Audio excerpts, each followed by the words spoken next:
Keep working. Okay. Yes, part 64 along. It's okay. We're getting there. We're getting there. Slow but steady. This hair is really getting to me, but yeah, we are on our way. Today's gonna be a tough day. I'm probably gonna poke my finger a bunch of times with sharp needles, but maybe it's the last one. The last time I have to do that until whatever our next puppet is. So let me see. Oh, lyric music. This did not be great. Well, let's see. Can you hear the music? Sometimes you can't, but I want to make sure it works. Hey, Blacksmith, how you doing? Hey, I wanted to ask you some stuff. Now that you're here, but let me first finish starting up and stuff. Let me just put the Discord link there, just in case there's anyone new coming in who wants to join the Discord or whatever. Yeah, how are you guys? How's it going? Janice, Blacksmith, yeah.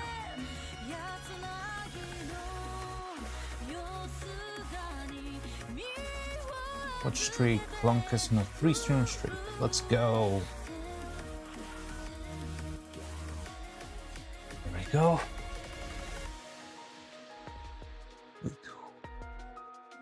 Wait, that one's new. Mr. Rattle. Hello, hi. How you doing? Welcome. Yeah, we're working on our puppet. Let me show you what we do. So it's gonna be very interesting. Beginning of the stream, we're gonna be opening a mold. I'm not quite sure if this one worked out. It felt to me like I might have used too little silicone, and that's gonna be very annoying. This, because I don't know. Well, I'm gonna have to recast it, and I'm gonna have to be careful about that. Well, just saw it. Oh, there you are. So can you see the camera? Yeah. So here's the mold we casted yesterday. Pretty much the base hair for the top of Evil's scalp, and that's what we're working on. Yesterday I casted this. It took a long time to assemble because making this sort of shape is very tricky. But yeah. So I think most things went well, but I'm kind of concerned that there wasn't any material seeping out of the mold. I feel like that could mean that it's not properly full on the inside. That's not great. But we'll see. We'll see about that. I'm gonna try and pry this open very carefully. Alright, let's see if your cheeky rickies were worth it. Hey, it looks very clean. I like it a lot. So yeah, it has a little bit of some rough edges that I might be able to sand down. But it looks good. Oh, I'm glad. Oh my god. Look at that. Nice little evil hair. That is wonderful. Wanted to make a little test and I broke the past evil hair for that. Oh god. Wait, something's going on here. Odd. What the?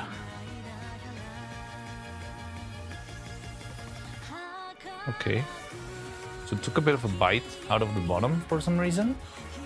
Very weird. Usually silicone doesn't stick to anything, but it's stuck here really well. That is weird.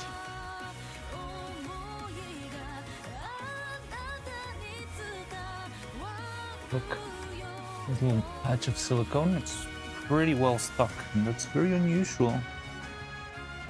And usually silicone doesn't stick to anything but itself. So if it's stuck here, to me it would either mean that there's like a little dent or something that made the silicone easy to grip onto, or something weird is going on that I don't understand yet. I love how working with this stuff I learn something every day. But yeah, it's also kind of tricky. It becomes a little bit inconsistent when you work with this for a while. But the good thing is that that problem only happened in the bottom part, which is not visible from, whenever you see the puppet. So we're safe. There's still a little bit of cleanup here to be done. I don't know how some of this stuff got here in the first place. Yeah, it's like just a lot of dust and powder and little pieces of different colors of silicone. Like there's little piece of neuro-colored hair here on top that I don't love, but it's just stuck to the surface. I just need to like clean it up. You can see when I pull it like this, yeah, it's tearing, but not quite. So yeah, it does need a little cleanup, but the shape looks very clean. I like it a lot. Maybe if I make another one, I'll consider adding just a teeny tiny bit more silicone for safety. It mostly worked. Yeah, it did mostly work. So we're gonna keep this somewhere safe. I think I would love to put it in a bag or something so it doesn't get more dust on its surface. That would be nice. Oh, and while we're at it, oh, let me check messages. I see. Well, I must alert other swarm members about this. I'll come back here. But honestly, it does look good. Thank you very much. Hey, so the swarm already kind of knows about us. We've been featured in what was it? The community highlights or something at once. And yeah, like there's a lot of swarm members who already know me. But yeah, I would also love to have more swarm members know of what I do. It takes a lot of work. And I'm very happy that, yeah, there's a lot of people who enjoy what I do. That's what gives me, you know, encouragement. Spotlight. Oh yeah, the community spotlight, that thing. Well, so Blacksmith, I wanted to ask you something because I'm not sure if you were the one who told me that knows how to use a filament printer. Last weekend I spent some time trying to calibrate it. I'm looking for a bag while I'm doing this because I want to put this somewhere safe. Or maybe a box. I think a box would be nice. Well, there's a box right here. Right. You stay here. And we're gonna close everything. But yeah, so I'm gonna tell you the long story short. I've been playing with a filament printer because I want to get the hang of it a little bit better. So what I did was I spent all weekend trying to properly calibrate it and having it well set. Because I had a lot of stringing issues, Petit is kind of annoying, and that stuff. But what I did is I bought a 3D model for a calibration shape, which is this one. And I printed it, and like the first print didn't have the right measurements, but then I made the fix with the calibration settings that it comes with, and it turned out really great. So this is the shape that came out of that, and it's very clean, and the measurements are very, very accurate, which is nice. So then, once I finished this, I decided, well, I'll just print a little cube of calibration just for the sake of seeing if I've got any elephant foot in my prints. And this came out. But the annoying thing is the calibration flower that I just showed you was almost perfect. Like there's a little deviation, a couple of, maybe 1/10 of a millimeter at most, the difference, which I think it's acceptable. But then I print these little bastards. And these guys have a freaking 10% error margin. Like this should be 20 millimeters, a 20 millimeter cube, and it's only 20 millimeters on the height side, and everything else is 22 millimeters. So it's a 10%, freaking 10% error. And I'm kind of baffled because the flower printed fine, but then a simple cube didn't. And I don't know, I'm kind of lost. So I'm just making a shot in the dark to see if maybe you have any idea on how or what could have caused that, because I want to know how to deal with it, and I really need accurate measurements if I'm going to make assembly pieces, you know? But yeah, I don't know. Just if you're real and you've got the time, I don't really mean to pressure you, but I know you sometimes know a lot of stuff, so that's why I rely on you a little bit. Maybe too much, but as long as it doesn't bother you, I do like to, share and learn from each other. But whatever makes you feel comfortable, you know?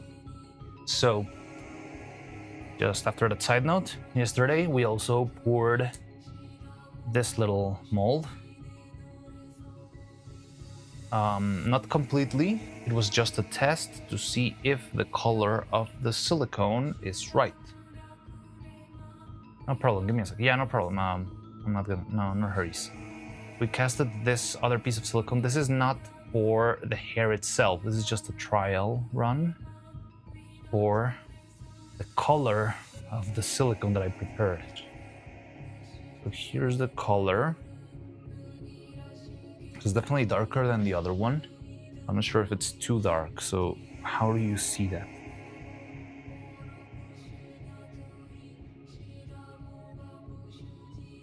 So these are the two different colors. So we need to match this color right here, like the long strand. Maybe it's better if I put it against the white. We need to match this color. I'm not showing that on screen. This is the color we need to match, okay? Some extra light for safe measure. And I've got this color and this color as my closest ones. See the difference, and I hate it. It's just that it's too dark, too red. I don't want to spend too much time making that color correction. Let me cut the edge, but it's going to be easier to read. Very roughly, this piece is not going to be used for anything.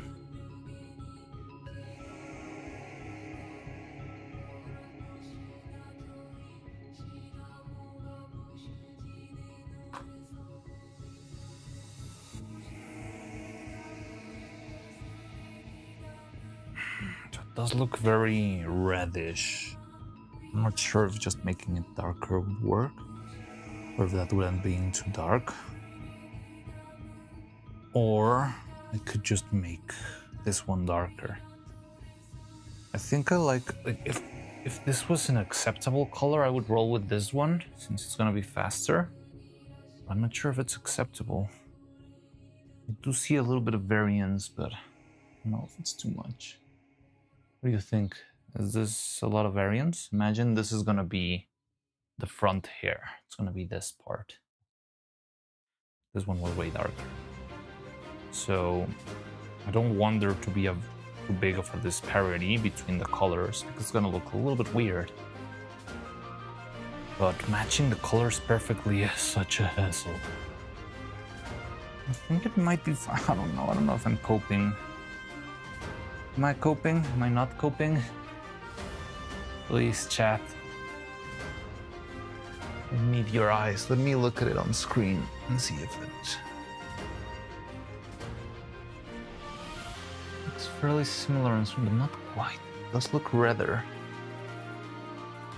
Now, could I darken it, or do I need to remove the... I cannot remove the red.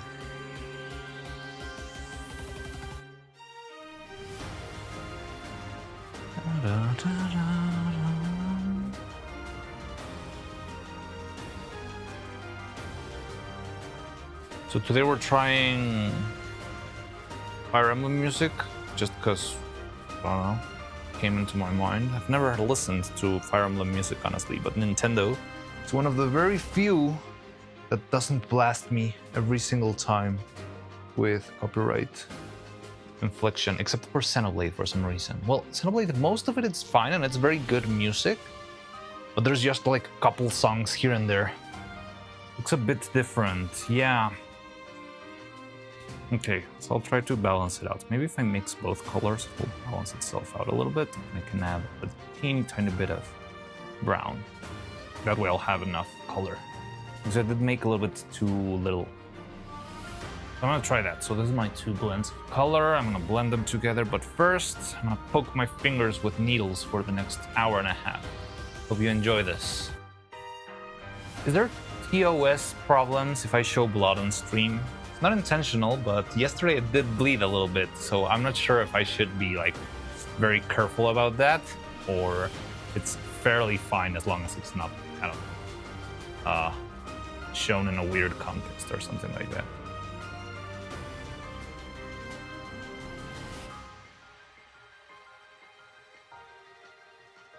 I think I didn't show blood on stream yesterday but yeah, I mean, it's a I'm just saying it's a possibility. I'm not sure if that would get me into trouble. Hopefully not. I mean, it's also not like a barrage of blood, just like a little poke in the finger. So, we've got this, and we've got all our hair strands here.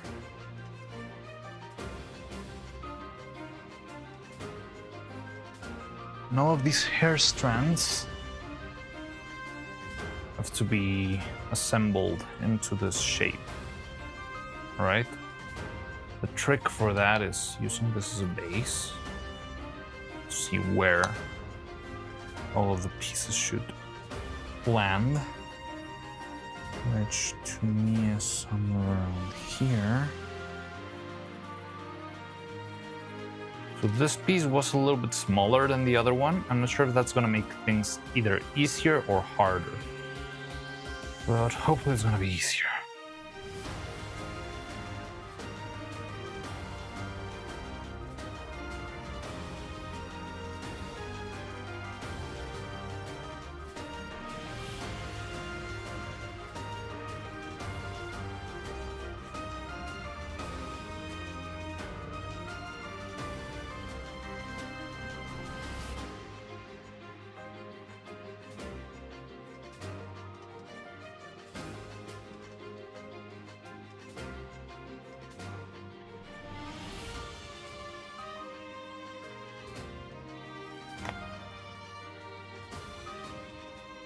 Ow.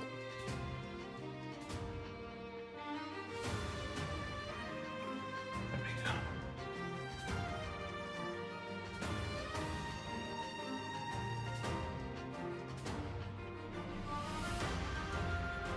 So the trick that I've been figuring out is if I bend the wire 90 degrees, the tension, whenever I twist it, doesn't carry that easily to the rest of the strand. And that's good because I've been having trouble with the hair strands sometimes being way too it twists, they twist themselves for some reason. Yeah, it's not great. So doing this allows me to have a better control. So bend them like this, and then I just place them and twist. I try to grab the bottom really well, but there's no troubles.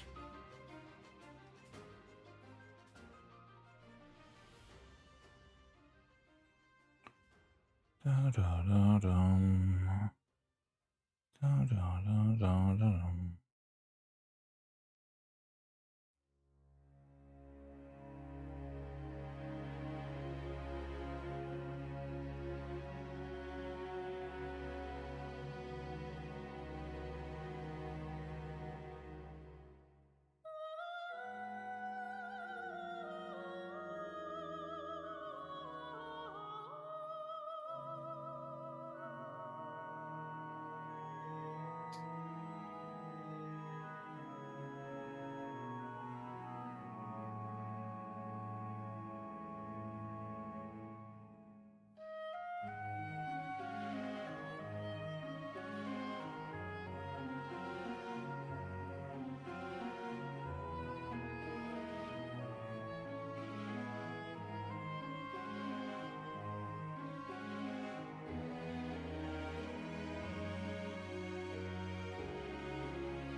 Or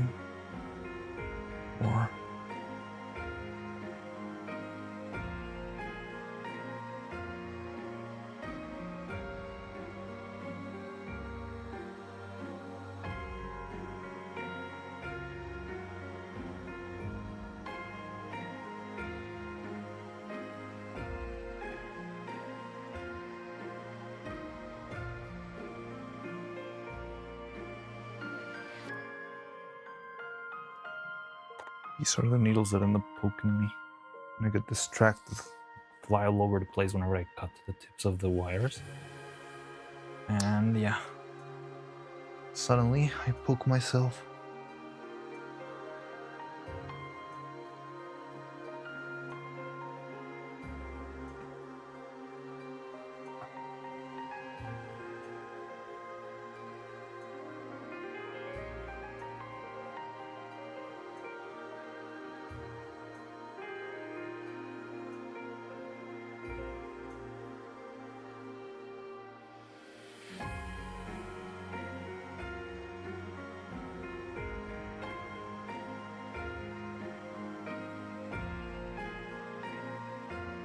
These look like toffee.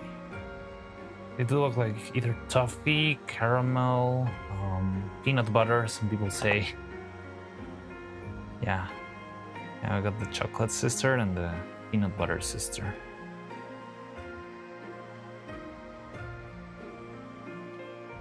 Hi, Long. Oh no, we were saying, oh, Tony. Hello, hi. Hello, Tony. How's it going? Welcome, welcome.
Ah, behave.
Please, please stay. Let me twist you. I hate this so much.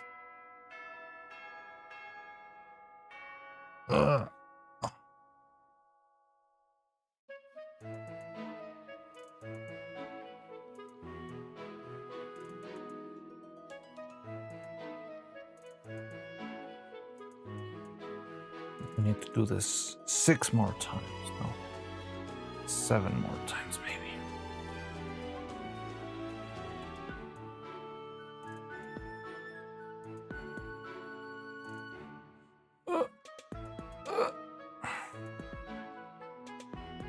Okay.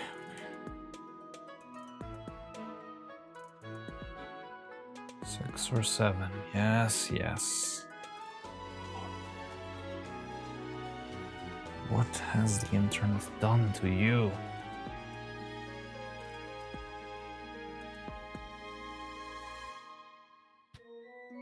Where's my other plier?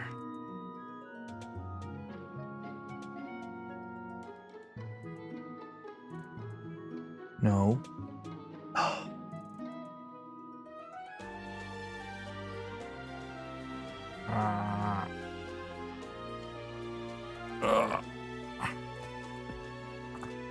Okay. Seems to. Okay. So this one.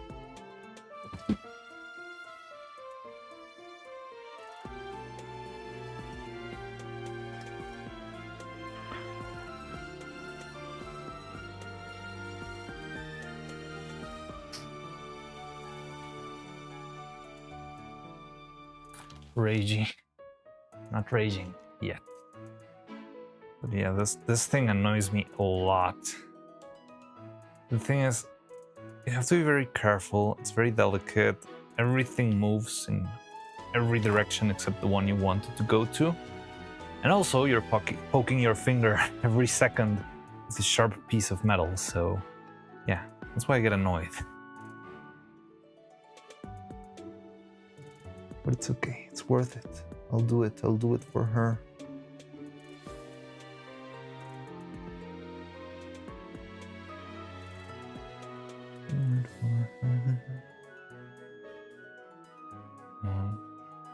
Am I in a brain rot-based evil outfit? What is that? What would a brain rot outfit in general be? All I can think is Beeboo's Skibidi Beeboo.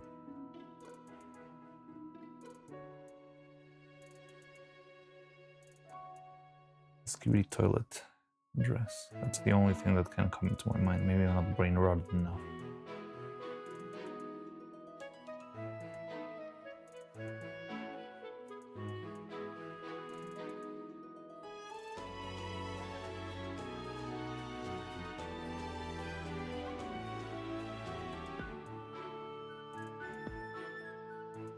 Why is this so hard?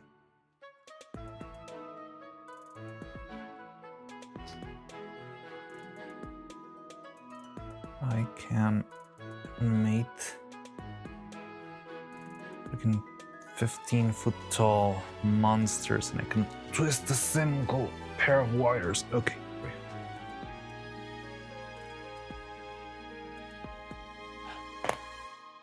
This one looks like this.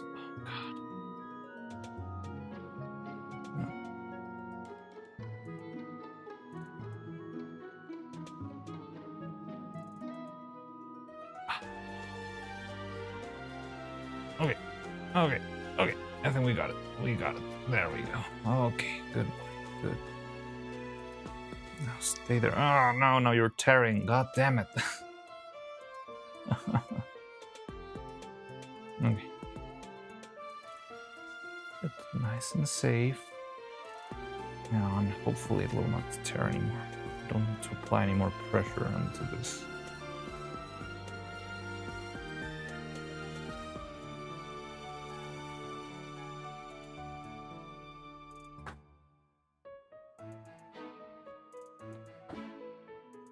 Beeboo is so cute. Beeboo is very cute.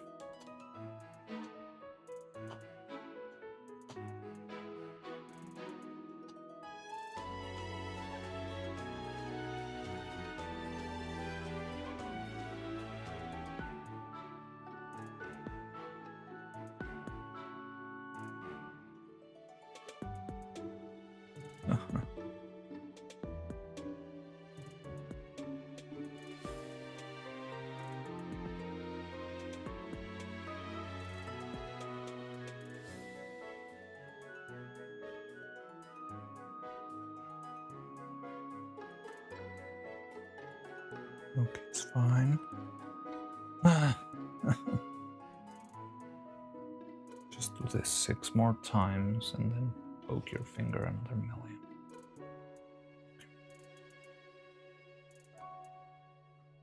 There has to be an easier way to do this somehow.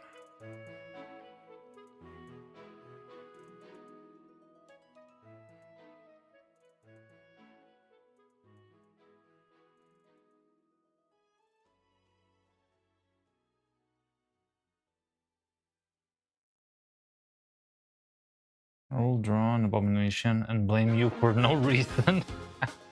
Okay, I can take that blame.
And the ring.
The last song felt like menu music before an important battle.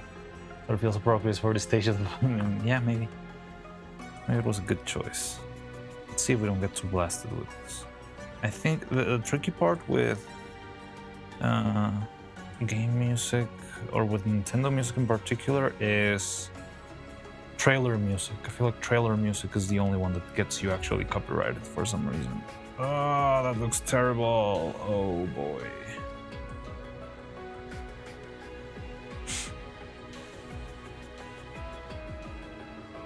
No. Oh, but they'll think, were you around? Did you see the first one? Because the one we made yesterday turned out really good. So I think it was worth all the pain.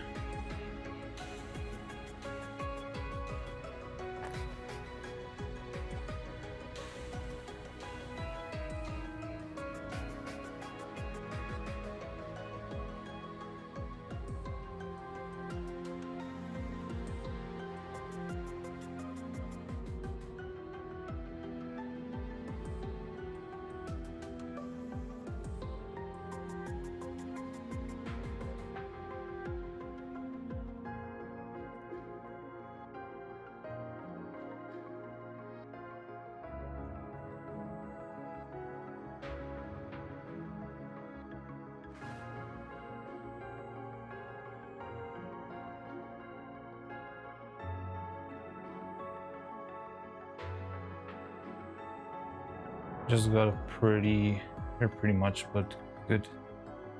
Yeah, here. Yeah. So yeah. Yeah, yesterday's turned out fine, which is good.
So the problem I'm having is because they're kind of longer than before, they're bending in weird ways when I'm twisting them. I really don't love that. So maybe it is the right choice to make the insides bigger. I thought it would be better to make them smaller so I'd have more space to play around with it, but maybe I was wrong. Okay, so if you want to ensure dimensions, you have to run like 8 different calibrations. So I've already run many of them. Not sure the ones you're telling me exactly, but I did run, you know, all the basics. Retraction, pressure advance, what was the other one? I don't know, there's many. Retraction, pressure advance, max flow rate,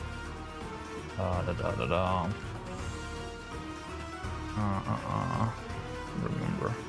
Yeah, I did many. The temperature tower, and all of those. So I did all of those before I started printing the calibration flower that I made, well, that I got from online. But that's the annoying part. The calibration flower turned out great. I'll send you a video of all the videos for calibration. Yeah, I mean, if it's just like video tutorials online, most of them I've already made probably.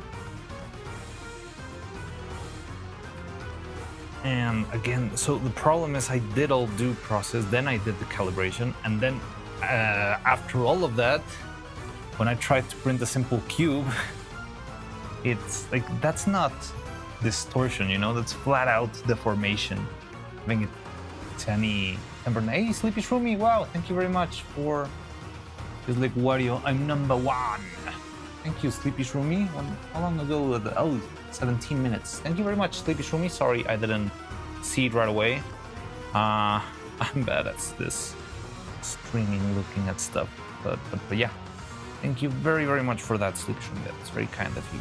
Love to have you subbed, and I hope it's worth your sub. It's gonna be working hard to make this right.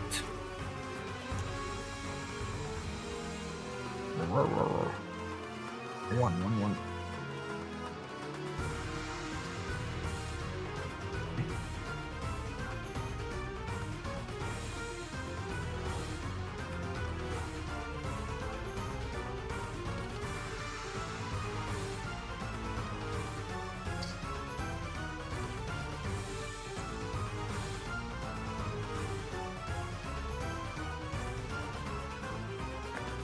Hey guys, what's going on? I have something kind of serious to show you guys. Kind of serious? Everything okay? Are you okay?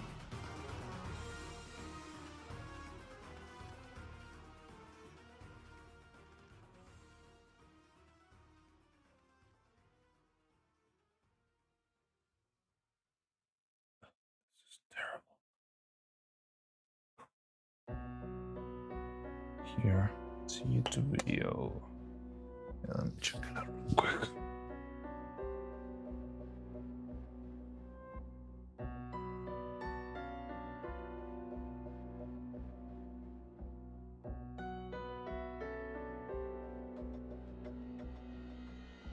Oh, yeah, I did see this video. I'm not sure how to deal about that. So, it's about Annie, who got sent a message from Vettel or something like that. I did see it. I'm not sure if it should be there.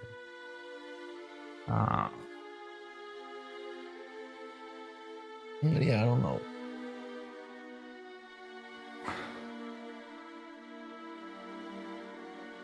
So it's something about Annie got a message, got asked if Vettel could hire someone else to make an outfit or something. And yeah. But someone in the comments said that those who harass her aren't part of the swarm. Well, I mean, there's no official recognized like badge of swarm member or not swarm member, but yeah, it's not cool to do that sort of stuff.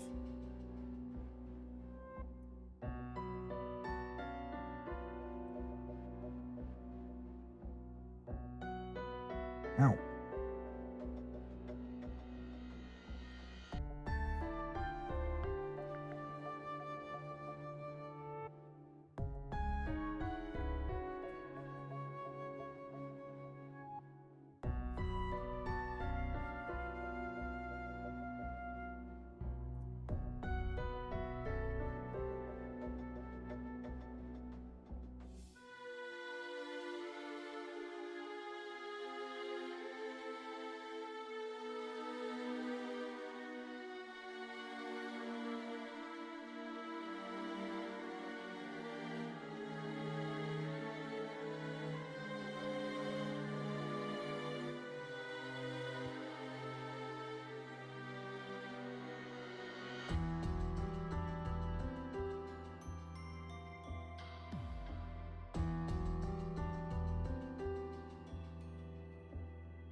Well, I agree with that person. And he wants nothing to do with Vitalverse. Yeah.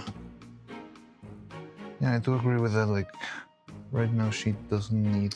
But, again, I feel like this sort of videos, even if they're not, like, directly... I mean, they still are throwing coal into the fire, aren't they?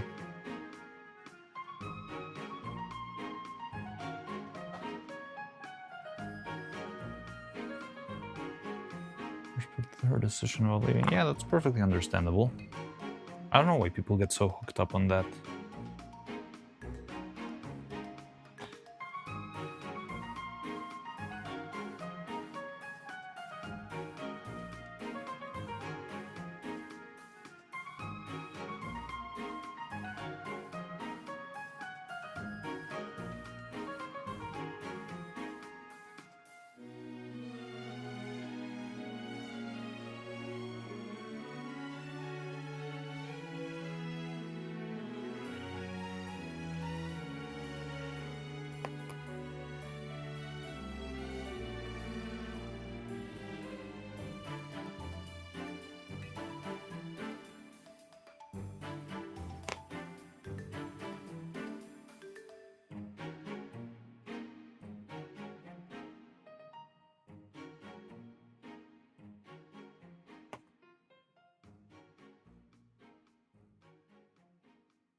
Okay.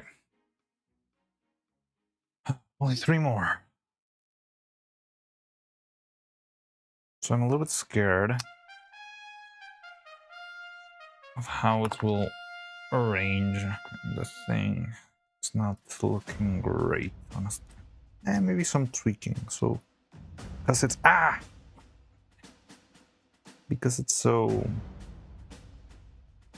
loose, maybe it's kind of easier to arrange everything in place.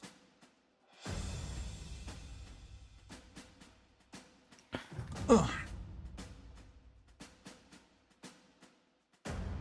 Thanks for the intel. I didn't run into it yet. Also glad to see Annie had streamed recently. No one has noticed her running. Yeah, I think she has been streaming. I don't know.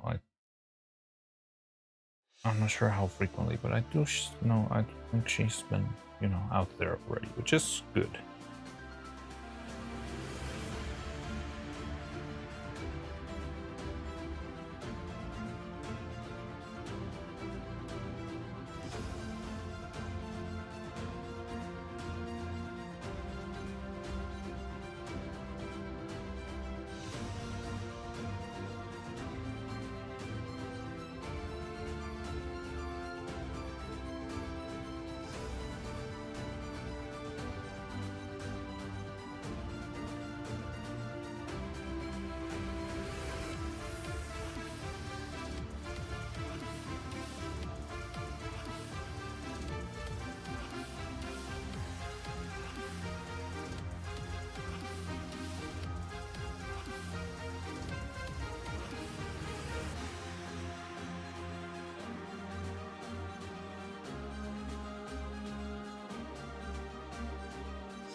Though John, great minds think alike.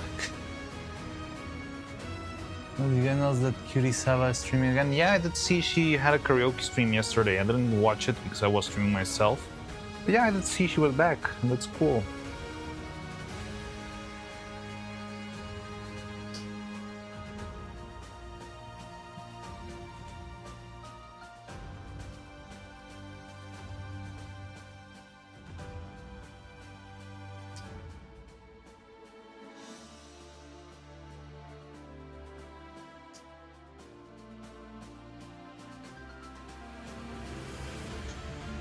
Everyone's clamoring to play the new not Minecraft game. I don't even know what the new not Minecraft game is. Never heard of it.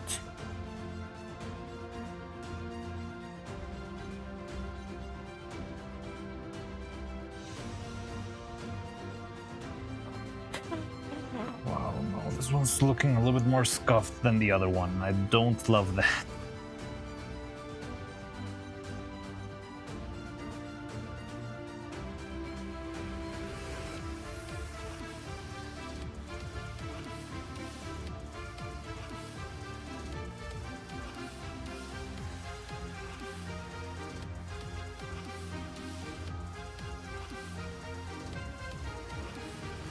But it's been faster. You know, I think I might have lots of things that she needs to do IRL and that she doesn't stream as much. I don't even know. But probably, I mean, she's probably making a lot of art, I guess. Her own.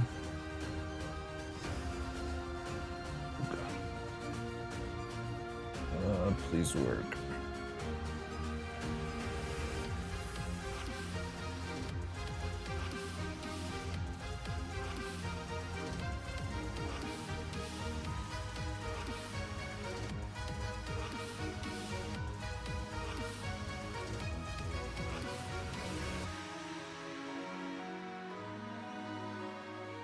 The energy stumped again. Last update was last week or so. Yeah, I've seen it. Like the last progress they made was entering the Black Index file site, and that's been it. Yeah, we don't know anything else besides that.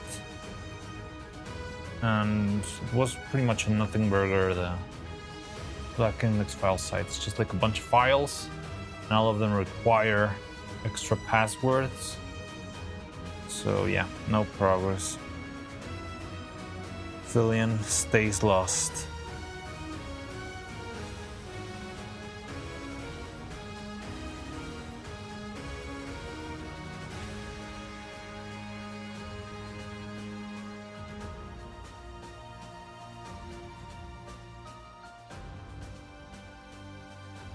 I don't know when she plans to return.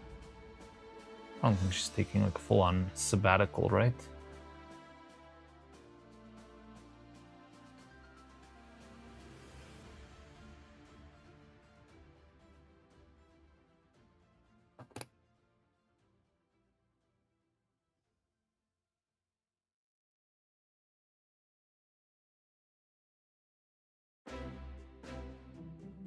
Yeah, I've been checking the ARG file every once in a while just to see if there's any progress. But yeah, nothing much. I haven't checked the Black File Index channel though. I'm not sure if there's been more uploads there.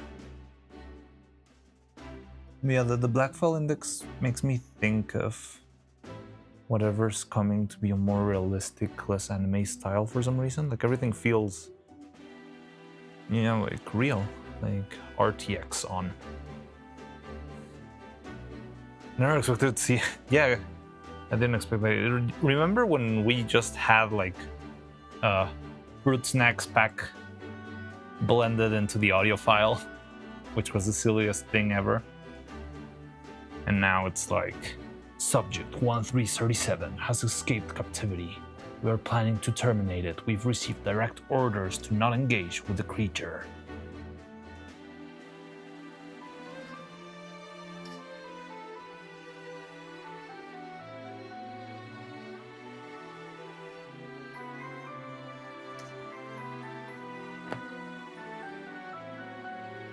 I don't have Discord, so I'm just watching and studying from the back. I also haven't joined the Discord itself. You sent us the file too, right? The Word Google Docs file. And oh yeah, that's where I get my news from.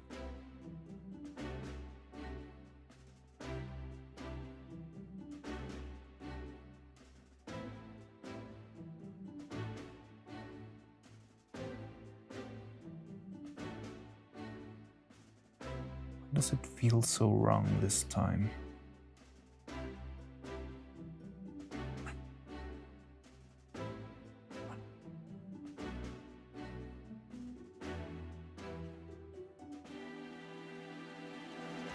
So freaking much. Okay. Okay, we made a decent amount of progress in a short while.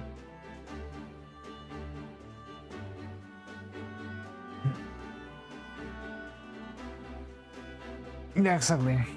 So I'll check the doc every couple of days or something.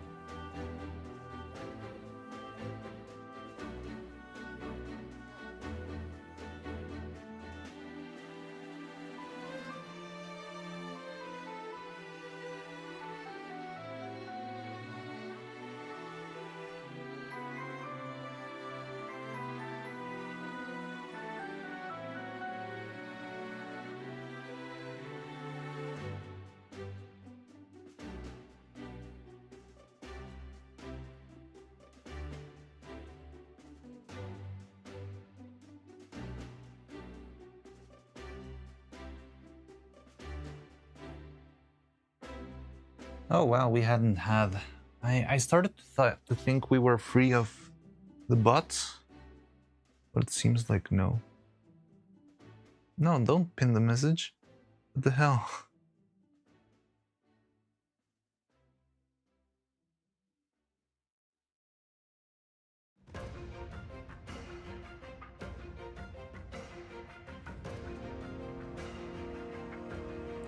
Maybe I should do what that other guy we read yesterday did. That's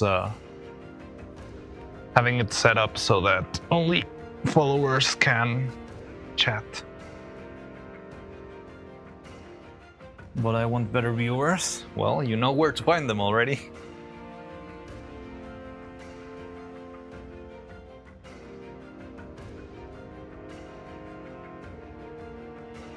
Yeah, Twitch has a lot of bots. We get that message.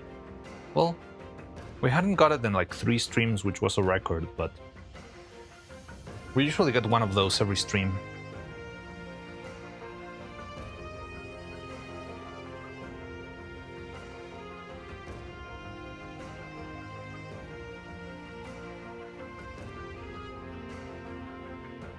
And honestly, if Twitch didn't want them to be advertising on their platform, it's very easy. You could just put the name of the link of the website and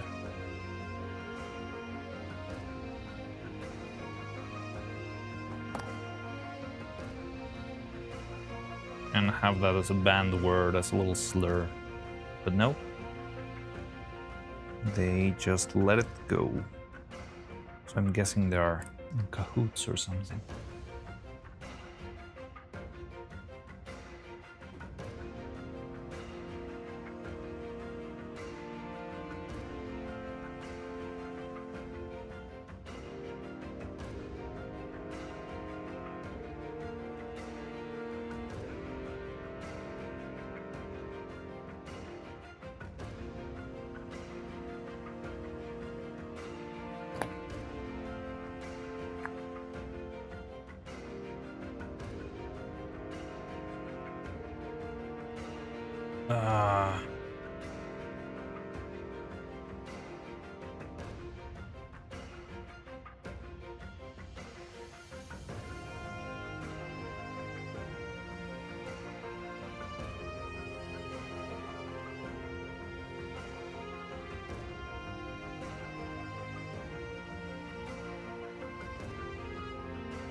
Okay.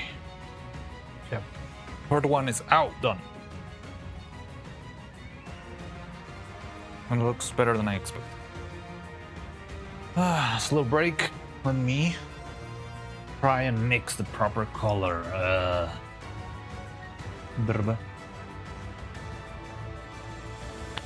I threw my gloves away yesterday, so I need new ones. Let me go get them.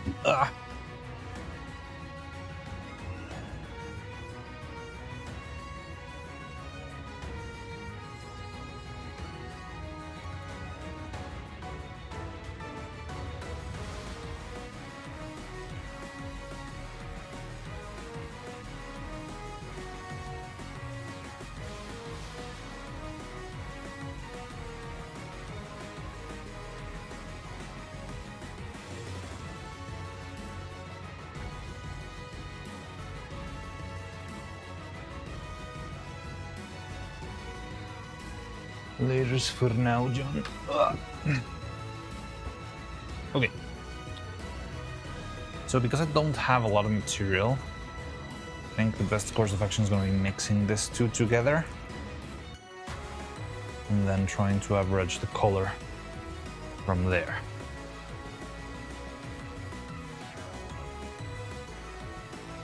That will have an exceeding amount of evil hair.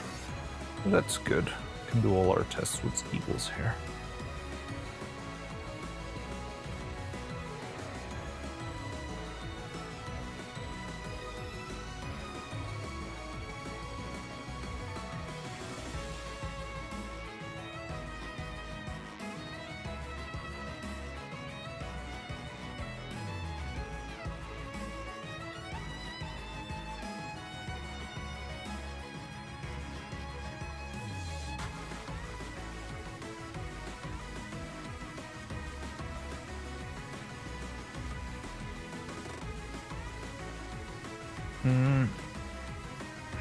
Wait, did you make the brain rot evil or something?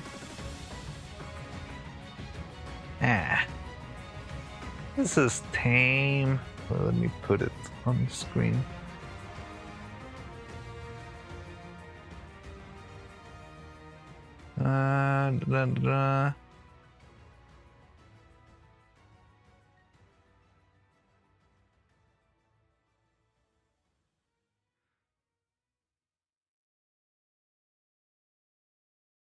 So Tony made a brain rotted Skibbity 6-7. The pants are freaking tung tung tung sahur things. Okay, that one's kinda disturbing. And then you got, I don't remember what the sharks were. The name of the shark. I remember the Bombardilo Cocodrilo, but what was the name of the shark? I don't even remember. But yeah, the shoes are. She looks kind of cute. I don't know what she's wearing on top of her head though. Like a beanie hat.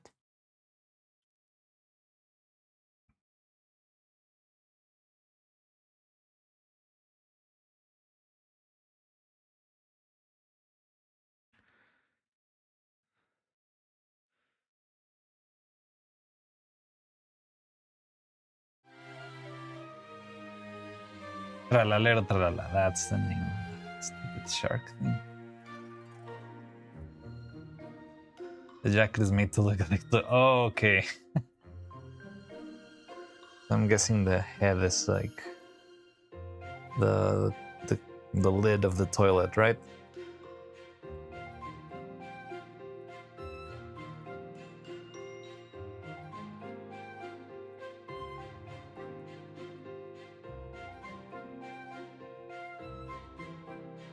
Brain rotted evil. I like the idea a lot. It does match her being fully brain rotted.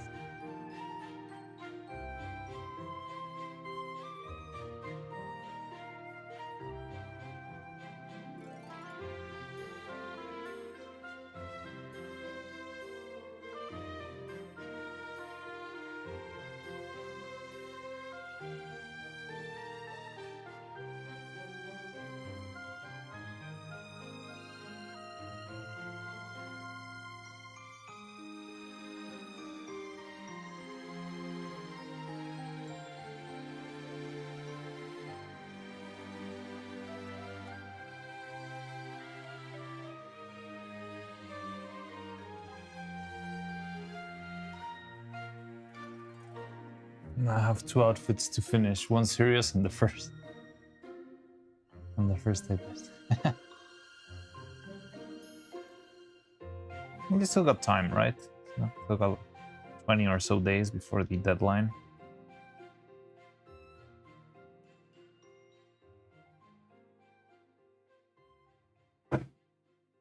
Okay.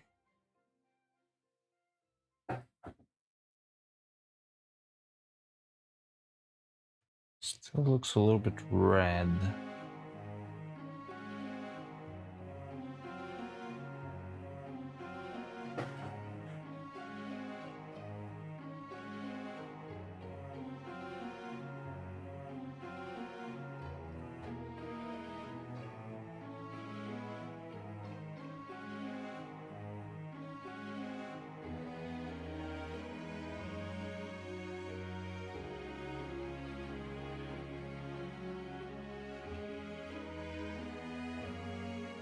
That looks tasty. Yeah. I think the Neuro's hair looks a little bit tastier. Come on. Come on. Come on. There we go.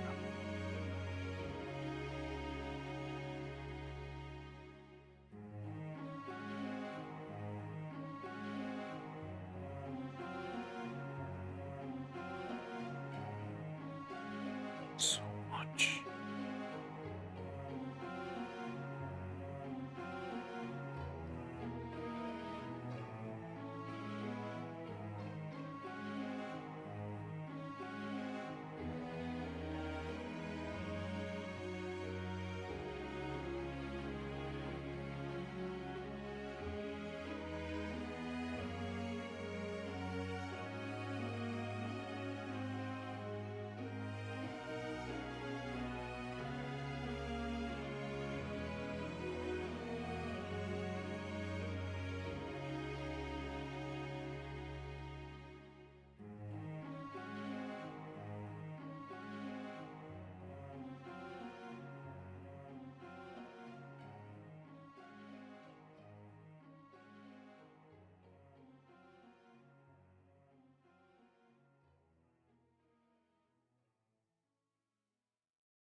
Wait, what?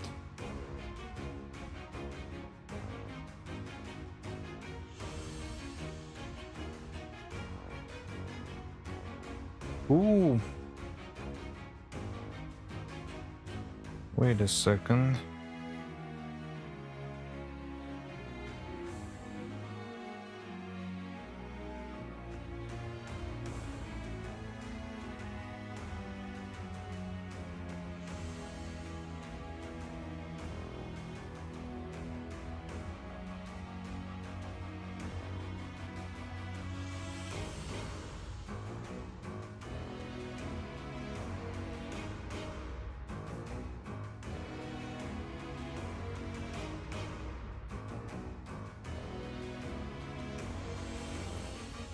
Oh, I'm so dumb.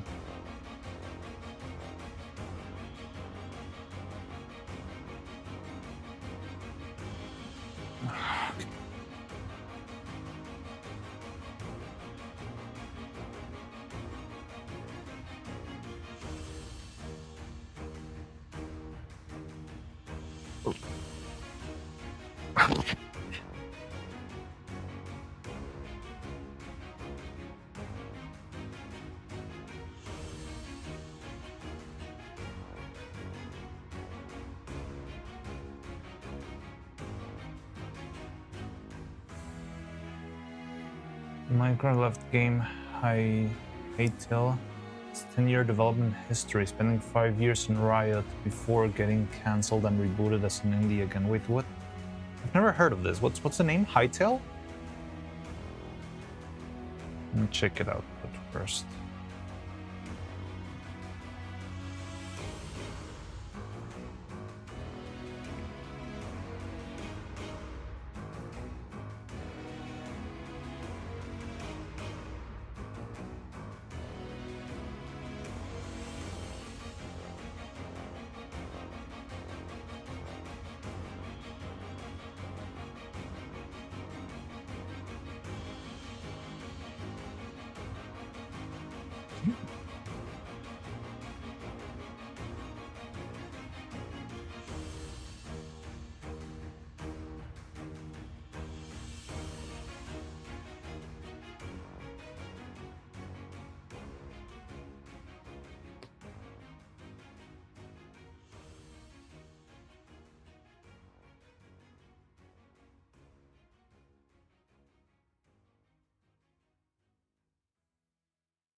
Does look fairly similar now.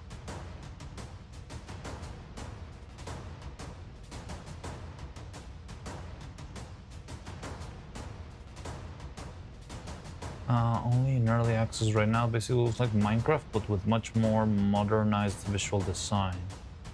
This one's 16-bit. So all the cubes are smaller. They're 0.5 meter blocks instead of 1 meter blocks.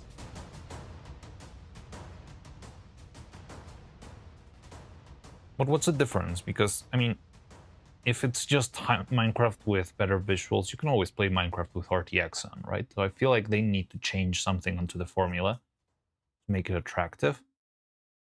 But yeah, well, give me a second. Let me finish mixing this, and maybe we can take a look. Let's see if I can find a trailer or something. Maybe if you've got something, we can put it on stream. If not, I'm gonna Google it myself or whatever.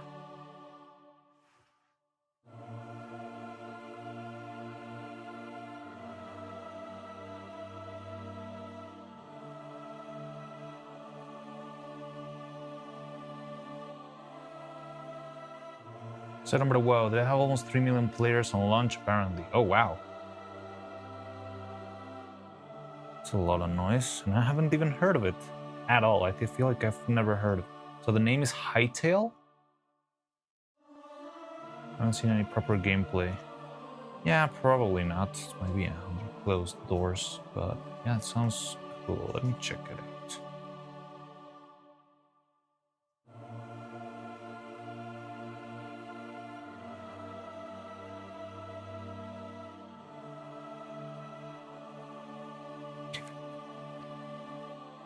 Give me a second.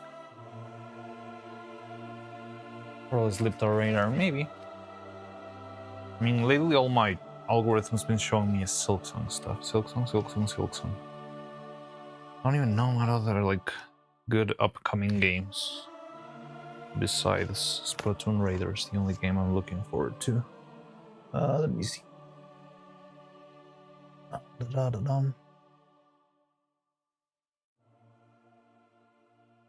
What was there a trailer or anything? Like a tech demo? How do people know about this? Oh yeah, there it is. Yeah, Kirkion Blue is playing Hytale right now. 12 hours played, The Honest Truth.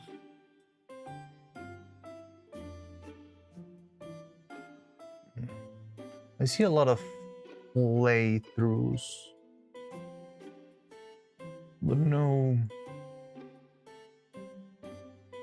Is there a trailer or something? Yeah, trailer. There we go. Imagine being able to build an app with Imagine being able to vibe code everything in your life. Imagine never working again and just being part of the Matrix.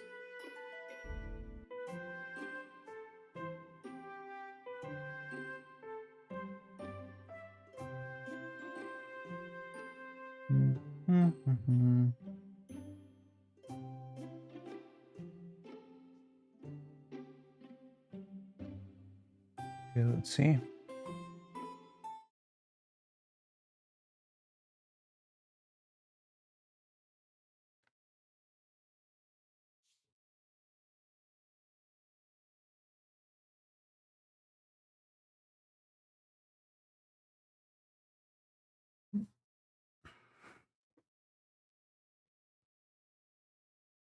Zone 3 doesn't even have a name.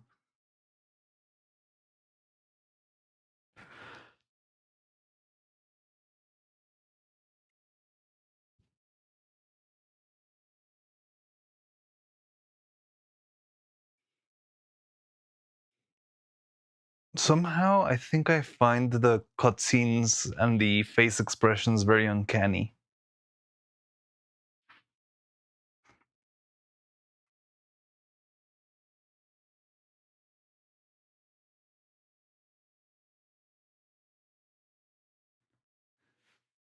That looks like Minecraft World of Warcraft.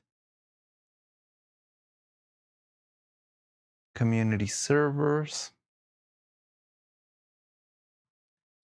Minigames.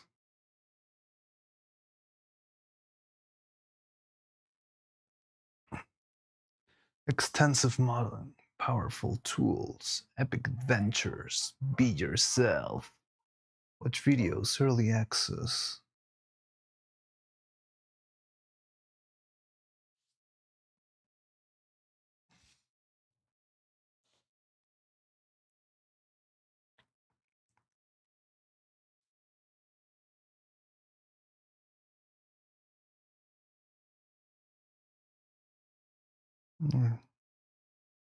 The reviewers were my trailer material, non-official. Oh, non-official material? What?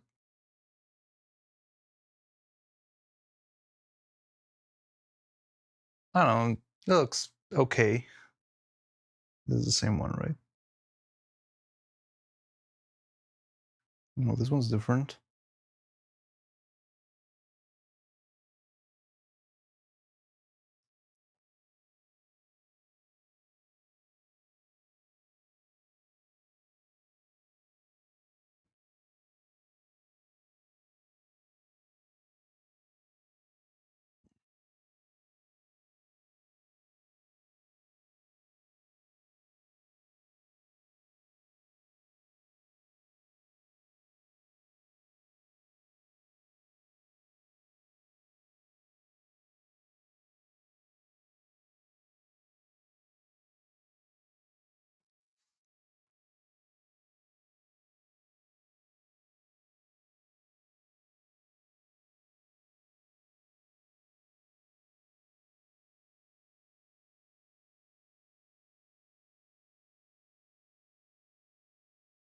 Pretty much the same.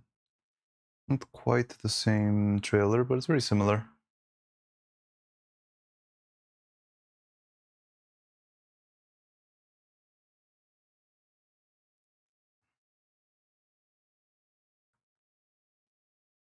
I don't know. Well, I mean, it looks decent, but here's the thing. I feel like Minecraft-like games you cannot hype up that well. Just playing or downloading this game until it's in Steam or a trusted platform. Yeah, perfectly understandable.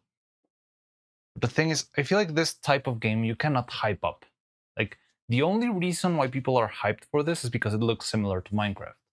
But if Minecraft didn't exist and this released as a trailer, it would be like no one would care about this.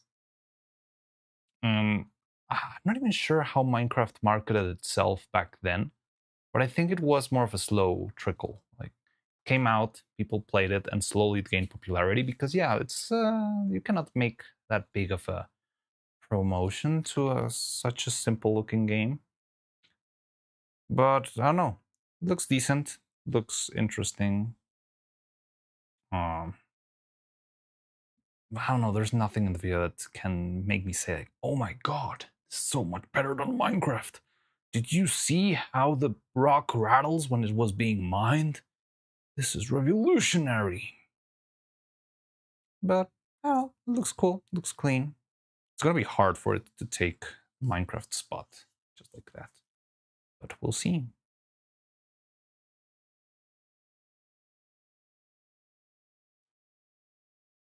And to pay money for early access quality. How much does it cost? Also, what's the business model? Is it like a subscription game or is it a single pay game?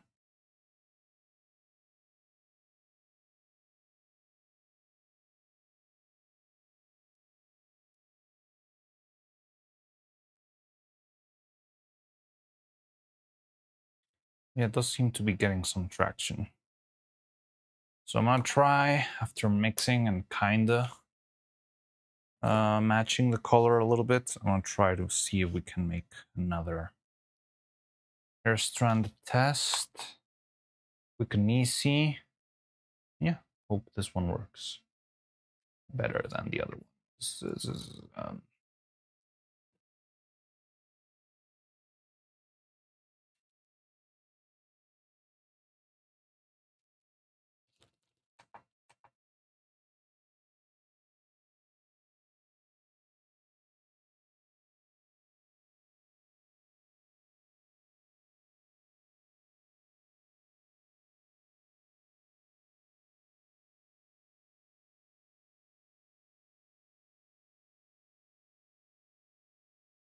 But I had never heard of this game. It seems to be now being a big deal. $20 for base game. Then there's a supporter and founder prize for 35 and 70 respectively, which I'm guessing you don't really get too much for. It's more like if you wanna help us out, and that's about it.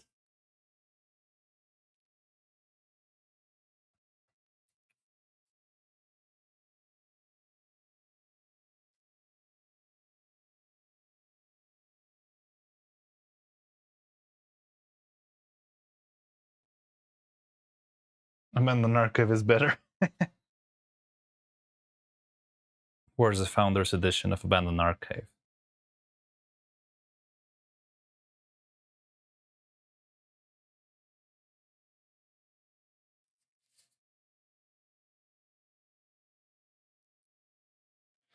Had to purchase the rights back from Riot. Oh, that's painful. Yeah, that's just terrible. Having to buy your own, well, the copyright back is just terrible.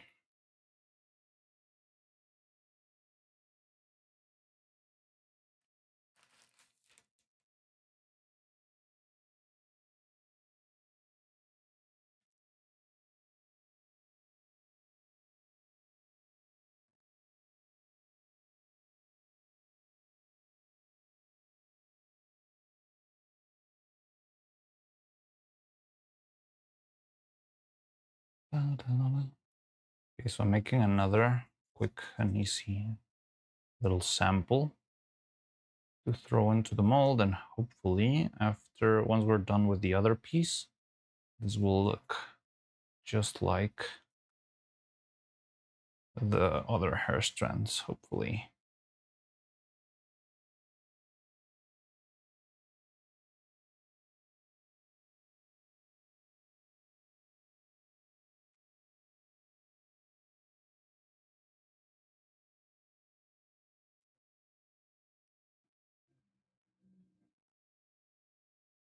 Yeah, this color looks alright, I think.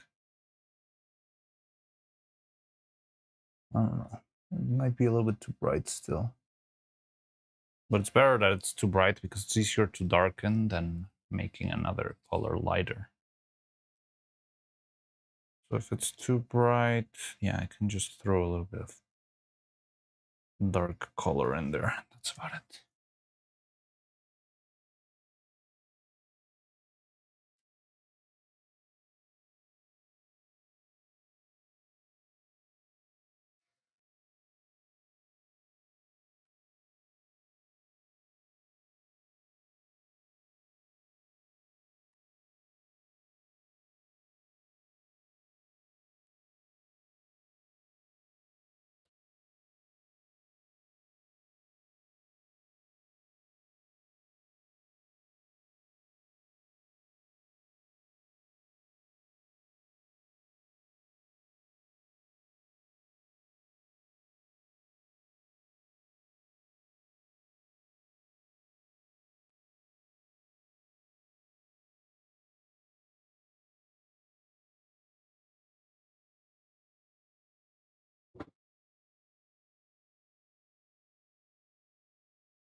Alright, so now it's time to go back to my personal hell.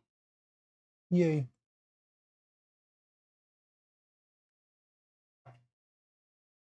And I can't believe it doesn't look like a Riot game.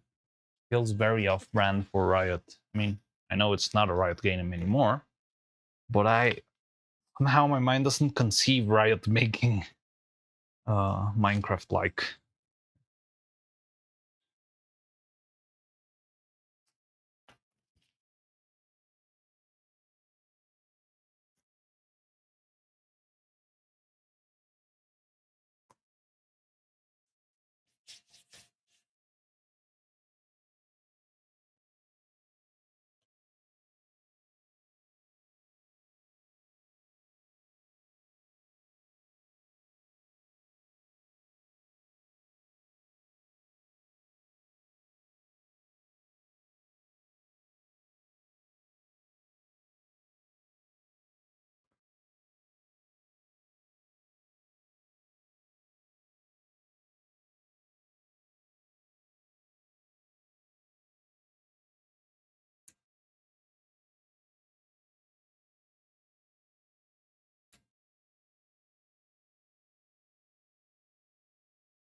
So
the annoying part with this is that there's so many loose ends of wire just hanging around that could lead to just the surface looking terrible. So I need to sort of find a way to bend them and twist them together so it looks fairly clean.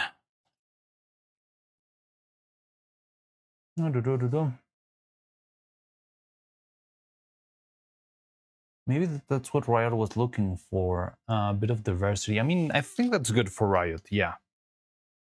And Riot's, I mean, so here's the thing. Riot's been very well adjusted to the ecosystem of sweaty gamer, esports kind of games.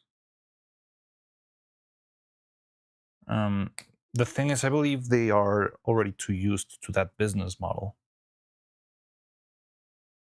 I've never seen them make anything like single purchase game. But yeah, it does sound like it could help them diversify. But yeah, well, I mean, I guess they give up on it.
Mhm. Overly ambitious. That sounds. Where have I heard that? Uh,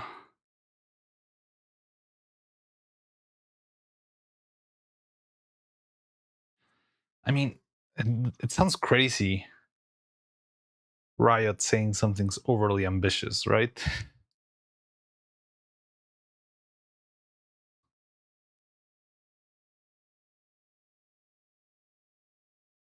Sounds like they're anticipating under 2 years to properly finish the game to its intended version and early access sales. I mean, the game looks very playable right now. From what I saw, I feel like that could simply be a version 1.0 instead of a beta.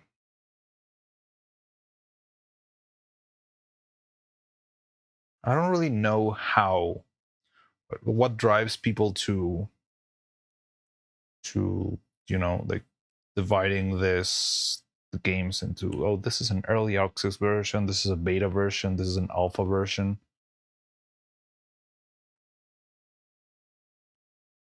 Because there's games that make really well and they never make it past the pre-release versions. Take Repo, for example. Repo's still on beta, right? Or something like that. And still, I feel like the hype for that game's already just like trickled down.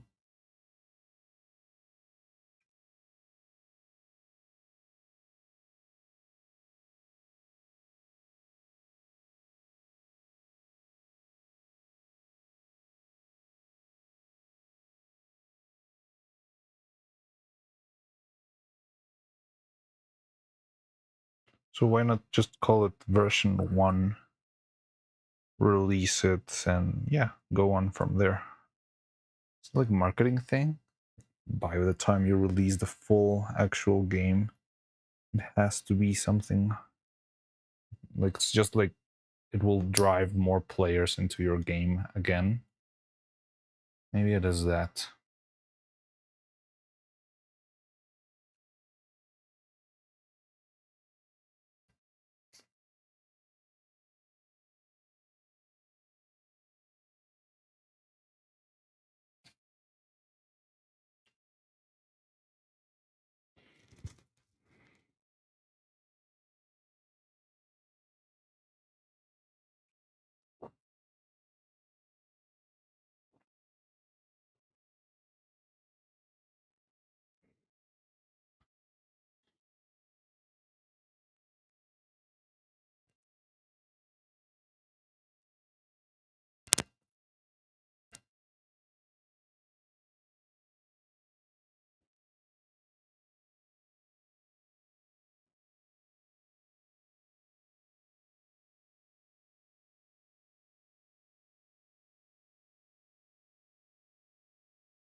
I feel that compared to Evils, this one's terrible.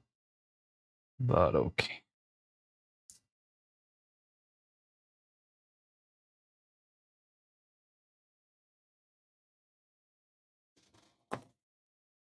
Hi, Drizzy. Sorry, I'm kind of locked in making this stuff. I'm working on the. Oh, we're not playing any music, too.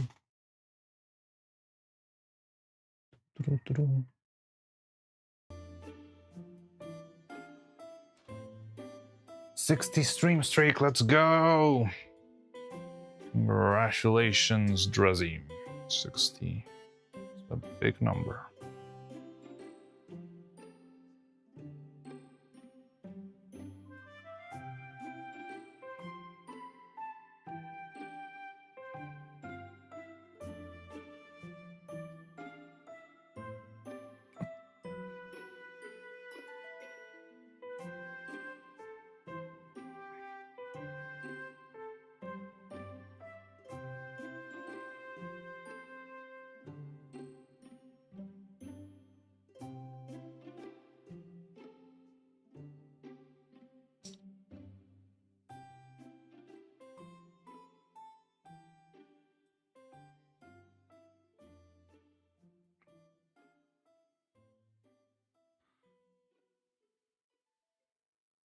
That was like 10 streams ago. And like, I haven't even streamed 10 times this year. It's crazy.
So I feel like all the songs in this soundtrack's just the same song and different intonations, different arrangements.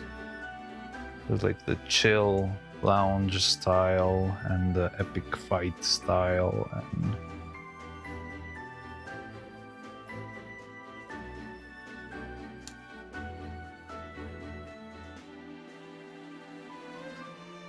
no. That counts when you split up the stream. 7 streams in 2026. last one was part 57. Okay.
Okay, I think it's decent now.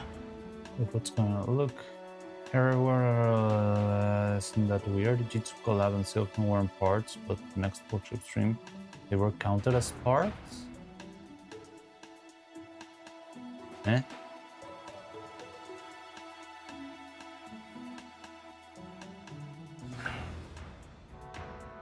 Parts of your streak? I think there were a couple of streams where I just repeated the same number. It's easier to check with the thumbnails on YouTube. Give me a sec.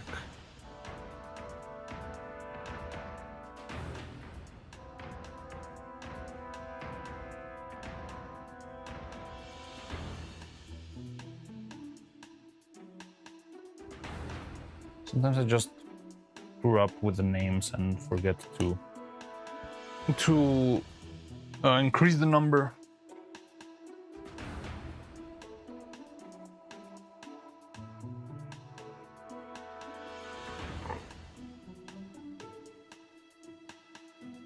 Yeah, I usually don't count as parts the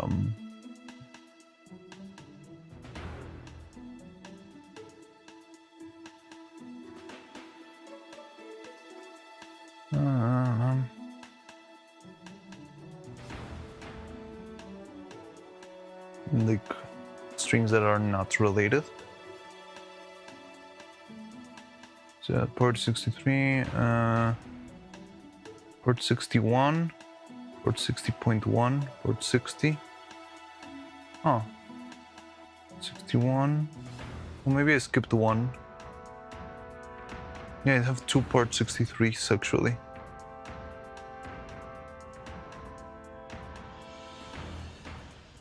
I don't know, I usually screw up like that.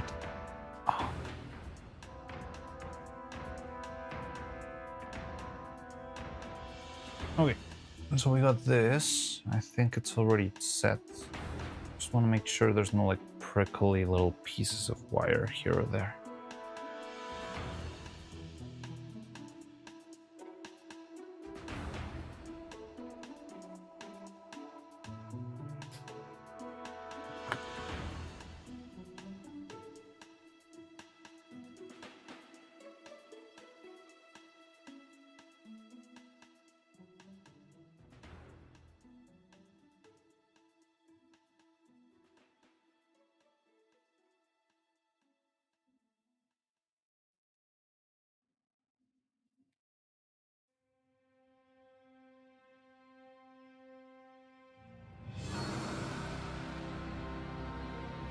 Oh, in the sense of your streak? Yeah, I guess they do.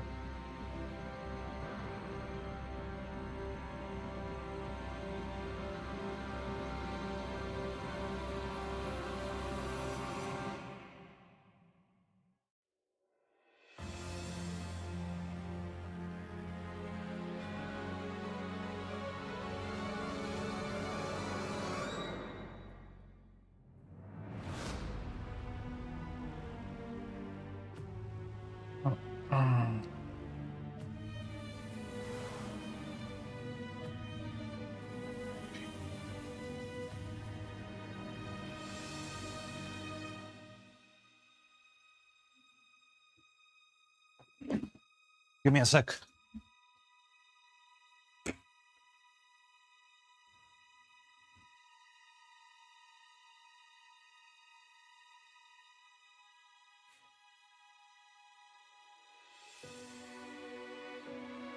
Okay.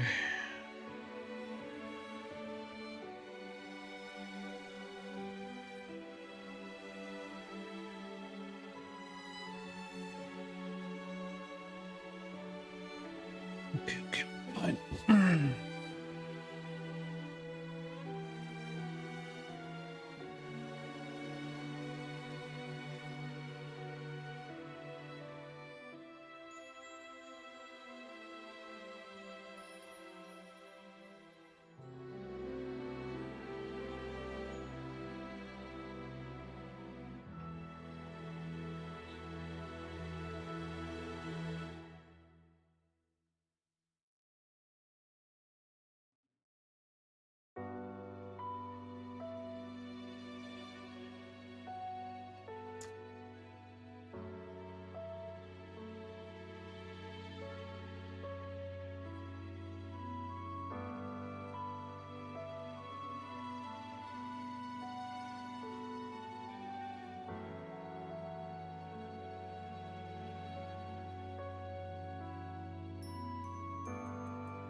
Let's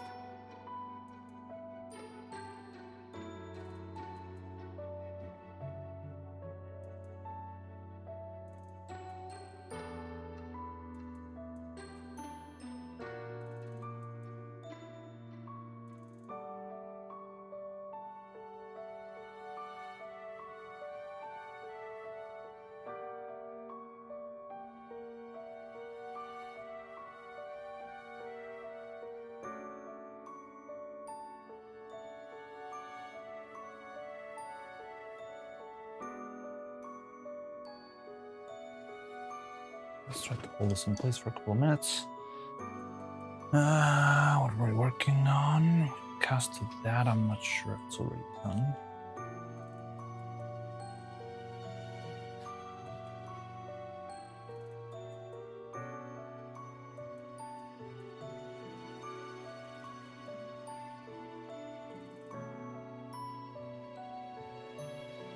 It's decent.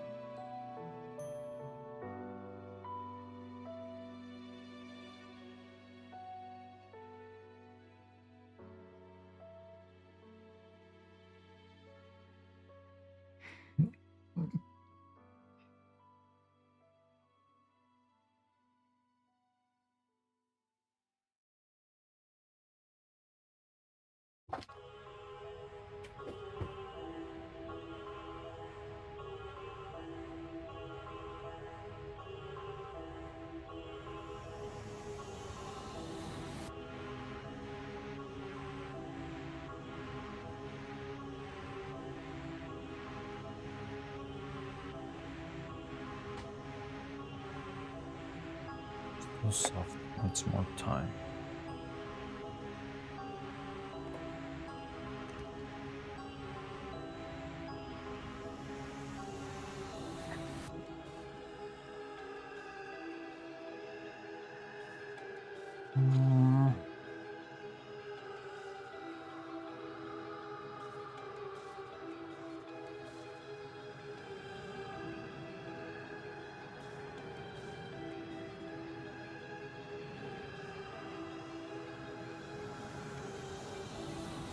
So we make another batch of, but this time with Neuro-Color to cover the wires themselves.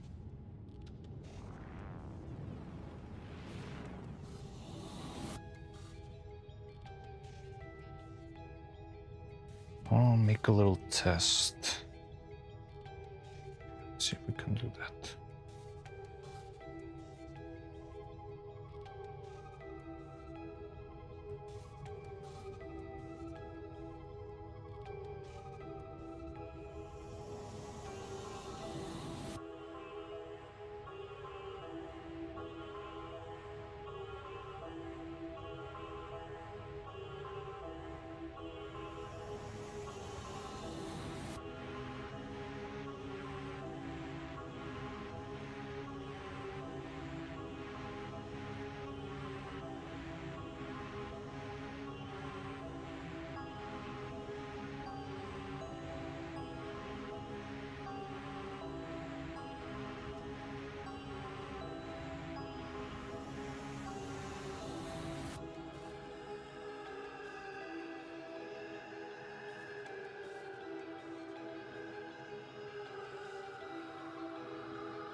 Mhm.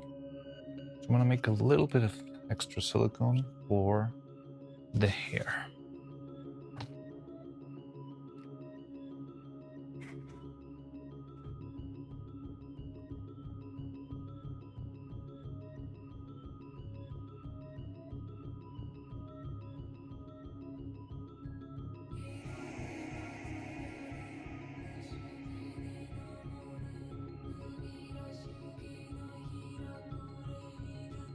Okay.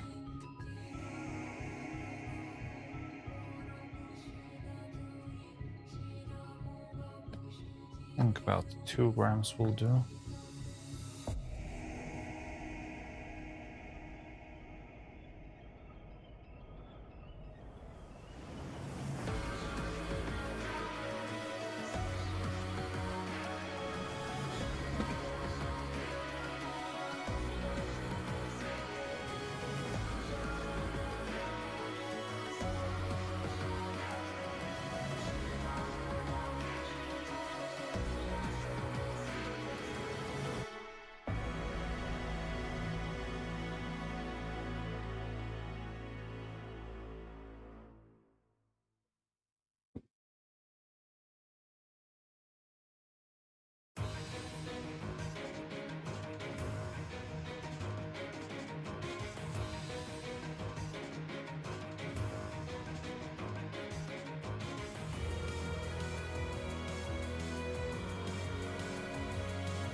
Okay. Now where do I set this so that it doesn't break?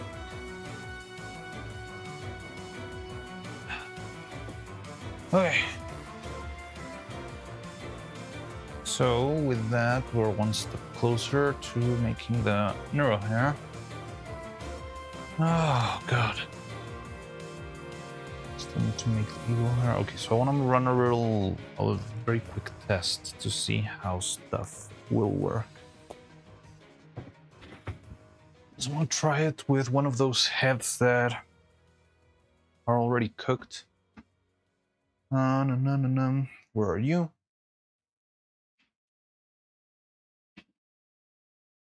This one.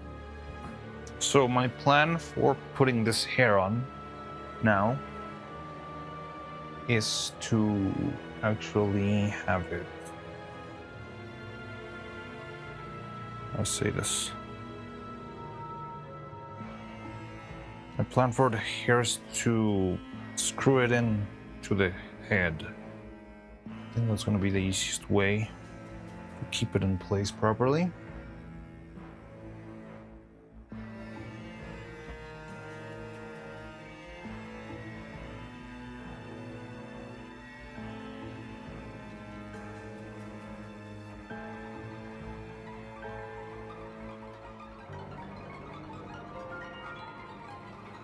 In order to do that, I want to make a quick test with these heads that might not be usable anymore, since I've already painted them time and time again and it's been a lot of struggle.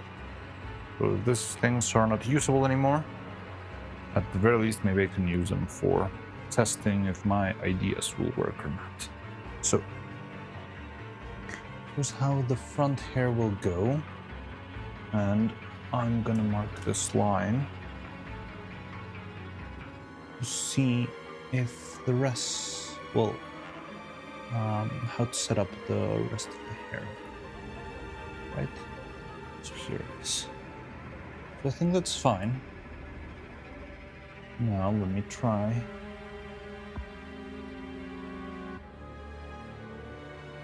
And see if I can put this on top. Like this. And I need it to stay flat on top of the surface as much as it can. So I'm considering if I should do 2 or maybe 3 different screws. Well, let's try with 2, I guess. So this thing starts all the way here. Where it starts, not where I'm going to be putting the... Let's make one here and one here. There.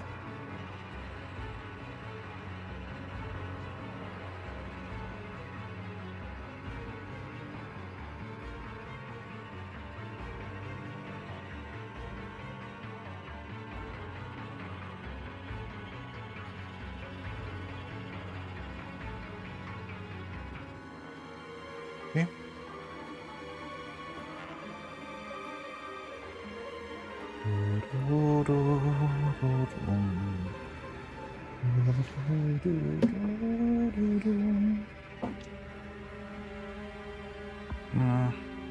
However, I don't know where I did to go. My Sharpie. Where do you go? I hate that. Oh no. Okay. So let's try that. Let me see if I've got.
Where am I?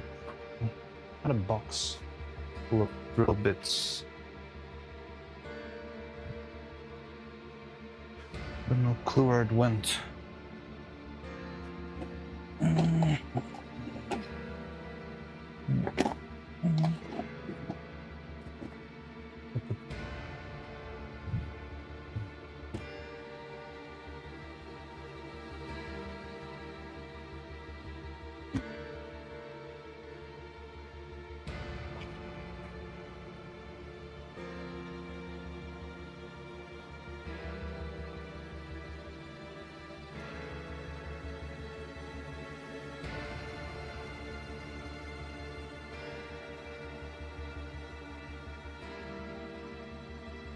Okay.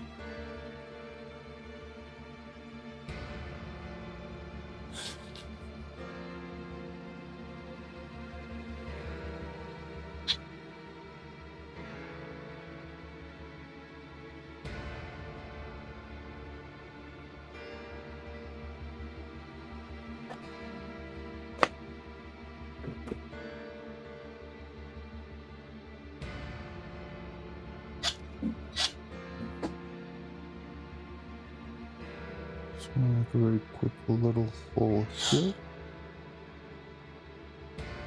I want to do this away from the camera because I don't want everything to get filled with little bits of plastic, okay?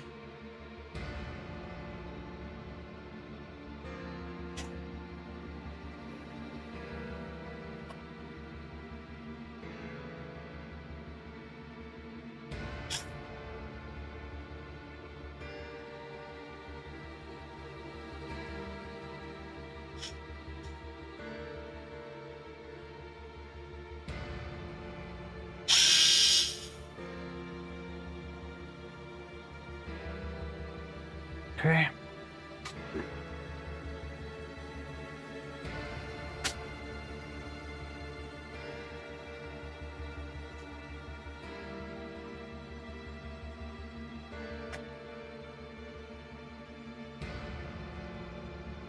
No. So, I'm not sure if this will work straight away. That's why I'm making this test with the old hair, which is this one. I just want to see if somehow I can actually just pin it in and use the... Wait, I need the screwdriver, mini screwdriver, which I feel like I just saw lying around.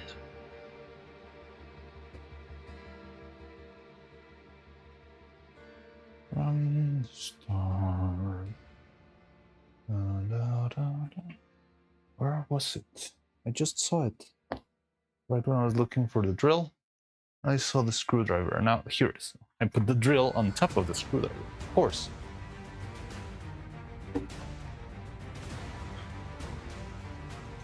Look.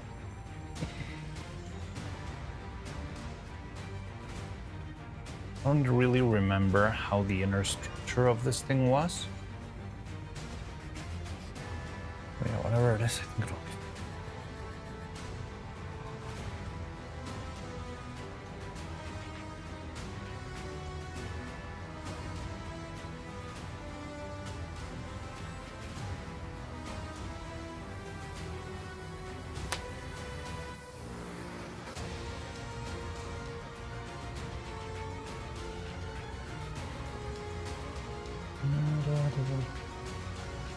Just a little cheap trick here.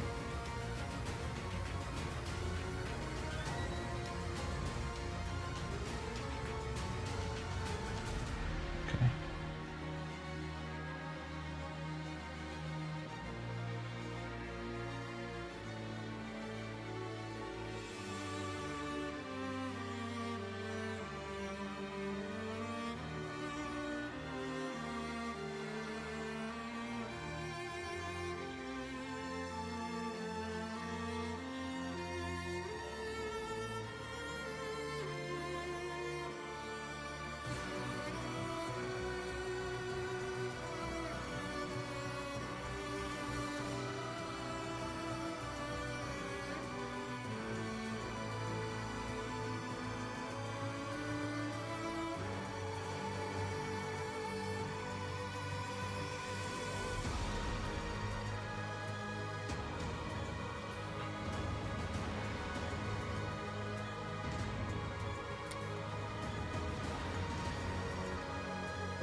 Wow.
It works fairly well, but I'm struggling to actually make it with both.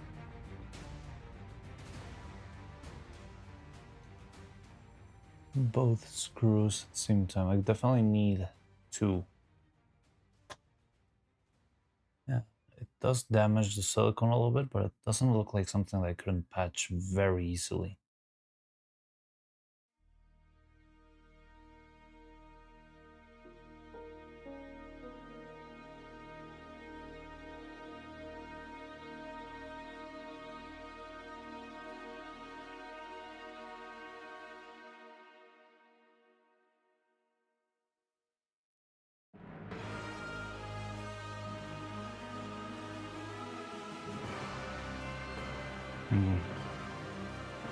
It didn't grip onto anything on that one neither. Okay.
This is the problem here, and I lost that forever.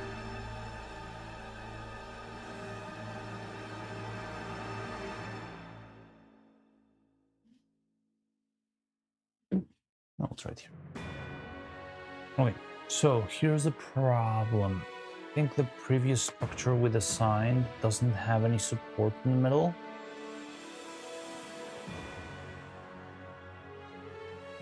I mean, there have to be some sort of unions on the sides, right? The thing is, in order to put the screw in, you really need to find a place where you can tighten around a piece of wire.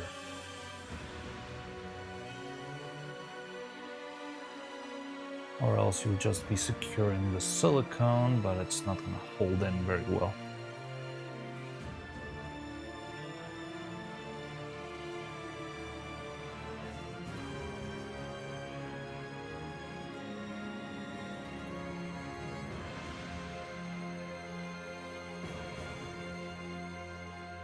Or I have no way of looking at the wires.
Who made this stuff?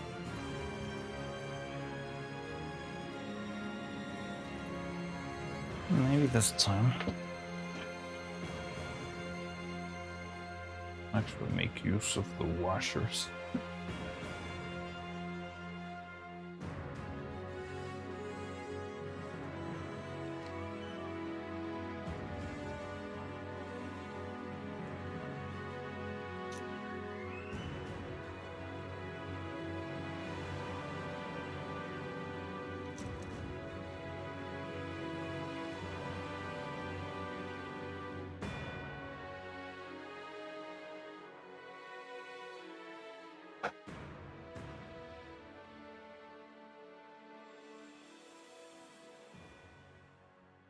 Don't remember what I did here.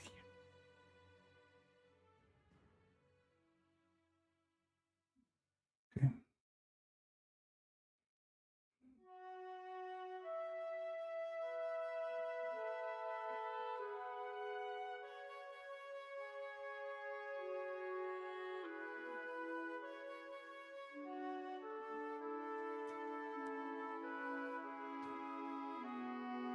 Like that sound.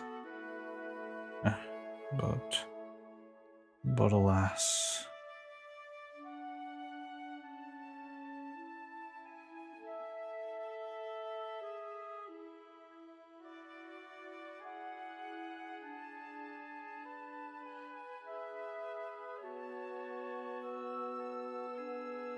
So it's kind of crooked, but I think as a proof of concept works.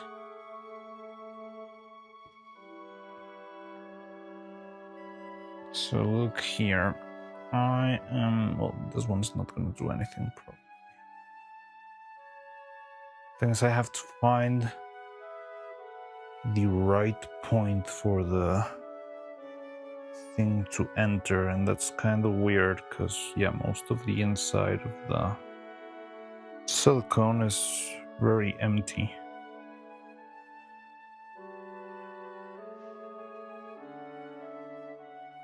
But yeah, so trying to screw this in, I think it will work.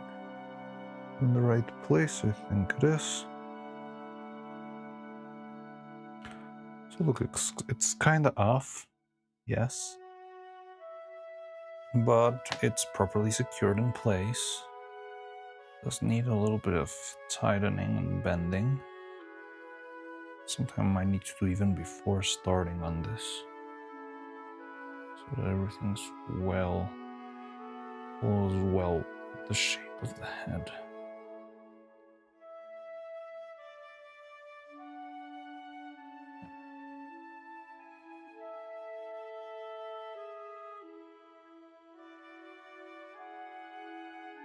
Yeah, it's possible.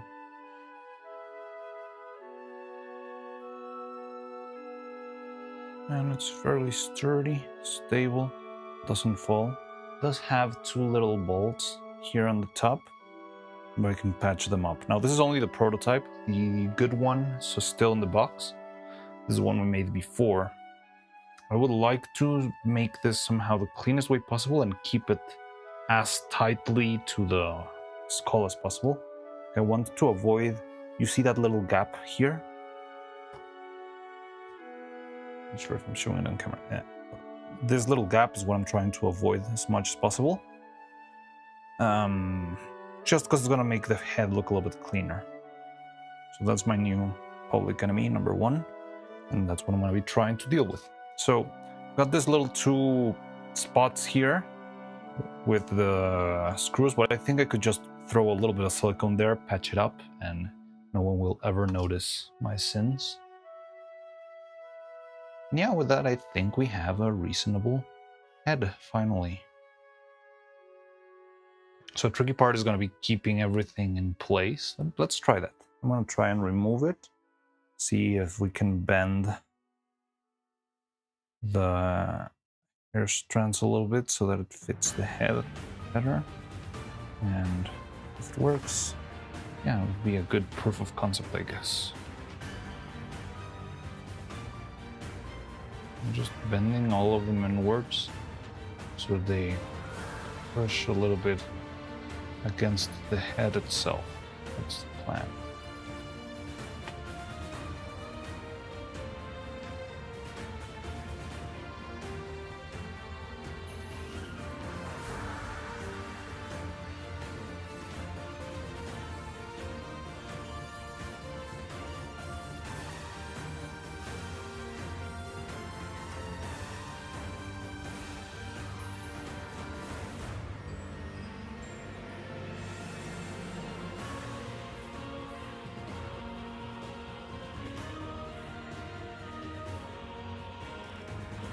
It looks fine to me. The ones in the side are the worst ones. So you get this horrible gap here. But yeah, just a little bit of tension and pushing and putting the wire on its place will help.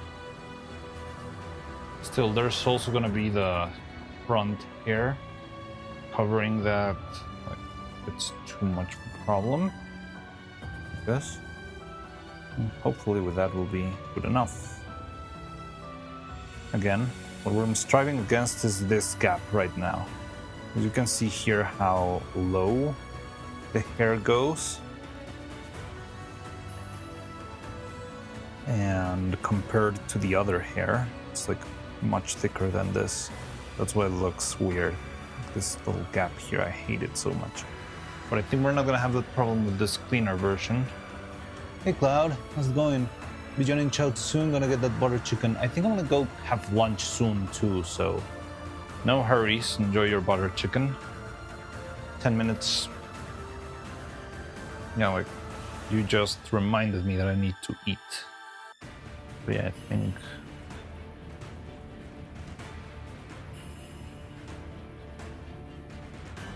So we'd also like to test how well do these things grip into the skull. I think they do a pretty decent job though.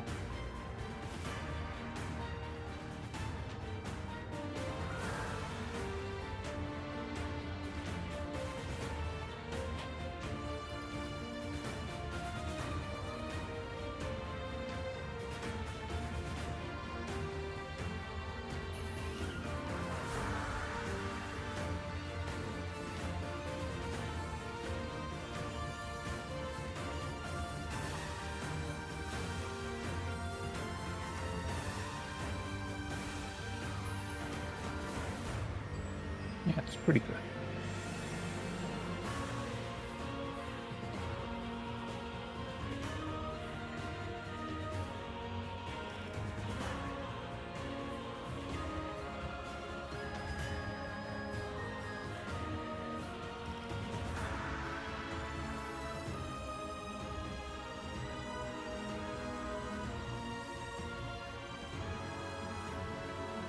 Right, eating that thing.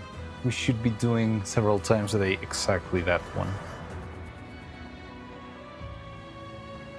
So okay, I'm looking forward to this. This seems to be the right way to go finally.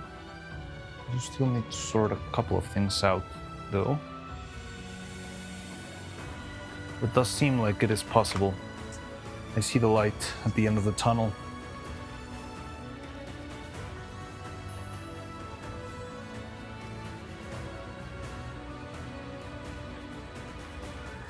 Yeah, so I guess I'm gonna go for lunch then. Let me set stuff up. They want to play Kora? I'm gonna put it. Yeah, put it on. So, we got plenty caramel music to go with.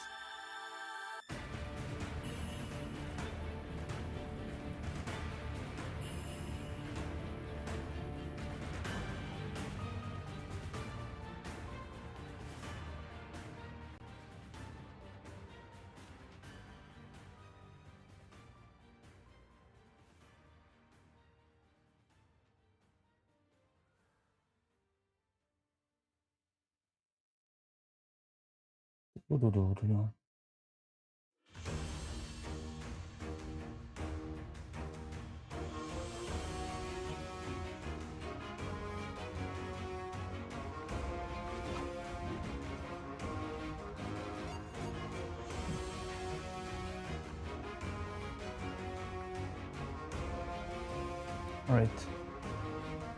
Let's see if this works.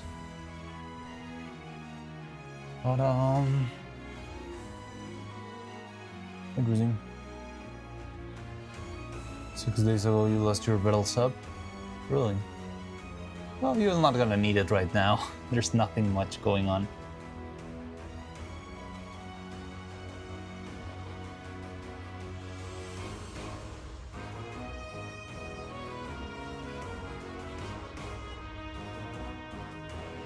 Alright, so yeah, I'll be back. I'll see you later after lunch.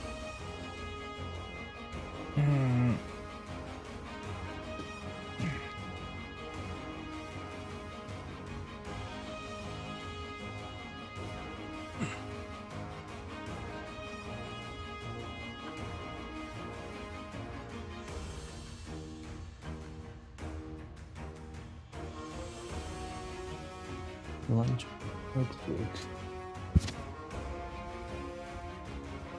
Yeah, so is the game running properly? I think it is. I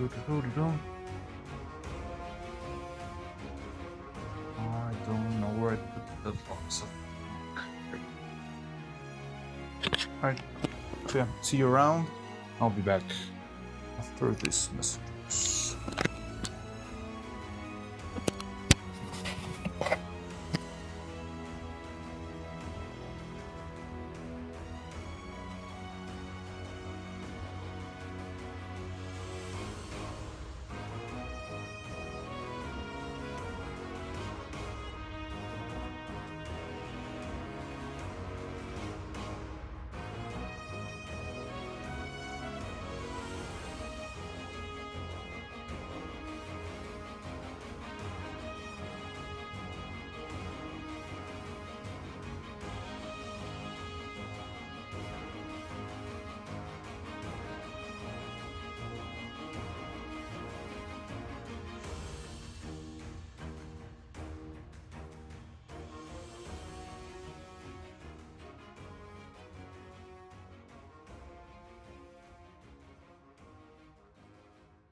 Hello. Hey, I'm back. No runners left, streamer wins, so the game glitched, it's okay. Did I not leave the... That's okay. Oh. Hello. Hi. I'm back. Let me... That. Whoop. Hello.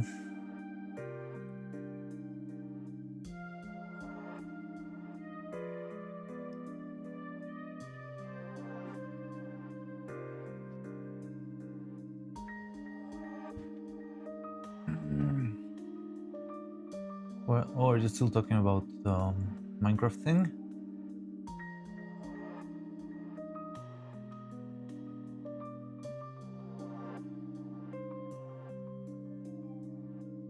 Never played Factorio. I kind of know about it, but I've never played it myself.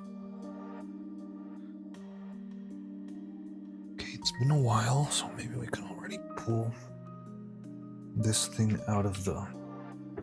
Ah. So, it's gonna get dark soon, so I'm gonna go turn on the lights. What I've been doing is preparing Neuro's hair to be casted, but also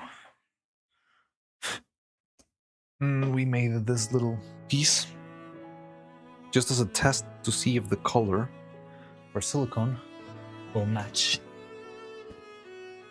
Fine, I'm sleepy. Is it very late for you or very early? But well, hello Jan, how are you doing? I think this might be the right color. Okay, it might not be exactly the same color, but it's close enough. Works. Gets the job done.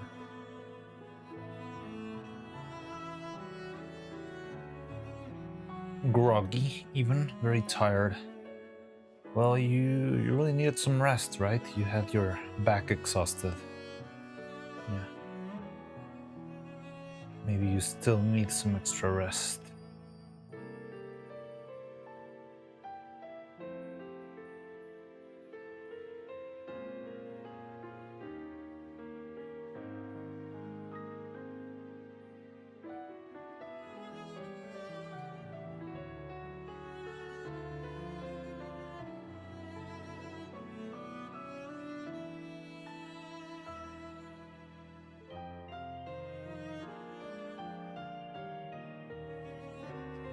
Okay.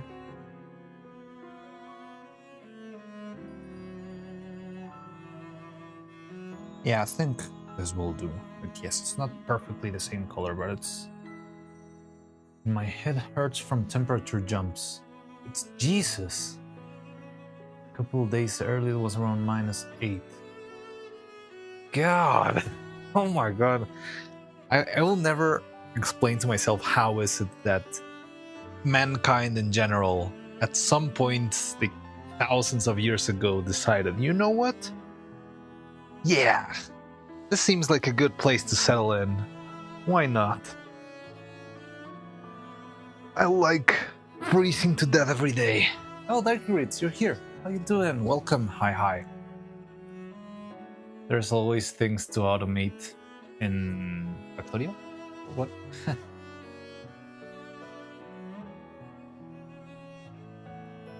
I get bored of Factorio after I've had enough things running out.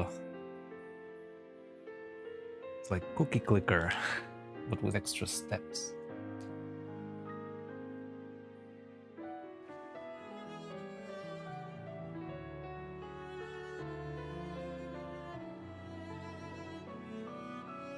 Well, gold, malachite, other gems and materials.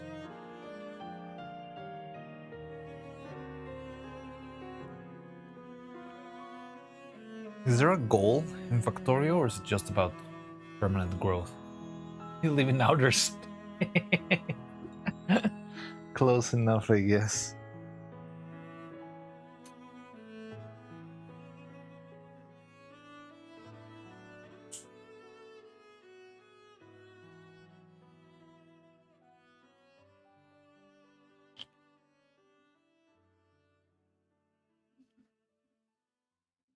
Pixie trying to figure out the best optimization.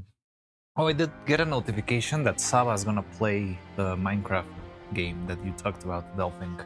I think she's gonna play it soon. Maybe in a couple of minutes.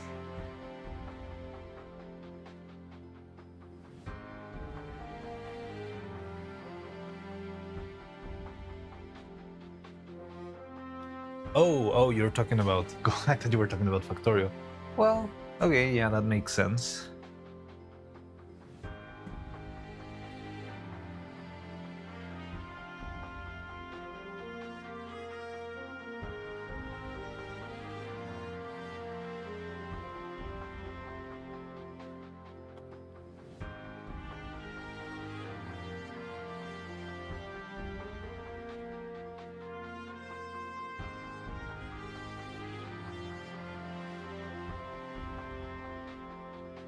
Okay, so I think it's time for the moment of truth, which means we will be casting this guy. And that's not scary at all.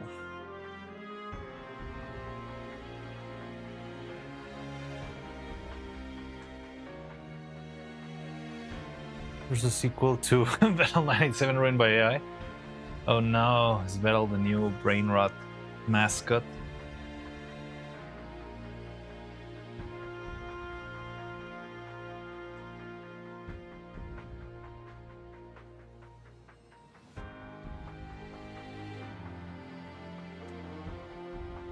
Yeah, look, Saba is live right now, playing Hightail, new block game.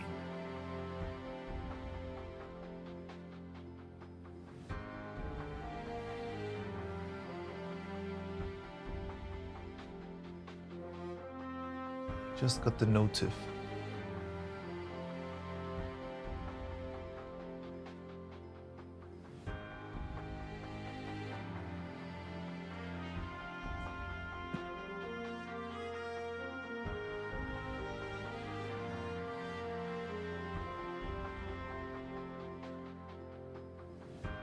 Oh, Sorwing was playing Hightail. I think I did see Sorwing was online, but he streams a very different timeline to mine. I do remember seeing Sorwing online, but I didn't even, well, I didn't even know what Hightail was until a couple of minutes ago, so probably didn't, like, look into it, I guess.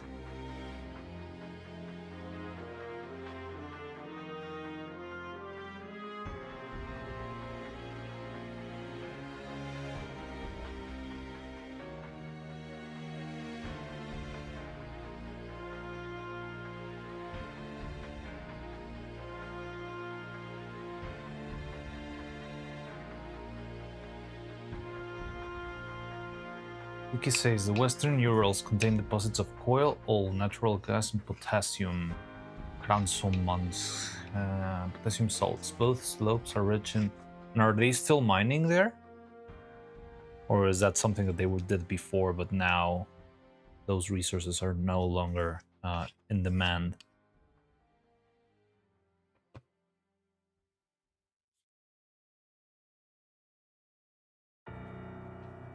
Roses, precious and semi-precious stones such as emerald, amethyst, marine jasper, malachite, and diamond.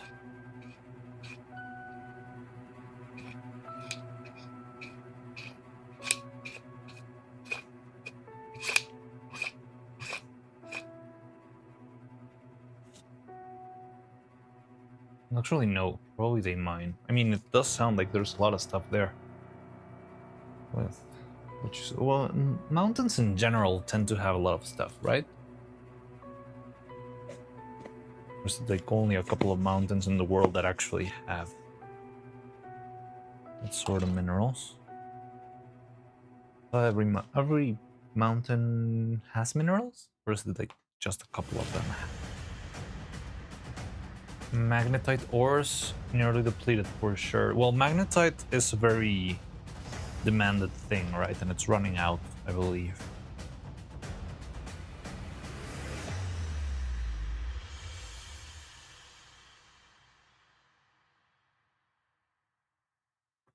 Not only in the Urals, but everywhere, right?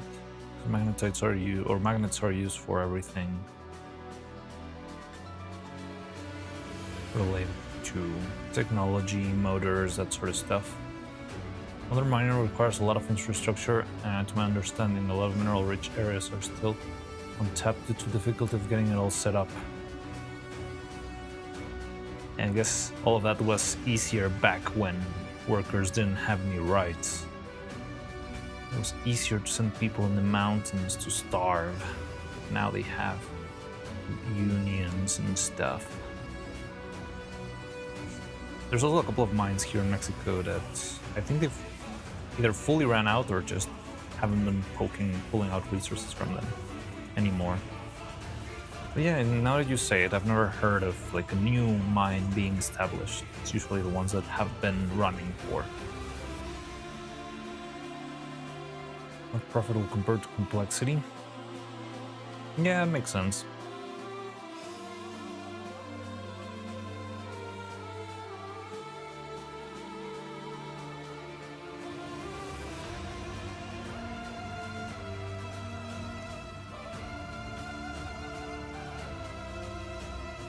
Places with instability of one sort or another.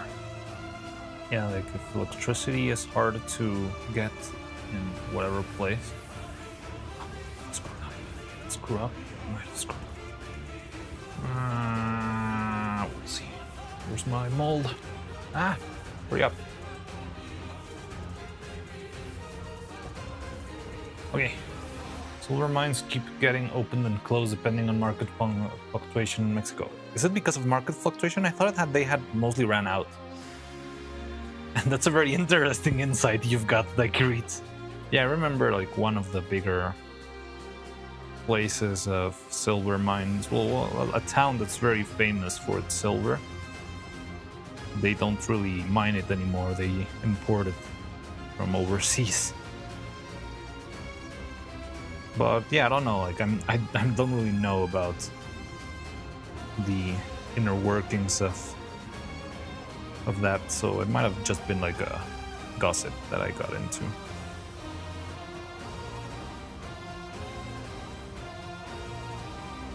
Ooh, careful, careful! Please don't do this.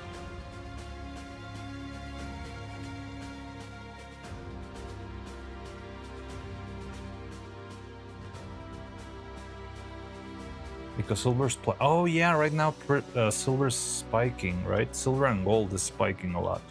So you're right, maybe the demand will push into new... Reopen the big one in San Luis.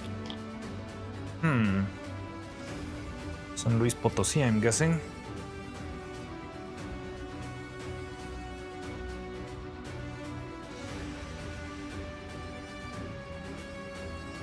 It's interesting. Okay. Wait, give me a second. Let's hold the miner talk for a second. I need to lock in a little bit. So let's place everyone to your battle stations. Please stay. You need to stay wherever it is that you need to be. Okay. Okay.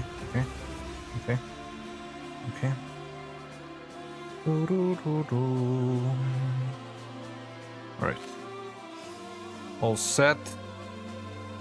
Give me a nice cheeky breaky because this one's gonna be messy. 3, 2, 1, cheeky breaky. Ah!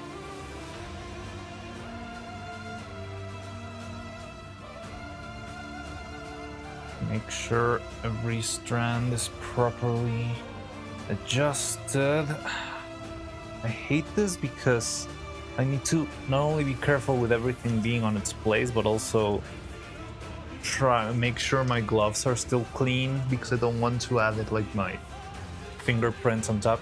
And I'm looking for the plier, the things.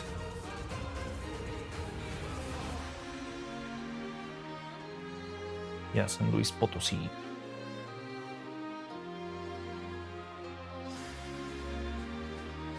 It's interesting. I didn't know about that.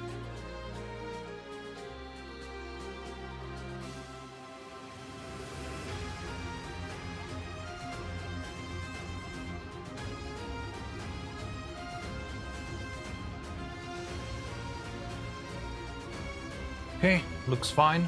I'm gonna leave it resting upside down so that if there's any air inside... I should have added a little bit of Vaseline. Screwed up. It's gonna be fine, but yeah, there might be another like little bite on the bottom.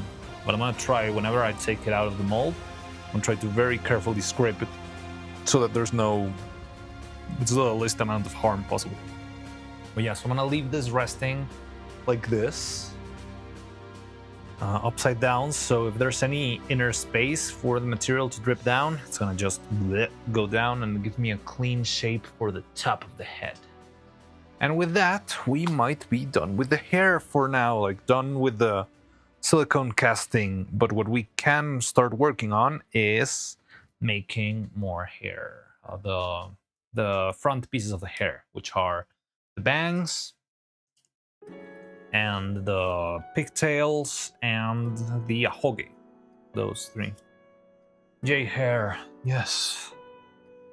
Honestly, it drains me. You've got no idea how much it drains me. I don't know, like making the same cast 28 times really drives me a little bit insane. No, it's not 28, it's 46 times, sorry.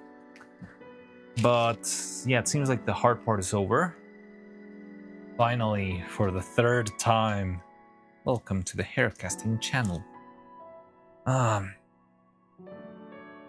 For real, I really hope so. I really hope so. If you think you want this to be done, you've got no idea how much I want this to be done already. But yeah, let's hope this is the right one.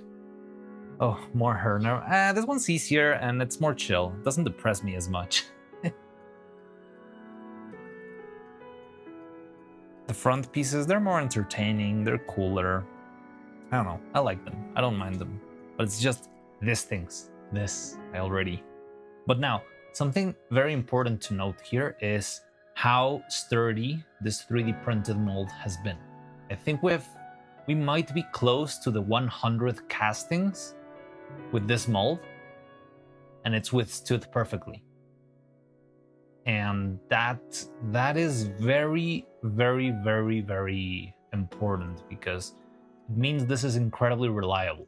It was sort of a simple process, and I've never seen anyone do this before.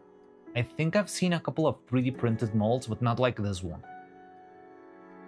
And yeah, I know this could lead into interesting things in the future.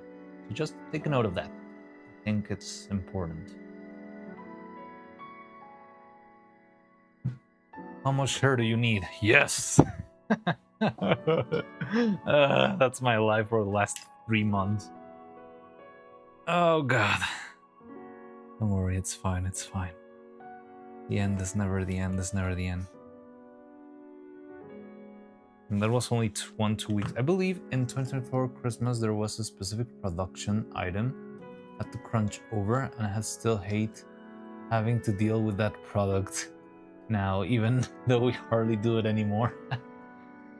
I mean, if it's like a household item, I feel like, I don't know, if I was working on, I don't know, let's say spoons, plastic spoons or something, and I found the same brand of spoons on the wild, like in the middle of the store, I would have a little bit of Vietnam flashbacks kind of stuff.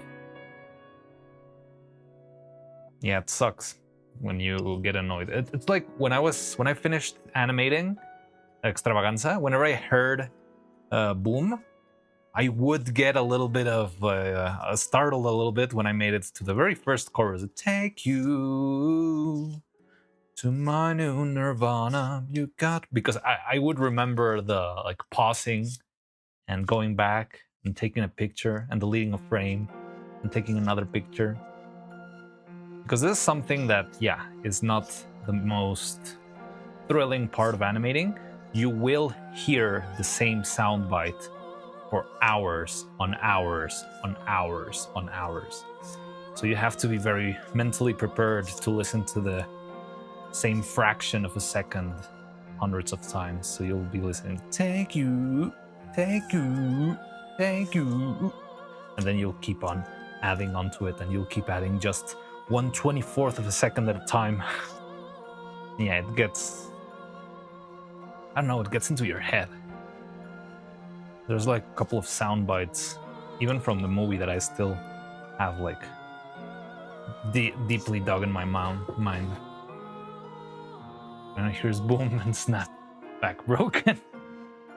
Honestly, so it was very discreet how it broke, but it's just while I was moving her. Oh, look who's there! I just was by. Hey, Faye, how you doing? Hello, hello. Hey, Faye, now that you're here, are you still here? I did a collab with someone else. It's called Jitsu Games. It's a guy that makes board games, and he's designing sort of like a card game. So I was telling him that we could maybe do a collab and play his games on our stream. And yeah, I thought you would enjoy it, because I think, if I remember correctly, I think you like board games and stuff. And yeah, it was like a little simple card game. So maybe we can arrange a collab or something where we play the card game. Yeah, it sounds good. Sure. So let's see if we can arrange that. Plays, does this sound right? No, edits. Yeah, that's exactly it. Let me know when. Well, we'll have to check it out. I guess I'll send you a message or something. We'll have to check between the three of us. Also, I'm not gonna be, well, don't have a lot of time. The latest. Yeah, that's I thought it would be fun. And other than that, how have you been? What are you up to? Are you gonna stream today?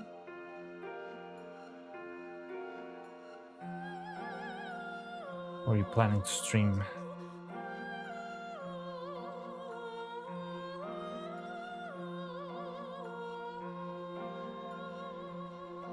Oh, Neuro-Automata, cool. We just heard the Neuro-Automata soundtrack on Monday. It was really cool. Unfortunately, it got me blasted, but we had fun. I'm gonna cut this one in half and use it for the tuahoges. I'm not sure if this is enough for a single braid.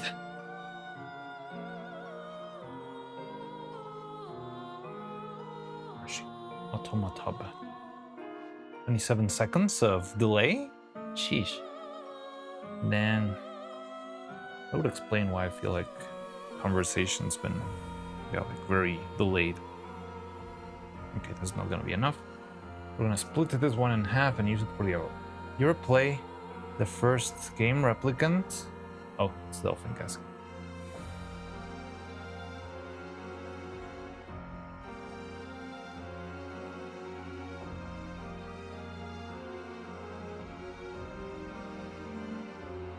The Raw Mystery. Big Robot Tomato. Wait, what? Nope, have it in my list. Near Gestalt, Near Replicant, Near. I don't remember what the other one was. It was just Near, right? Near Gestalt, Near Replicant.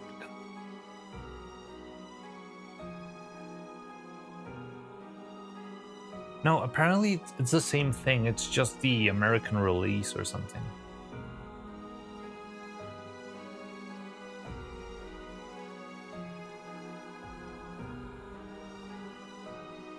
I don't know, it's very weird. By the way, Mariano, this Friday, you want to play the game that you show? The one that I was just mentioning, or which one? Or another game?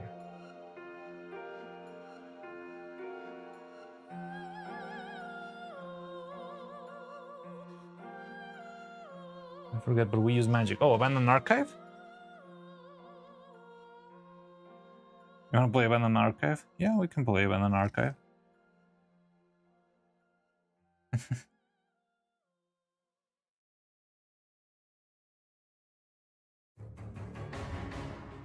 Sure.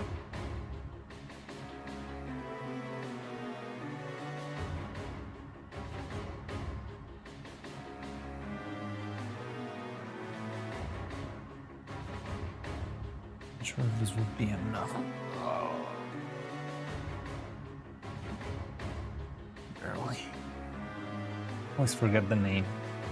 How can you forget the name of the game of the year?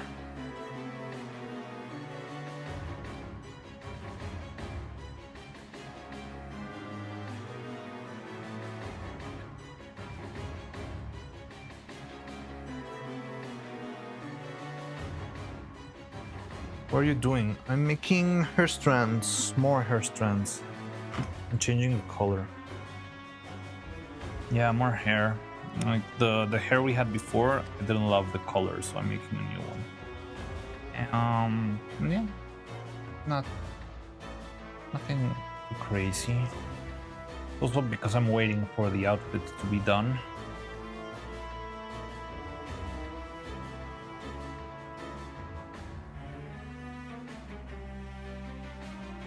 Is that Magica?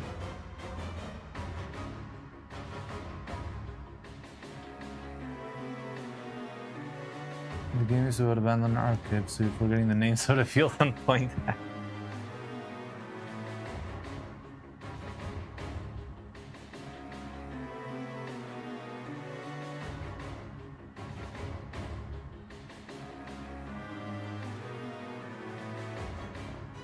Not finished it. I haven't finished it either.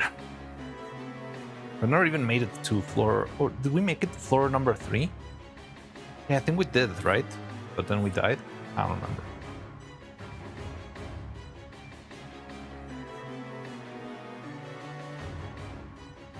Nope. Oh, okay.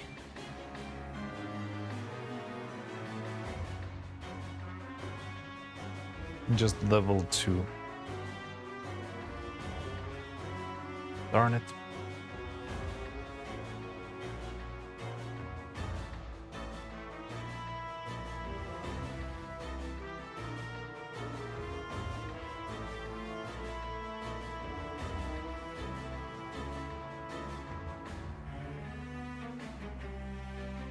You had a really good level 2 run, but then got killed in that place where you can upgrade gear or something.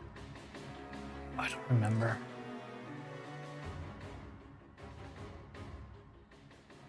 Not my cup of tea. I'm not really into bullet hells. I get to floor 3 or was it 4?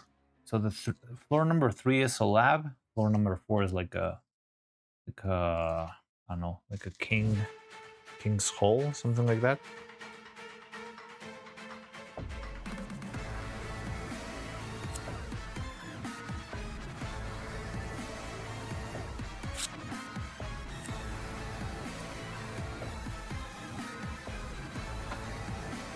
It's pretty far in.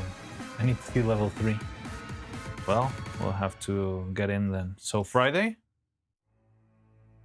What day is it today? Oh yeah, so the day after tomorrow.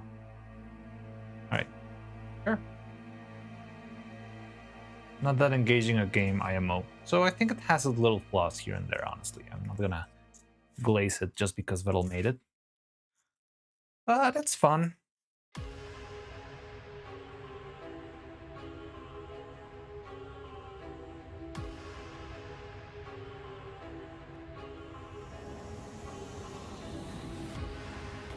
The upgrade tree is limited and the spells don't really interact. Yeah, there's no like cohesion between the spells.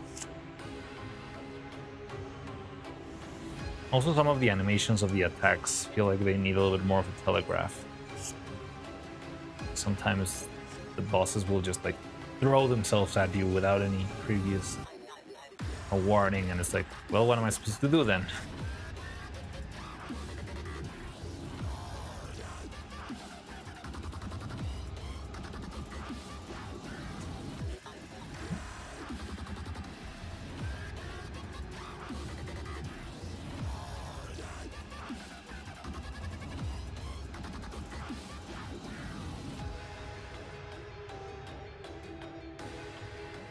Stuck no world tower after that killed my run. Yes, that happens a lot.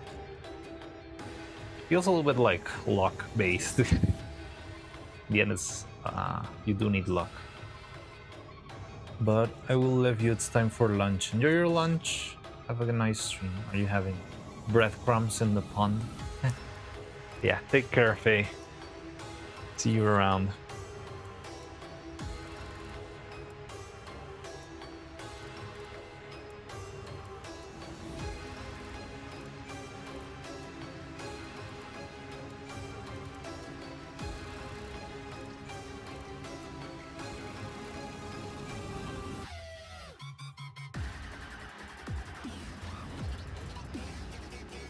Bye-bye.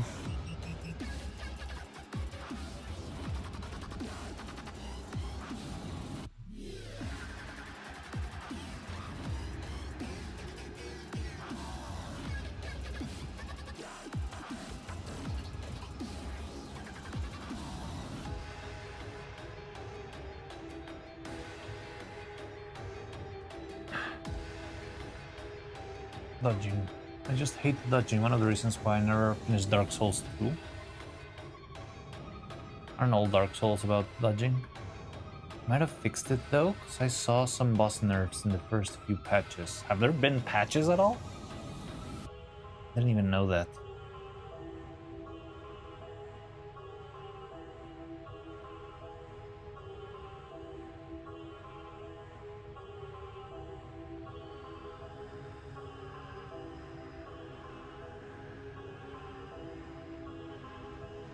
There's been at least 2. I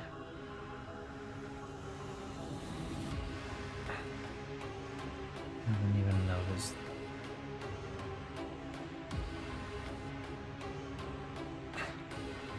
There are souls about get good, and I'm not good. Understandable. Well, Silk Songs also feels a lot like that. Classic get good meme. And I think I'm slowly getting there.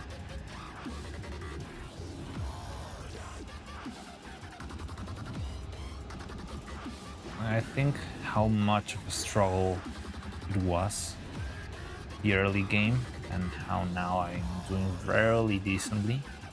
Like whatever I did at the beginning of the game, now it seems very easy and I don't really feel like I have a lot more stuff.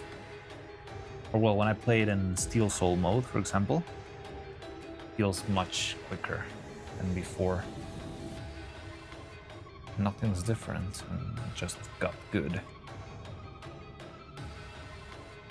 Man, the thing is, usually having a game where you devote so much time that you like actually improve the skill so much, yeah, it's kind of tiresome, I believe.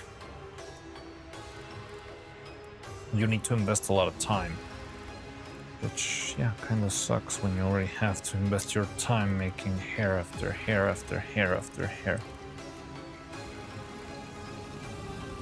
Well, the AA Discord General tab has tuned into ASCII art sharing.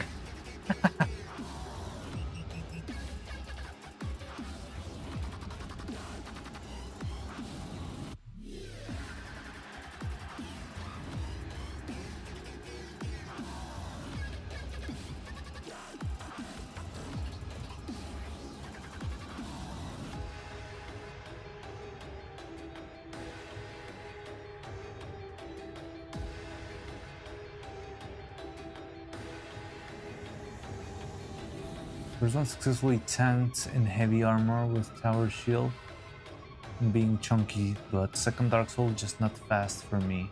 For you to dodge and move, just can't keep up. Well, I think a lot of people like. I feel like Dark Souls 2 is the one that gets the most flamed the most, right? And it's got to do something with the approach that they took for the game.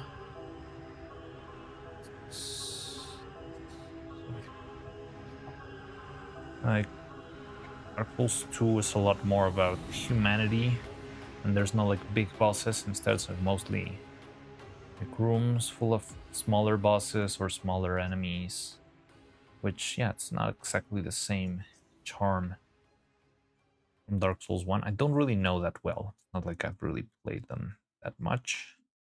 That's what I've heard and what I've seen.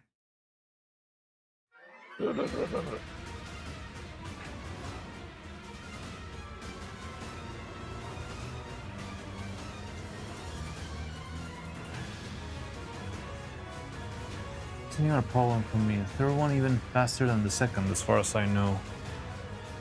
Oh, so the problem is the rhythm, like how fast it is, how fast paced. I don't know. I've never played a Dark Souls or an Elden Ring or Sekiro even. I am curious, but at the same time, it's like I would love to play one of those games, but I wouldn't love to invest 1,000 hours into it.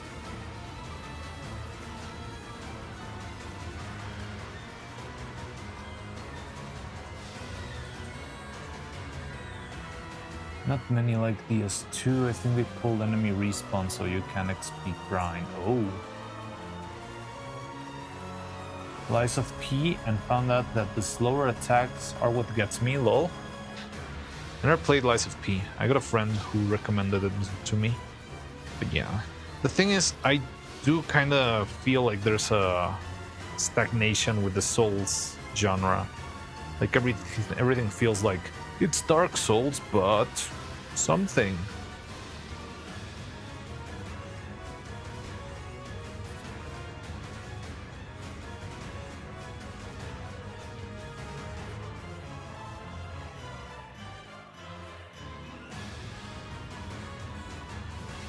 I wish they would shelf Souls for a bit. Yeah, I think it's about time for the Souls genre to, you know, just rest. Let it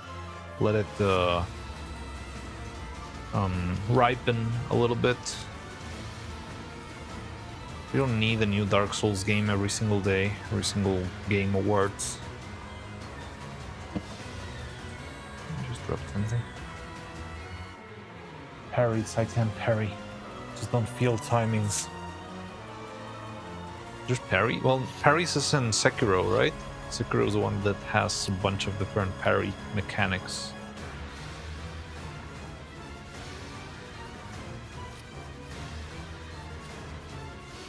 Maybe that's why I hate Reaper Quest. It's slower than what my brain expects.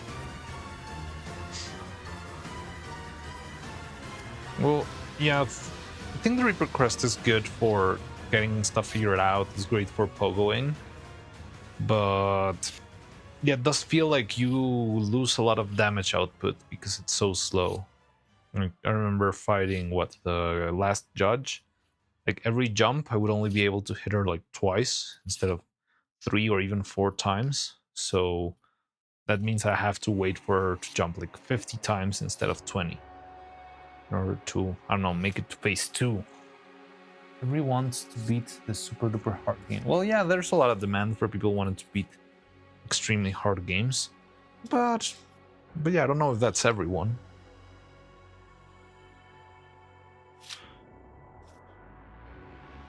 But yeah, you're right. There is demand for a very hard game.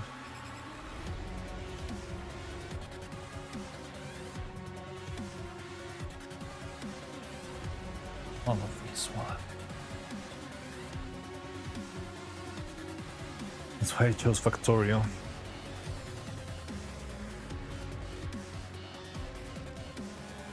Again, I haven't played Factorio. I never played that sort of like more.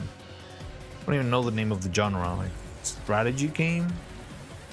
How would you call it? Like, it's the same genre that StarCraft or Age of Empires, that sort of stuff, right?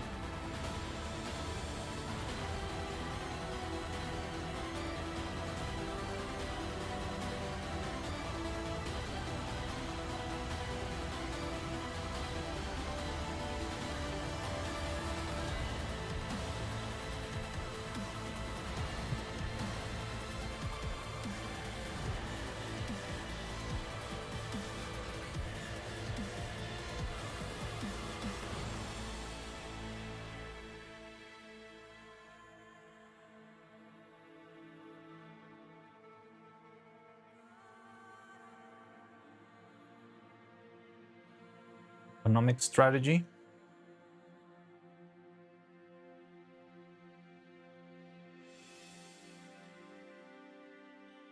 I mean, I think in general it's like just the, how's it, like isometric strategy, maybe that's the word I'm looking for.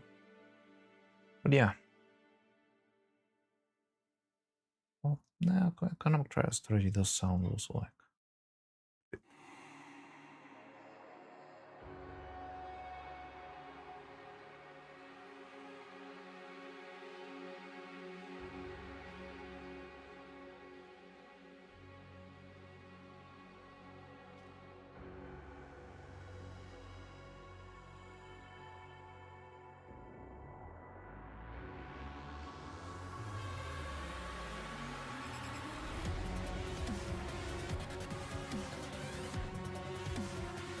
Mine Industry, which I believe is Boss Factorio. Never heard of that. Mindustry.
Paradox Mac War games are my favorite. What the hell is that? My streamer only paused again. My signal is alright, so it might be your side. I don't know. I don't know what my favorites have been. I think I like... I know there's like a lot of different types, but I feel like I vibe a lot with platformers in general. 3D, 2D. Puzzle platformers maybe. I like Portal a lot. Well, I don't know.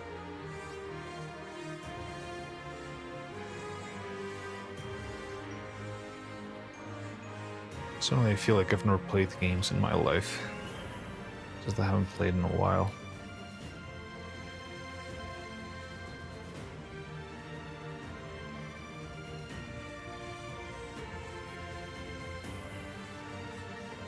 I like fighters. I like everything with a lot of action, you know?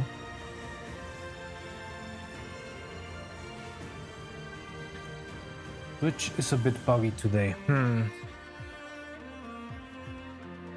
So is it still buggy? On my end it doesn't say there's like a bad connection.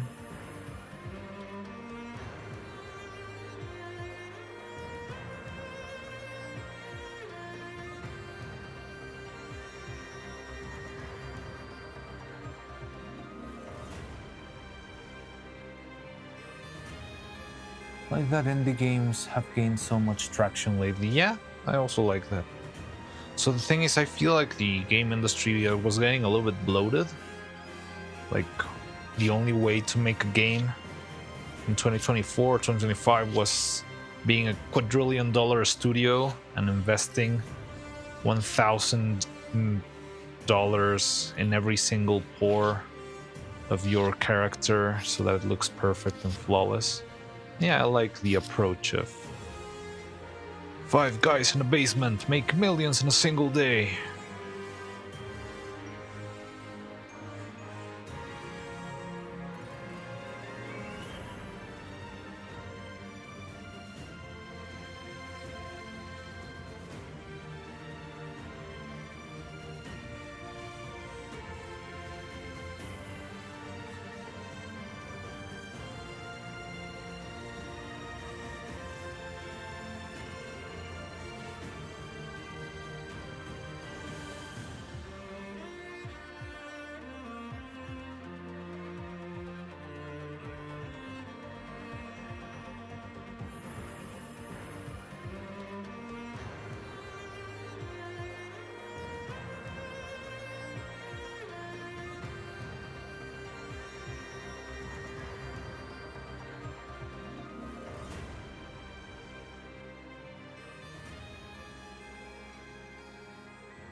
Anime these days are more same old. At least the selection of series that get adapted into anime. I don't even know what's getting adapted recently.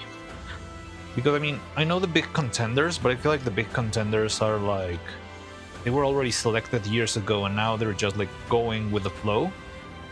Like Jujutsu Kaisen is probably gonna keep releasing for the next, I don't know, 20 years. But they're still a long way from finishing. Chainsaw Man feels like they're never gonna end. Like they just barely made it to Rise. I don't know how you say that, and I read the manga, so I don't know how you pronounce that.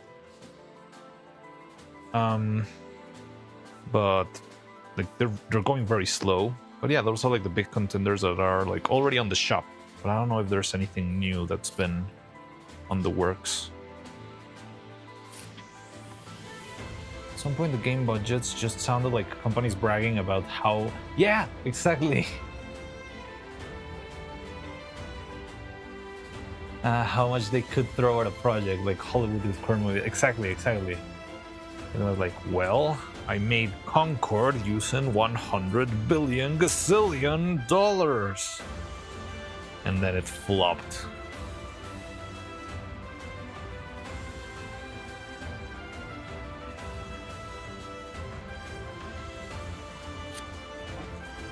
Like, for instance, just around the corner and I'll watch it, but I'm not excited about it. Witch Hat Atelier hopefully is coming out this year.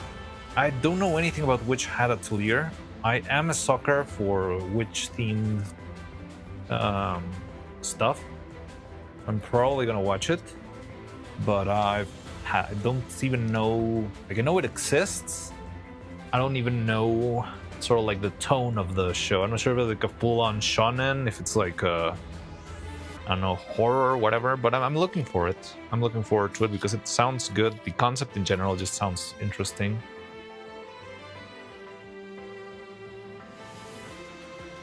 This $100 billion movie. Well, how about I don't? Oh yeah.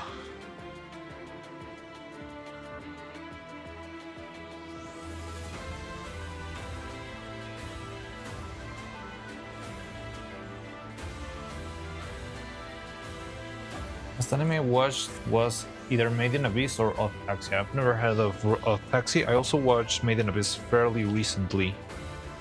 Not that recently, like 1.5 years ago. That's recent to me. Pardon this old man.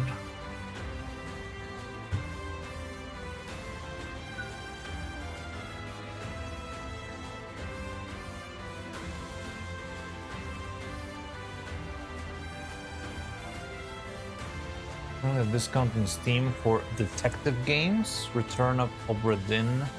Does Phoenix Wright count as a detective game? It should count as a detective game. You're pretty much doing the job of Detective Gumshoe all the time. That guy's useless.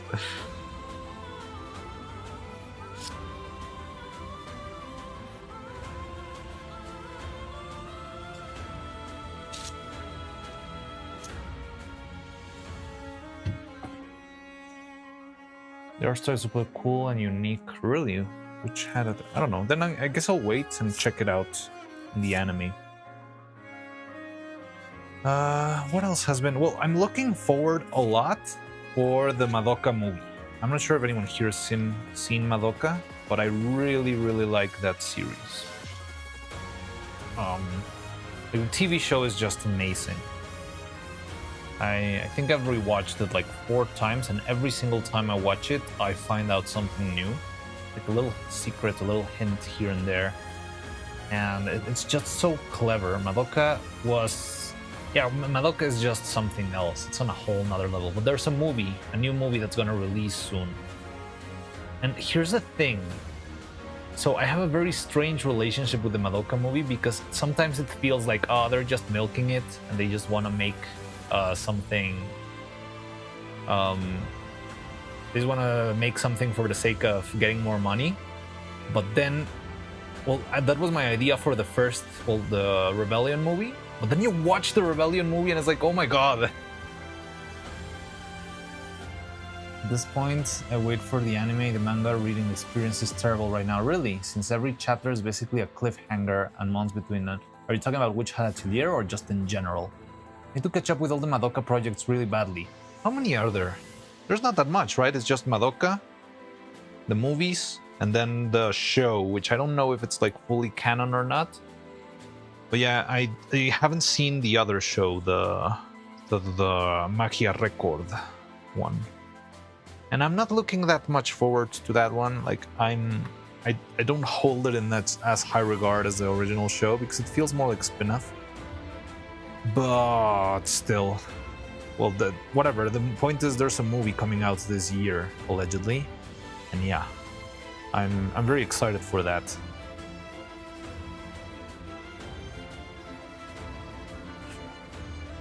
Which had Atelier, but it's a common problem with lots of ongoing manga. The beginning of the series had more self-contained chapters. Yeah, I don't know. I guess once you get enough traction, I think what happens is whenever an author starts making a show or a manga, they'll try to keep it self-contained because you never know when your last chapter is gonna be.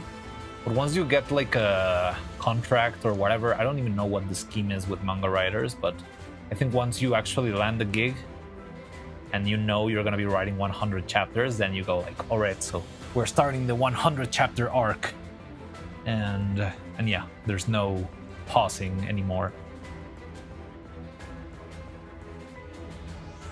The longer the series goes, the bigger and more connected to the ongoing plot gets. Well, yeah, but it can... I don't know, I feel like sometimes it can get out of hand.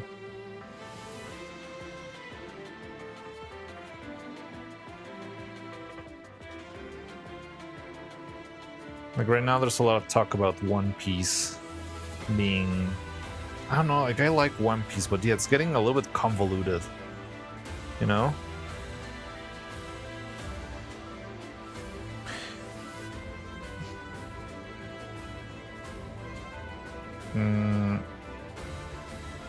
I think the big problem I have with the continuity in One Piece is that right now they're introducing a lot of like very powerful individuals. But the problem is they never introduced them before, and it's like it becomes like a very big list of, well, why weren't this like 100 new characters who are incredibly strong or whatever present like 5 years ago when the world was collapsing? Well, I don't know, they were paying their taxes or something, I guess. How long has One Piece been running? 25 years! Or maybe 30. The manga? The anime was, I think, started in 1996 or something. 30 years next year. There you go. Maybe my stream is 114. Is anyone else having issues like that? Look, man, paying taxes complicated, okay? They were busy. But they are the ones who make the taxes. They're the ones in control over the world. Why are they paying taxes? Who are they paying taxes to?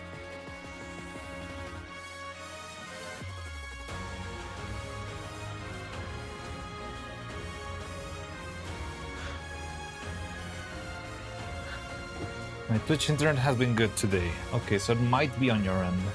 Maybe the cold is getting to your internet provider.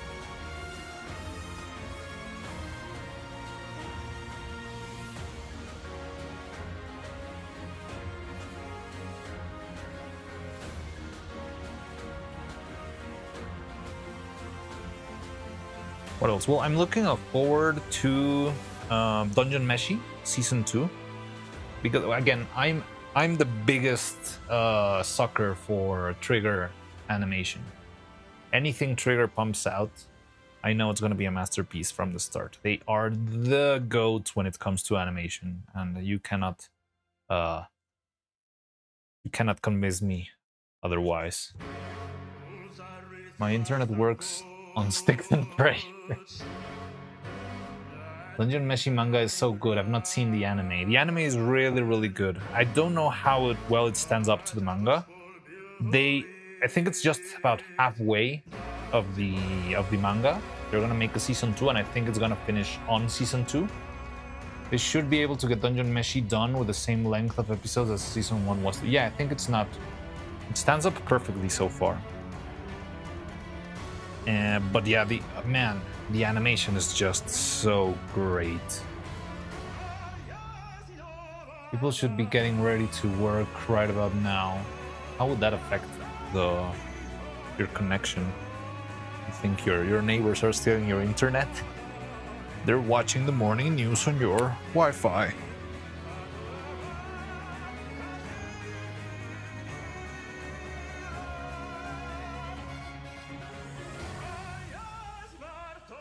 But yeah, Dungeon Meshi looks good. There's gonna be more Cyberpunk, which I don't really know what to expect. But again, if it's on Trigger's hands, it's gonna be good. And I'm not sure if they're on to any other projects besides those two. But man, Trigger animation is just so good.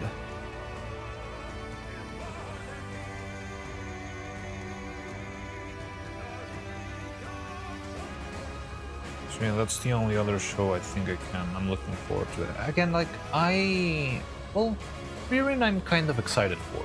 I feel like Frieren, I'm gonna watch it. But yeah, kind of like you say, they'll think I'm not dying for it, but I understand why I'm not dying to watch Frieren, because Frieren is a very chill show. And that's part of the point with it. It's not about fighting the great demon lord or whatever. It's just an old lady and a traveling to the frontier for some reason. So it doesn't have those big high stakes of, oh no, I wonder what's gonna happen with Makima once Chainsaw Man Season 2 releases in 5 years. Or Jujutsu Kaisen, everyone died and everyone will keep dying and everyone keeps dying. Why am I watching this if everyone just dies? Looking forward to more birthday episodes. Birthday episodes? What are you talking about? Dungeon Mesh is also an example of having a really good English dub. Yeah, I've seen clips in the English dub, and the Spanish dub is also really good.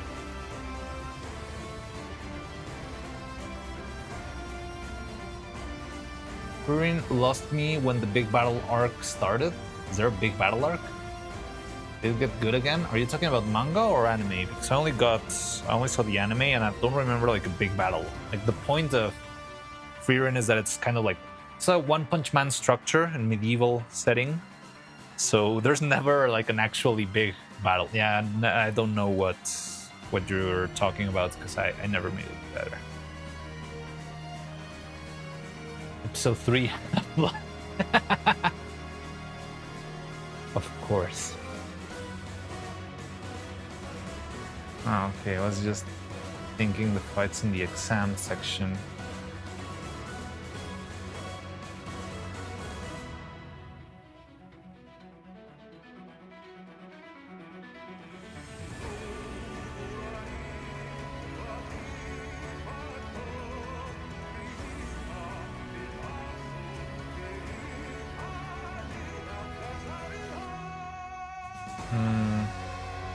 What else have I read? You know what I would like to get up to date with? Berserk. Because I know Berserk's never getting an anime adaptation. I don't know, like follows it all the way to the end. There's just no way that's gonna happen. But yeah, I would love to get back on track with Berserk. I tried to start reading it, and I was doing fine. Yeah, I got stuck. Well, I stopped reading. Like my reread, I didn't make it very far. I barely made it into the flashback. But before that, I had read all the way to where the manga was, like 5 years ago, no more, like 10 years ago. So I did read, I think until they presented Shirki, the witch. No, a little bit later than that, because we got to meet the witch, and then there was like the god of the sea. That's where I got a husk. Blood, guts, and guts, and blood, and blood, and guts, and blood. Blah. Talking about guts, we're just talking about. I was just talking about Berserk, so.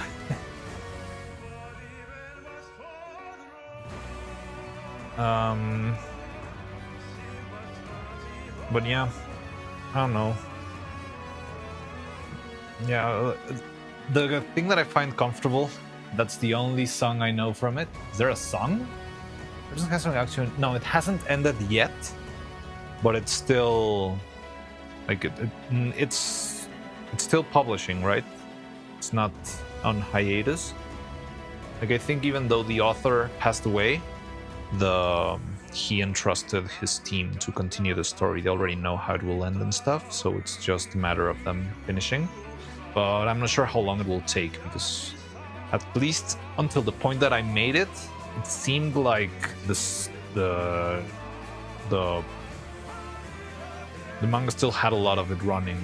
There were a freaking ton of demons still out there that we hadn't met, and yeah, like they felt very far away from actually being a threat to the big bad.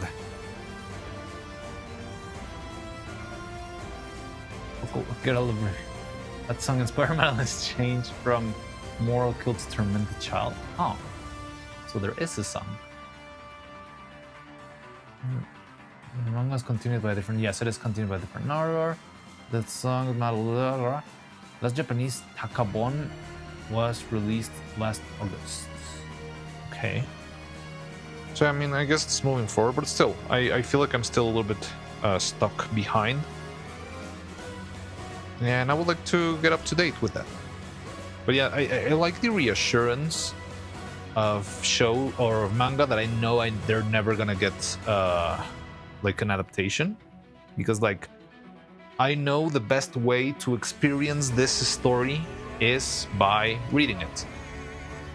I struggle with that a lot with, for example, Attack on Titan. Like Attack on Titan, I was very tempted to reading the manga. First I saw the season 1 because it went very viral a lot of years ago and was very popular. Yeah, it looked cool. I watched it and it was cool. And yeah. And then there was like I don't know, 7-year pause between seasons. And I didn't think we were ever gonna get more. So I did get tempted into reading it. But the thing is, their drawings, they're a little bit lackluster. And also I feel like Attack on Titan is not the same without, you know, the music and the voices. Like, what's Attack on Titan without those nice gut-clenching screams?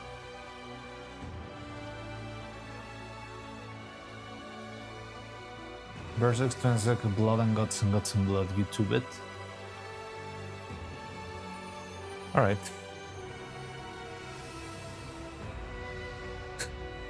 Sounds very edgy for, even as, like, it sounds somehow too edgy for Berserk, and that's a crazy statement to say.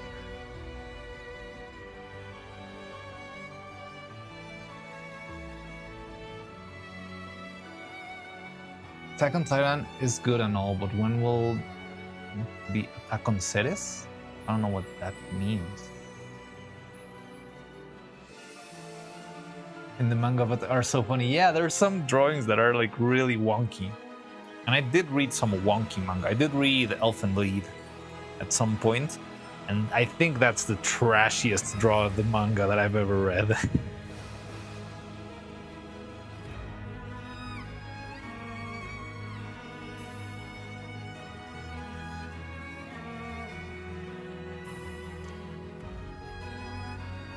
Only had after the lyrics a bit, but the most part is one to the Madeline's past. Okay. Shorn of a mother's love girl, won't die beneath her. Okay.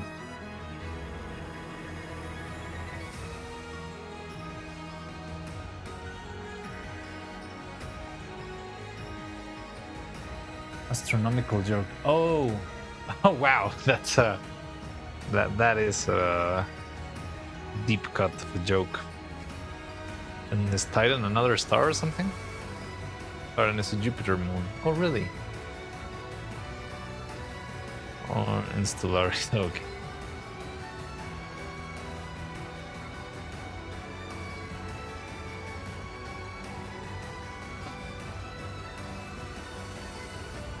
Definitely manga's definitely up there for me too. Another example where I had head over heels prefer the anime to manga. Well, here's the thing: the anime is just half of the story, and that's the part that sucks. They got the freaking Soul Eater treatment, you know. Oh, Soul Eater is another one that I read. I think we've talked about that one before.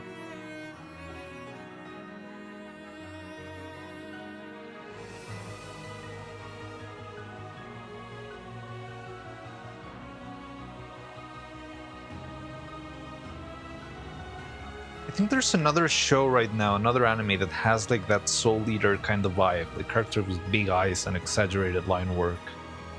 It's not quite the Soul Eater style, and I don't think it's the same author, but I've seen that it's getting popular. Something with a G? Gyakubo? Gyabako? I don't know, something like that. Posted an inspiration or endless. I don't know. Can I see this? It's probably gonna get me blasted on copyright claims, man.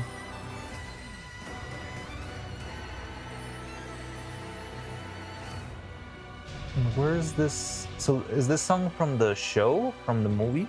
Like, I know there's a movie and there's like an anime show, and both of them, they don't make it very far into the story.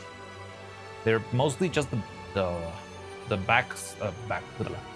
flashback, right? I'm assuming I haven't watched the show. Oh, okay, so you haven't watched it. Have you read the manga? I think you would enjoy that one. It's also very, very, very, you know, like. Well, you've mentioned Goblin Slayer, and I do feel like Goblin Slayer draws a little bit out of the Berserk, even though I haven't checked that much of Goblin Slayer. After hearing all of that blasting for the 3D animation. Which show again? Wait, what? I don't know exactly the name, but it seems like it's got like that Soul Eater style. And I remember it's something with a G. It's like a single word, and that's about all I know. It's a show with a G. It's got a single word like Gyakudon, Gyakadon, Gyakarama. I don't know, something like that.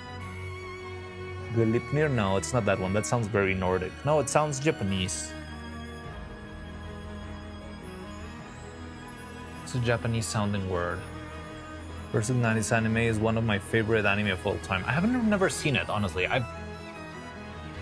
Because I see it and it's like, well, clearly they're not making the whole thing. I always assumed that it was gonna be a Soul Eater situation or a Full Metal Alchemist situation.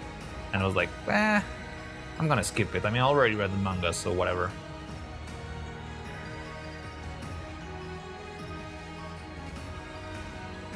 Having a version of Berserk after seeing the horse memes? I mean, yeah, the horse memes are a thing. I'm not gonna gaslight you into. But I mean, it's done with the fair intention of being appalling, you know? It's not.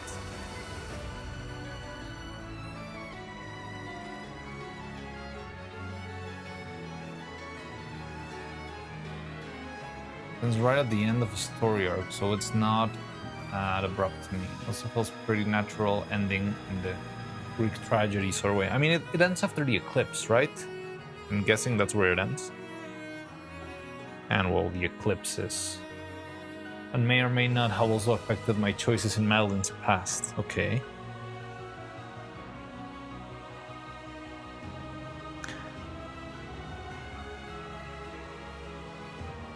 What other manga? Another manga that I've heard that is really good, and I did read a little bit, but honestly, I found it a little bit slow, so I didn't continue reading it, although the art was amazing. Vagabond. Vagabond, I know it's really well, received. The art is amazing, but yeah, I don't know. I think when I read it, it felt a little bit slow to me. I've tried reading Vagabond. It's slow though. Yeah, it is slow. It's very contemplative, very philosophical. What does it mean to be a fighter? Kind of stuff. And, you know, contemplating the snow falling in spring, moon hits during the day. Horse memes, Berserk, Nordic memes, Kelpie? Is there a Kelpie? I don't remember. I think there is a Kelpie at some point in Berserk. But the horse meme is not a Kelpie. Tried reading Vagabond. It is slow though. Yeah, it is. Maybe not have Rura.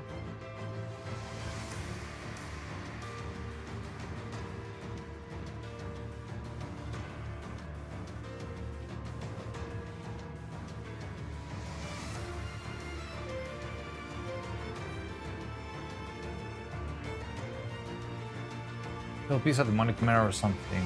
I mean, yeah, I know. I like the idea of the Kelpie a lot.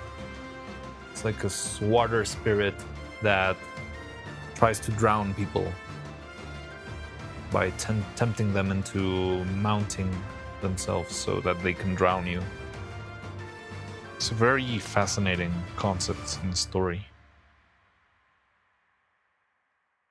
Oh, there's also a Kelpie in Dungeon Meshi. That one's also really cool.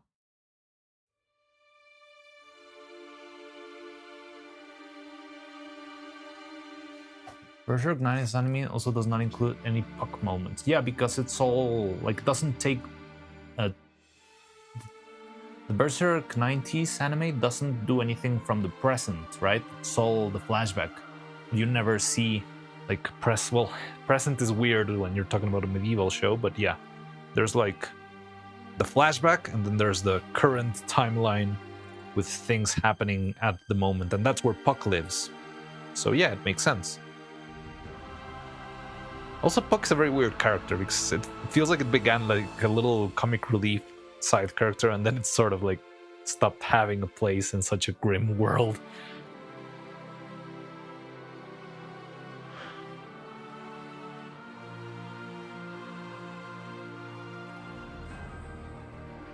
Still flabbergasted by mare or nightmare. Oh, that's where it comes from?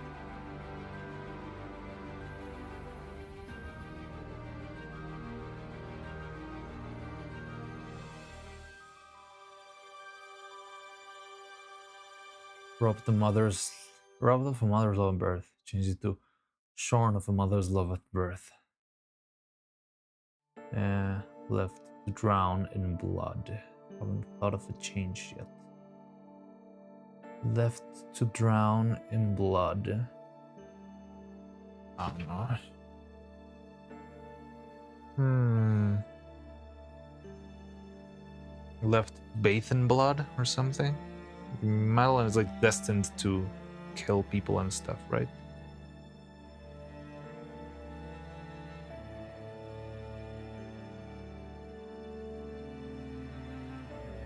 Fuck is so jarring. It just doesn't fit. It's kind of funny at some moments, but yeah, like it's weird.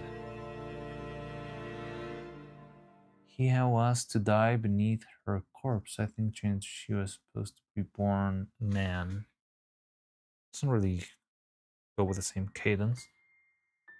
Went away with the stream for a while, went to a library. I believe in D&D nightmares is first depicted as horses, but probably there's something deeper. Probably, like it sounds like something that comes from myth, not only from D&D.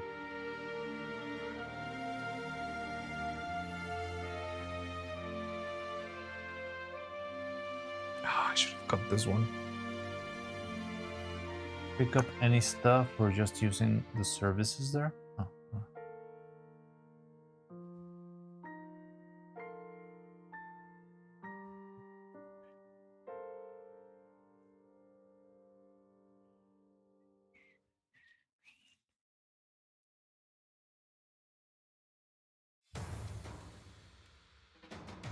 Meant to rot in a cesspit of despair, became the daughter of the cesspit. Daughter of the cesspit of despair. Wait, who's the cesspit of despair? Is that her dad or her mom?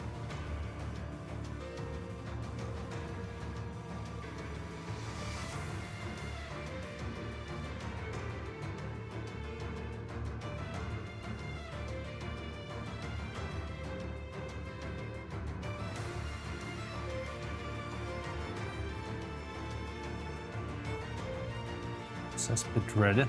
What? Born to die as a waste of hair, became raised. Raised to sire a wasteful hair. I like that a lot. That one works really well.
Spirit of Despair is literally Reddit.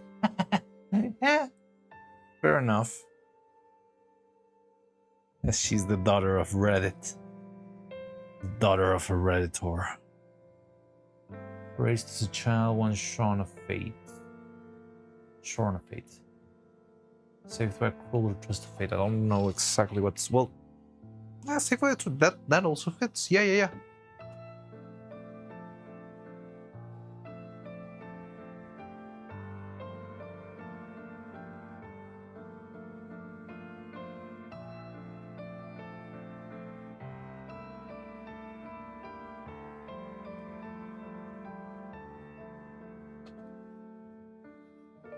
So you rewrote the whole song for Madeline?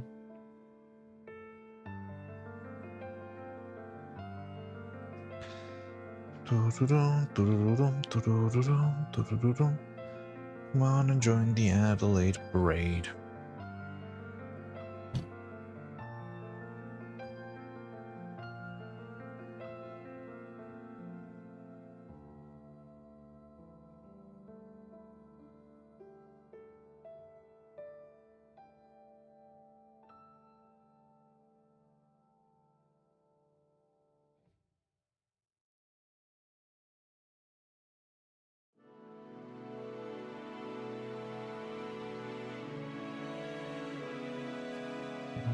I don't know why. I think Madelaine's name sounds a lot like Adelaide to me. Going to Adelaide's house today. Insert off the mic laugh from Elijah Wood.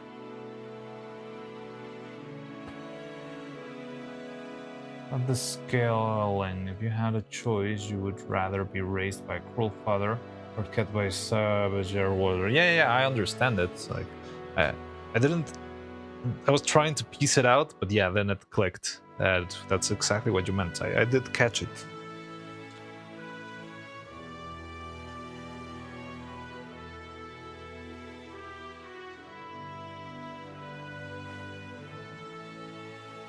Writing a Sunday and then inventing a language of a poor book. Look at you, Sir Tolkien. That's how it started?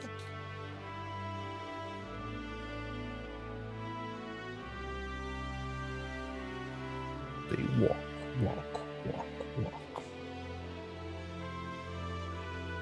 A fit of rage falls, I think. Traded crown for cage. Isn't it the other way around? Doesn't she have a crown now, and she didn't have a crown before? She was rich, but she was not a princess, right? And now she's a queen, right?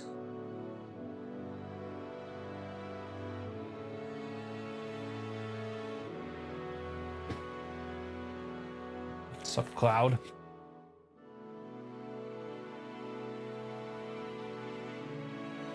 Ta-da-da-dum, ta-da-da-dum, ta-da-da-dum, ta-da-da-da-dum.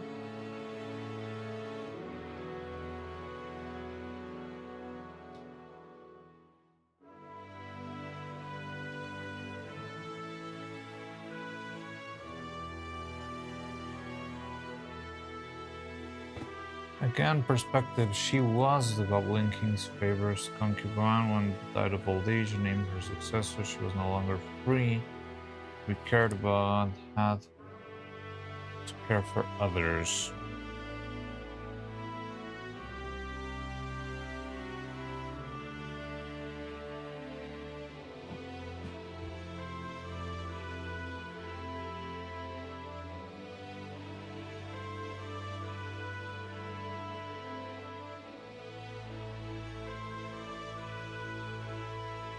Yippee.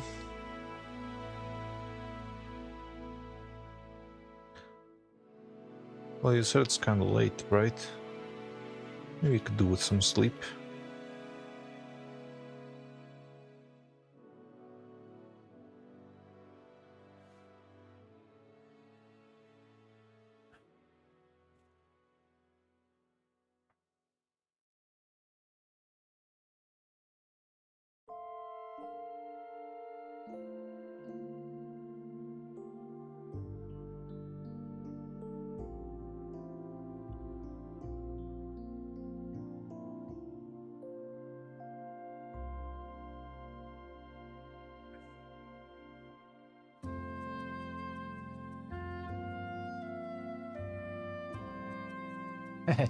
Just change sushi. Yeah, that's fit. Blood and guts.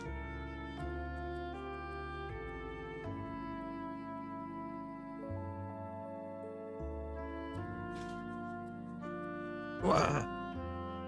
Okay.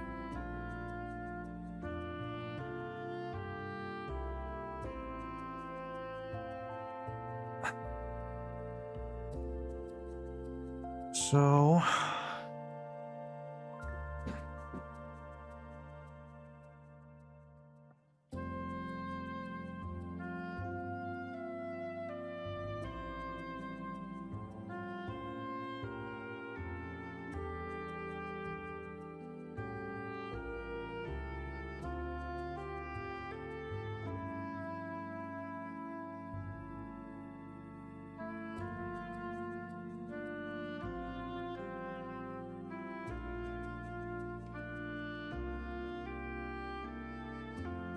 falling asleep over our chair, better fall in bed. Yeah, I will product rest of the day. Thank you very much, John Lennon.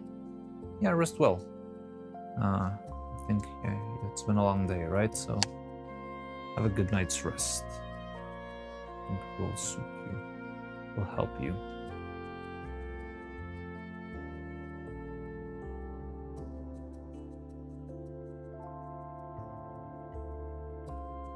Oh, he flies. Huxable.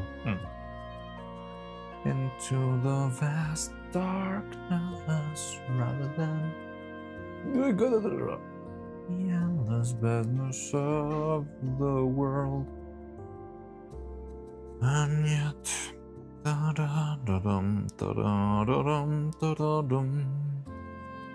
he believes will wait only life by sword shall reign. Never came the sword to end her reign.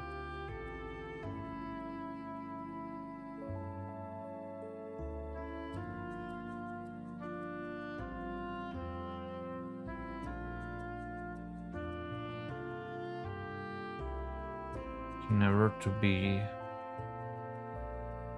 to death be slain. Exchange douche.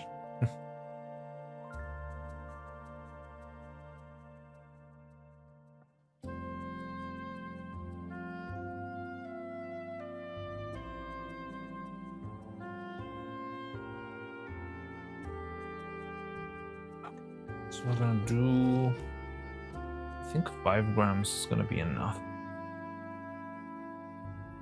Oh, I 0.5 grams.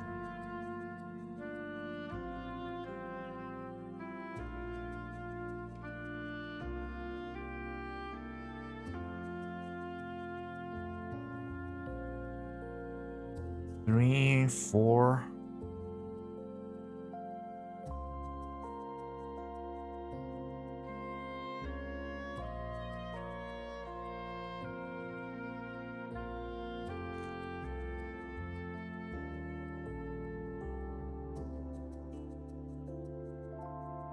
So yeah, listen to this neuro-right mind to help me remember her past. But yeah, it does encompass most of what we know about her.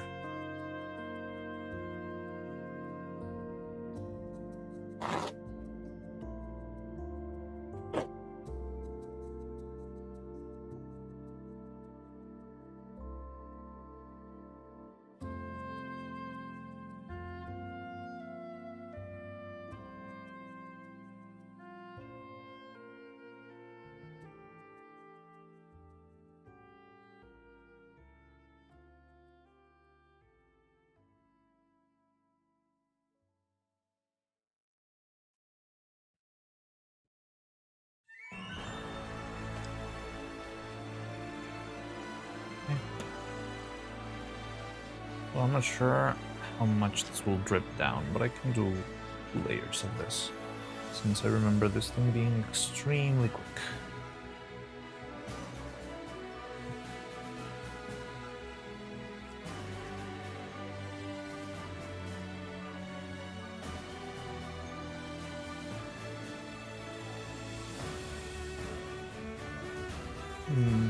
Mwah.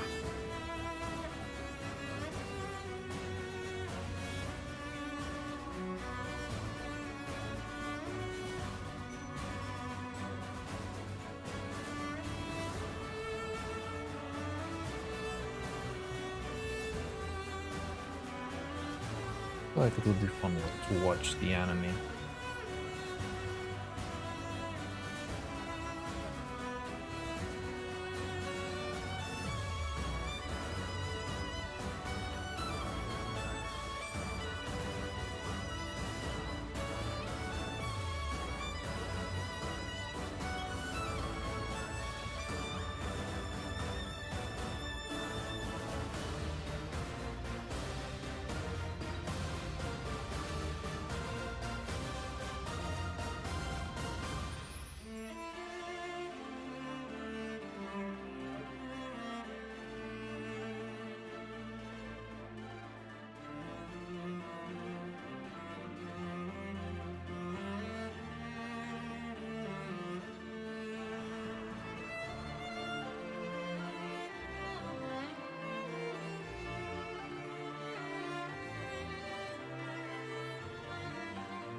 So I'm not sure if you can actually see it, but I'm trying to make it visible for you.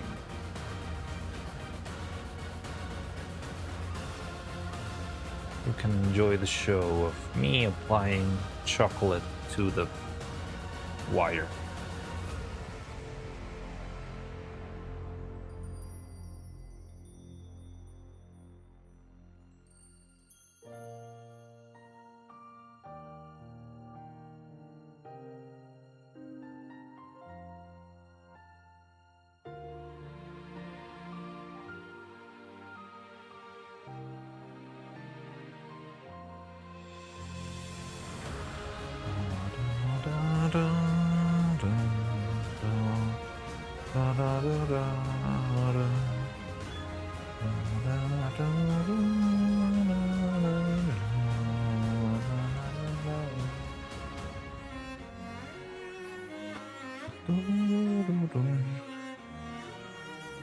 Okay, so I want to try to cast this.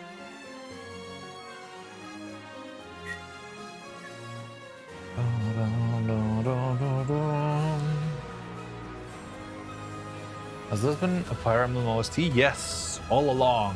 It's always been Fire Emblem OST from Fire Emblem Three Houses. And now we're hearing the Smash Bros. Music. Oh god. Oh, they removed the ability to remove reviews. So I can just drop 2 more bot reviews on my latest chapter. Like in a single day? Yeah, it's weird that somebody drops 2 reviews in the same day.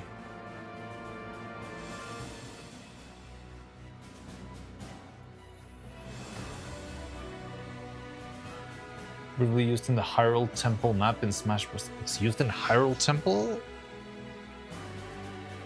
Like, I know this song as, well, no, the other one, as the one that plays in the Fire Emblem stages in Smash Bros. But, oh yeah, I think it was used in Melee for whenever you unlocked their Martha Roy, right?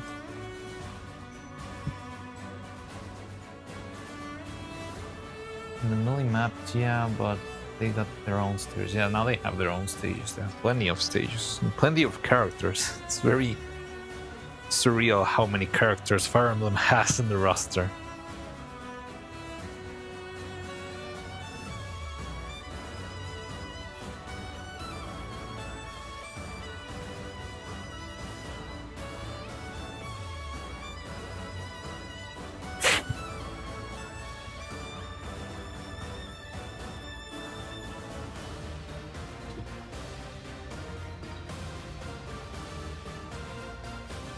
The standard low chance. Oh, really?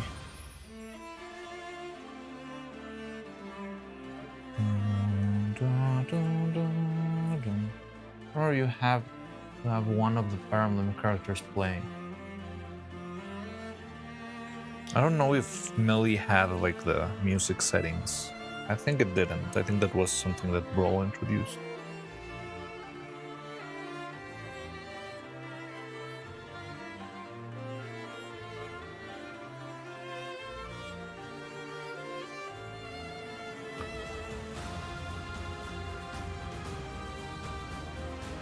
Change the channels, yeah, that was in Brawl.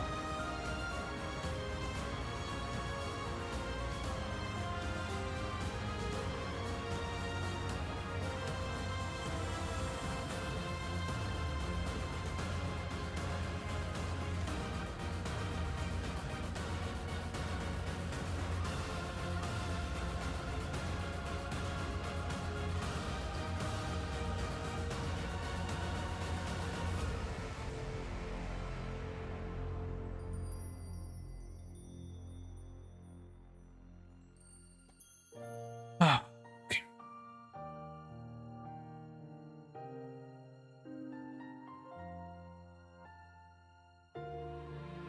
To Millie to have JP language setting on, which made beam sabers sound more like lightsabers. Interesting, I didn't know that the sound effects would change too. That was only the voices. Because I know it changes the names of some characters, like Jigglypuff changes into Puddin. And who else? There's another one I remember. Bowser becomes Koopa.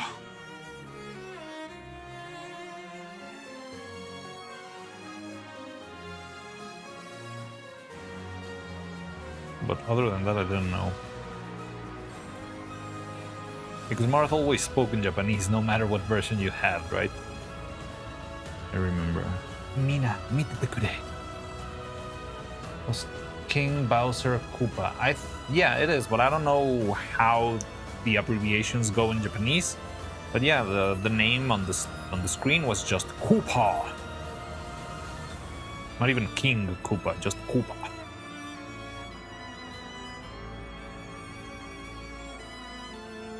Yo. Interesting. This thing reacted very quickly.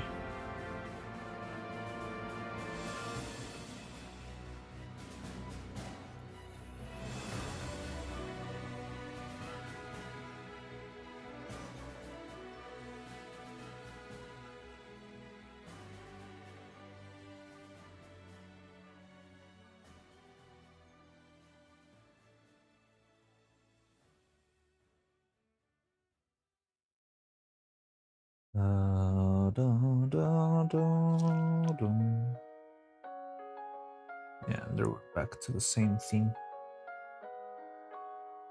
Just a little bit repetitive, honestly. Like, this melody has been played a million times already. Da, da, da, da, da, da.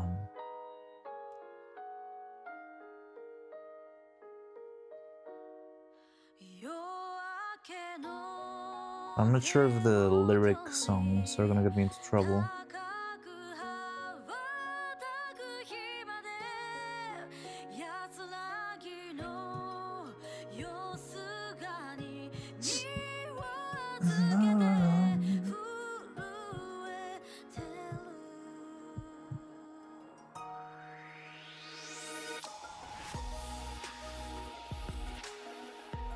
What's with the lo-fi?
した髪濡れた背中を追いかける振り向く瞳に戸惑って It's been very fast, so it made. It came very quickly, a thick pace. Yeah, it's just kind of good.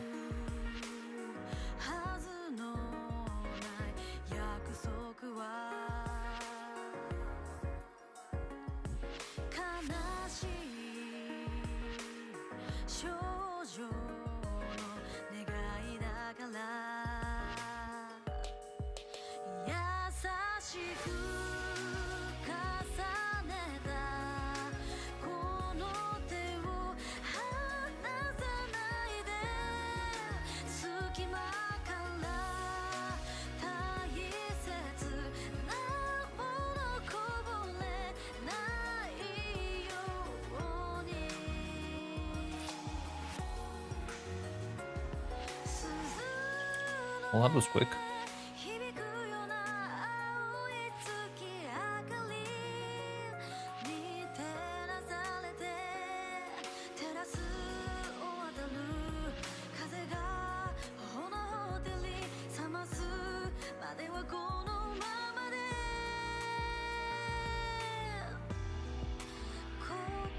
Mask? Majora's Mask? Oh yeah, I think there are also some changes with Majora's.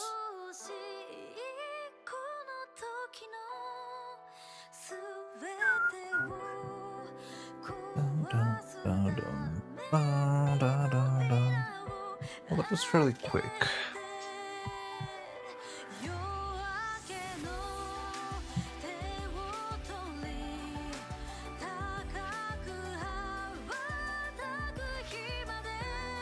So I'm considering I might need to make another head.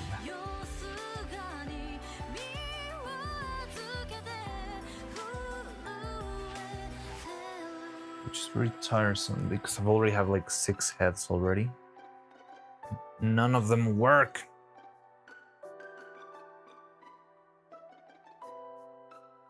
Just for the sake of being able to paint it and not having to remove the magnets.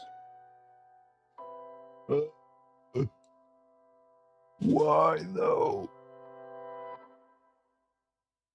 Okay, so we got these hair strands. We can make that. We can cast the inside.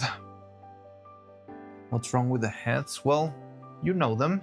Same ones that never accepted the paint. This guy.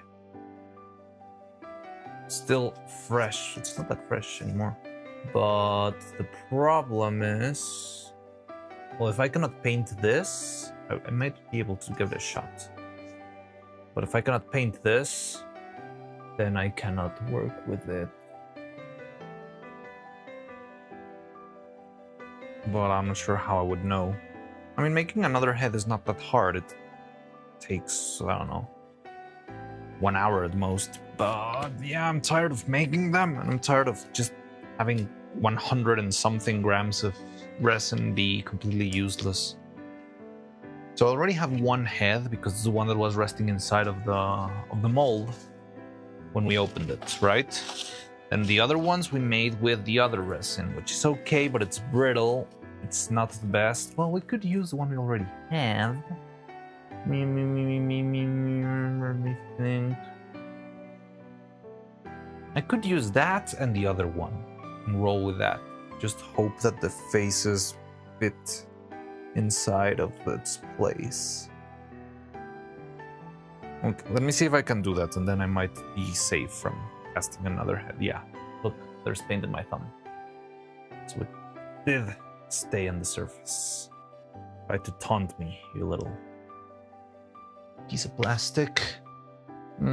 So this one might be still usable. I do still need to... I think I want to change the skin color. She's way too pale. She looks like Cottontail VA. But the problem is the faces don't match that well.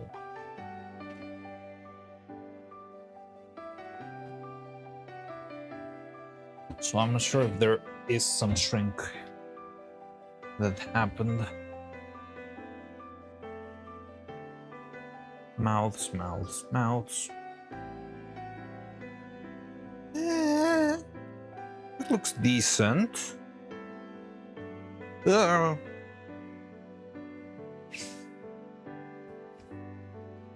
no, it's not decent. That's okay. There might be something that needs sanding on the inside, maybe?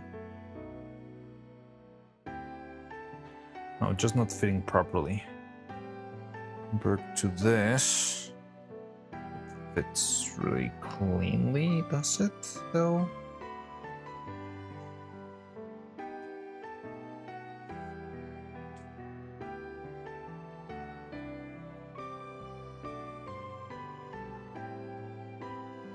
Swear to God.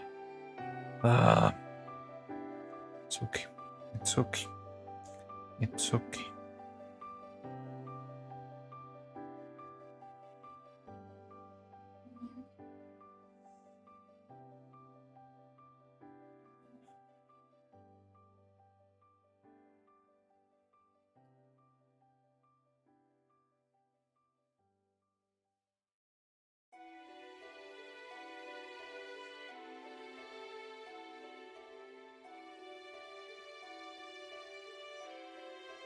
Yeah, they kind of fit. Try this here. Oh, okay, I see the problem here.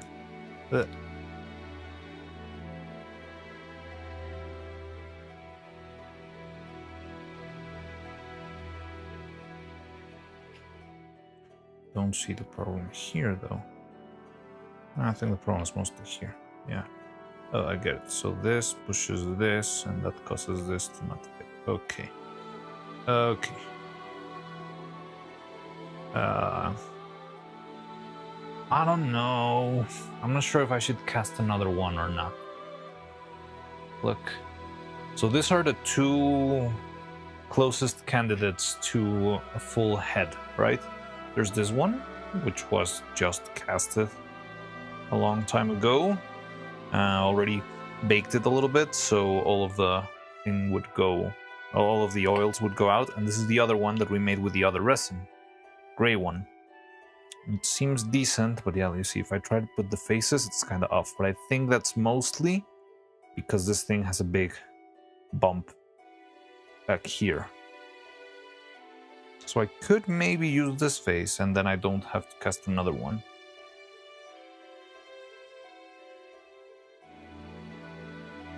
Do whatever you think is best. You leave it to the doctor. Yeah, I don't know. So here's the thing. I would love to just move ahead and stop worrying about this stuff. But whenever I do that, sometimes it comes back and bites me in the butt. That's why I'm concerned. I'm not sure if I have enough resin to make a head, and I still need to make the evil faces. So that's another thing. Let me see. I'm gonna try to sand down the problem here.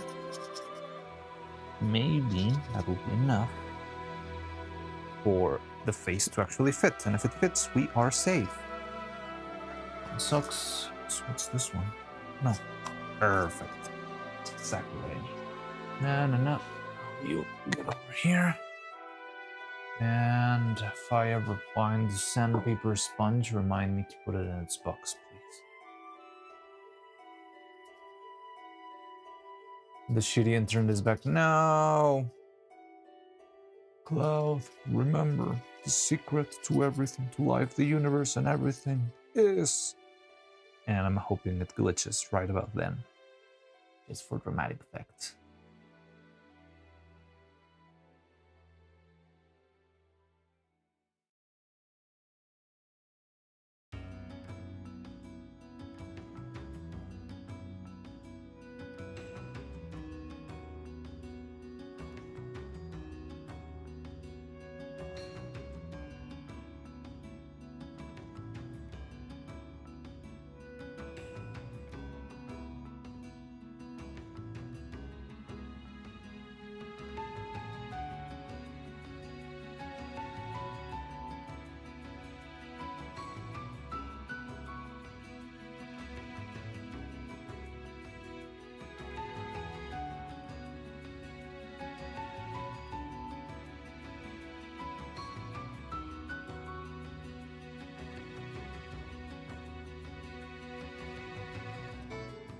didn't glitch. Ah. Well, you do know the secrets to life, universe, and everything, right? It's very simple, even number that everyone must always think about, or everyone must always remember. Let's see how long it takes until I get a response for that message. Yeah, I just responded to that, and I'm responding to your current message, but there might be some problems here. I don't like this. Why are you like this? God.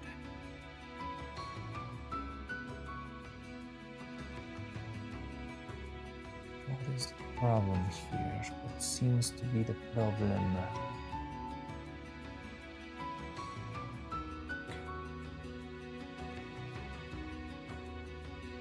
It works fine. Like this, yes. But when I put the face, the eyes, it doesn't fit anymore. So is there another shrinkage problem here that I didn't take into account? So I'm not sure if I can test this here. Yes, the secret is, of course.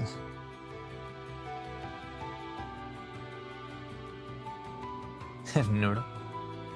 Neuro, so cute. That is a secret.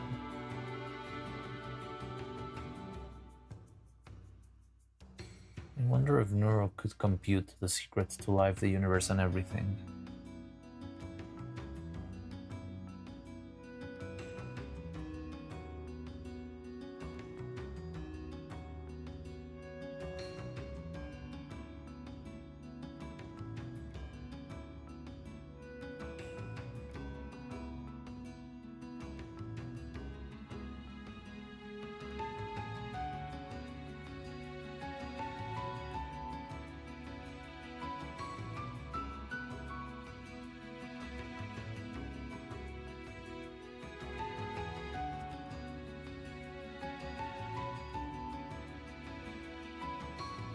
She would output it as filter.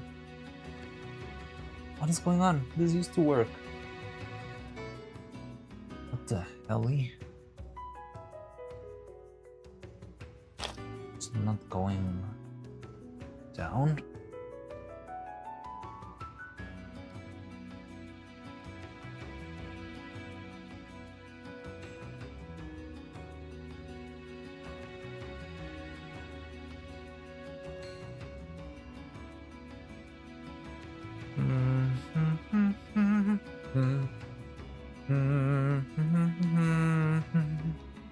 It's not the right place that I should be testing. She couldn't even compute the next basic tic-tac move. One day, be patient.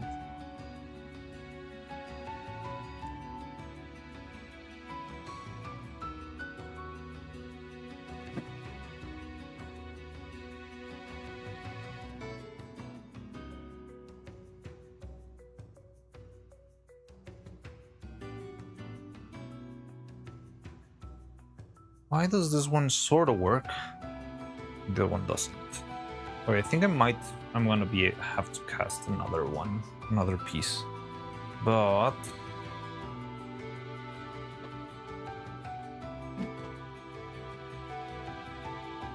you know what? Let's do some caliper testing just to see what the problem here could be.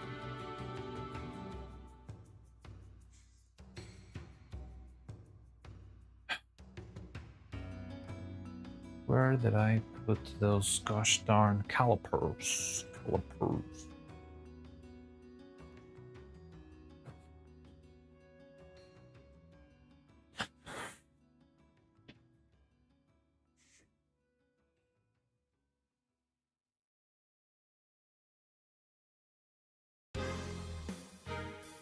So measures 44.8 mils from side to side, right in front of the cutting line, of the parting line. Oh yeah, look. This one. What? It's like 1 full millimeter almost of difference.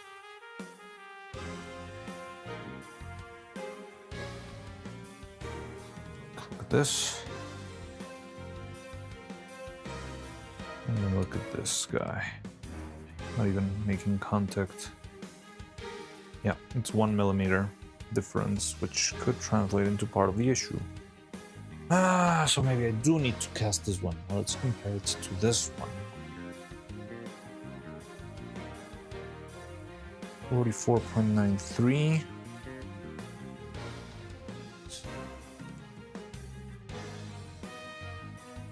$45?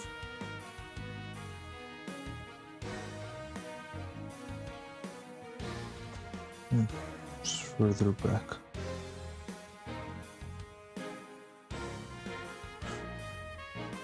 Somewhere around here. So even this one's experiencing a little bit of shrinking, which is not great.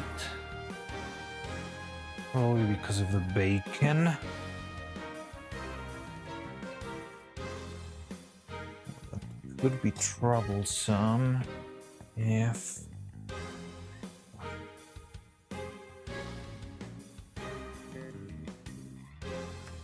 The meaning of life, the universe, is found only at its end when it can no longer change. Nathan, circa 2010.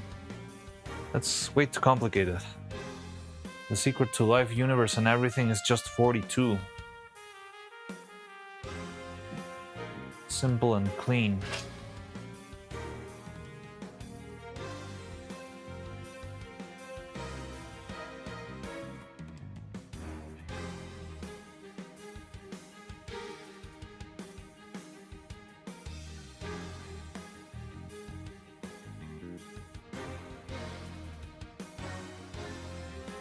Oh, here's the other hat.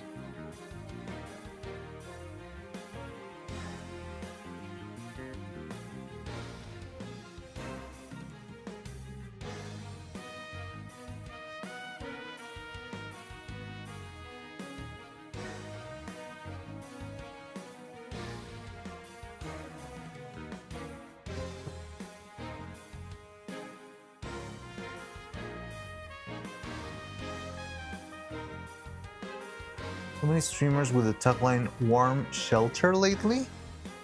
What?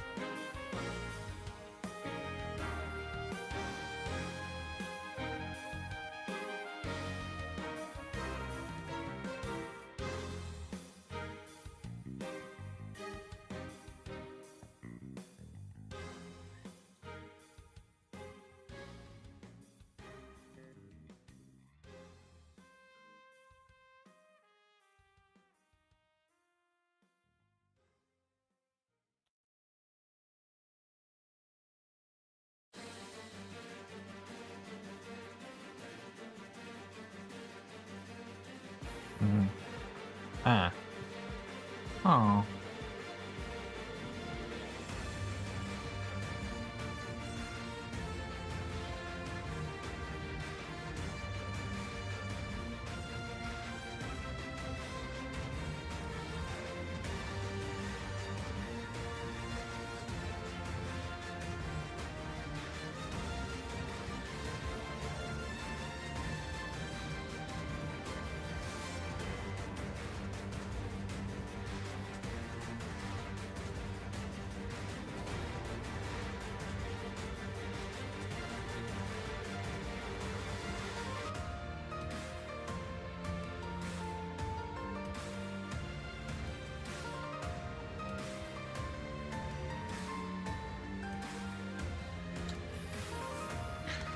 Ugh.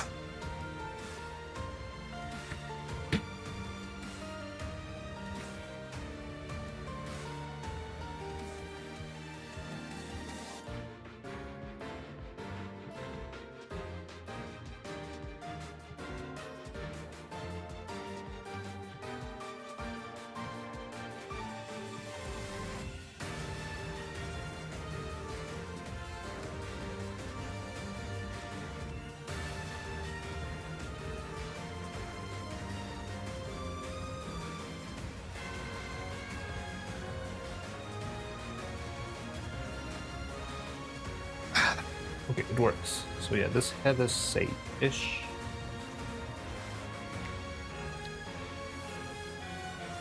I am gonna need something else to... For the day, she gets to meet Nero alive. 100k rate. Who's gonna meet her?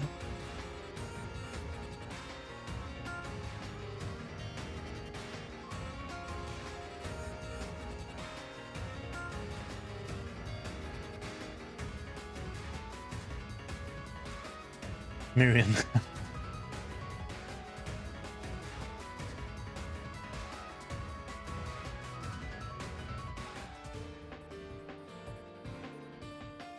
Kigurumi streamer.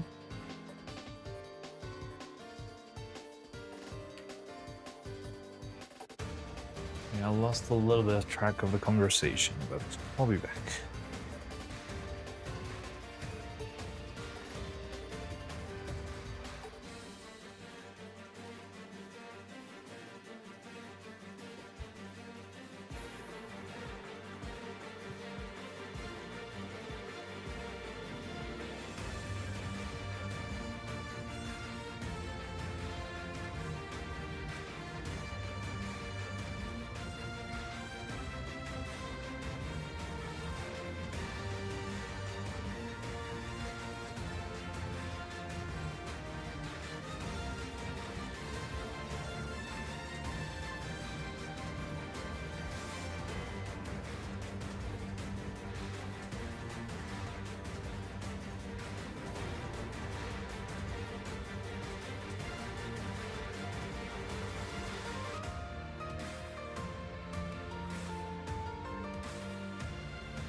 There we go.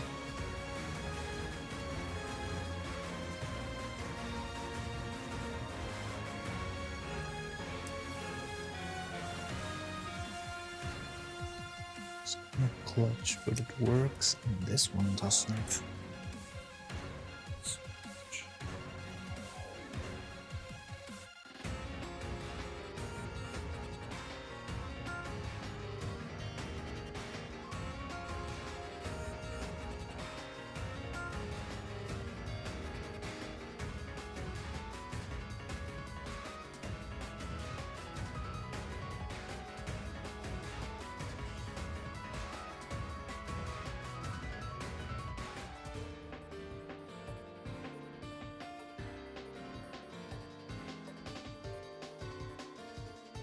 Duck.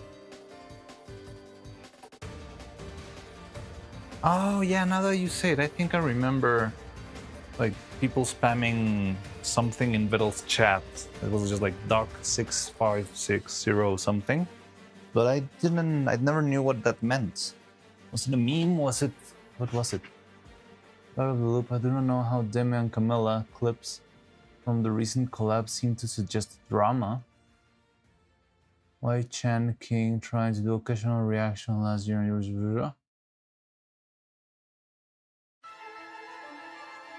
And the clips themselves with the commands on the clips. Both Demi last year voicing the states towards Neuro one way or another, and many took exception to it. Really?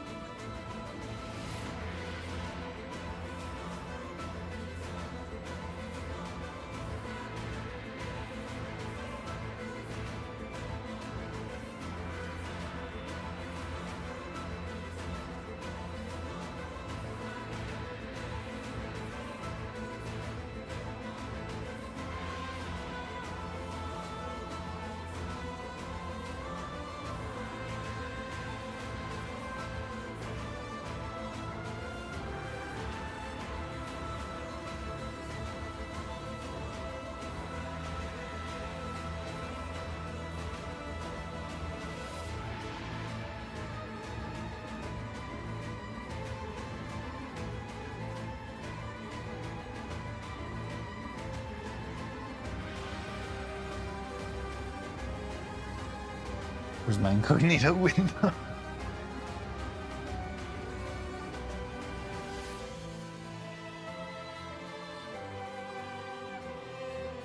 Expectation versus reality. I'm very lost in what you're talking about. Something about Demi, something about ducks, something about...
I think I saw the clip, I don't know, like the thumbnail somewhere, but I didn't see the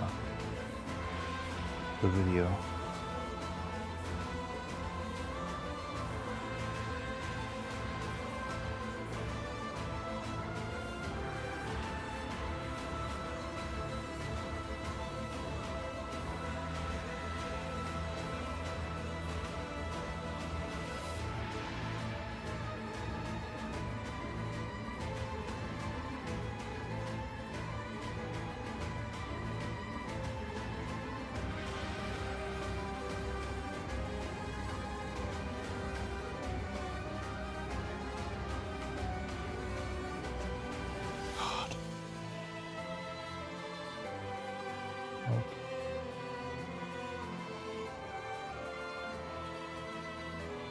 Might need to reformulate some of my life choices.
Ugh.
Luna Sefok supposedly has a bum leg, yeah. And she doesn't feel her leg or something. They've festered in one of the stats clips too. There's still some annoyed by her last year's comments about the sound of it. Was a thing to get hung up over where YouTube comments are the usual place of such things. But people change their pace. Mother's an anti-AI rather, after her uncle got his job taken over by AI. So every clip of Neuro I show her immediately gets returned to how is this gonna help us solve our jobs? Which I have to remind her that I was turn out 6-digit offers for Neuro. Yeah, it's hard to explain in general, right? Like there's this anime girl who just made a freaking $1 million for standing around and being cute.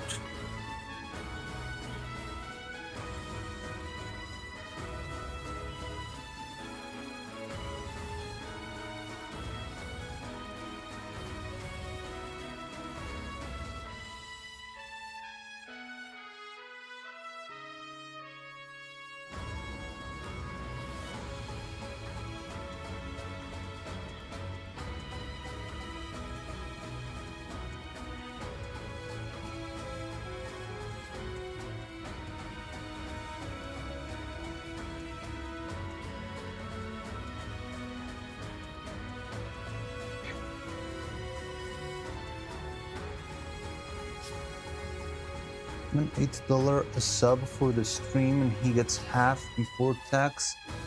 He made 120 of that stream. Yeah. $8? Well, yeah, you're talking Canadian.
For 3 weeks of work, definitely unsure a model creator. I don't know. I don't know. I don't think so, because Fillion's model is public. Like, you can buy Fillion's model for $50. So I wouldn't... I don't know. If that's the case, I usually assume it's not.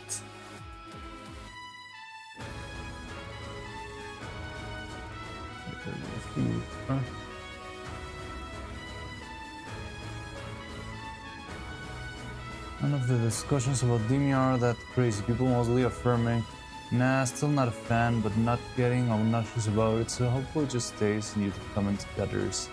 Then Jorge Copas. Dramatubers have been keeping an active eye on the Nerdoverse lately, which is kind of annoying. Well, yeah, everyone's like ready to keep. So the thing is, right now, everyone's hating on AI, or I don't know, like Nvidia doing stuff and all that stuff. So Neuro is a very decent scapegoat when you know nothing about her. It's like, well, Nvidia is gonna make people assume it's Nvidia who's the one who's behind Neuro or something. Dramatubers gonna keep an active eye on Neuroverse. And then find some wins. Hopefully they don't pick up on it. I don't think. Well, there's not a lot to grab on. However much made, he better put. He's fixing his ass integrations. Is the international? I don't. Oh, they seem so alike. Hola, estoy haciendo tarea. Buena suerte con tu tarea.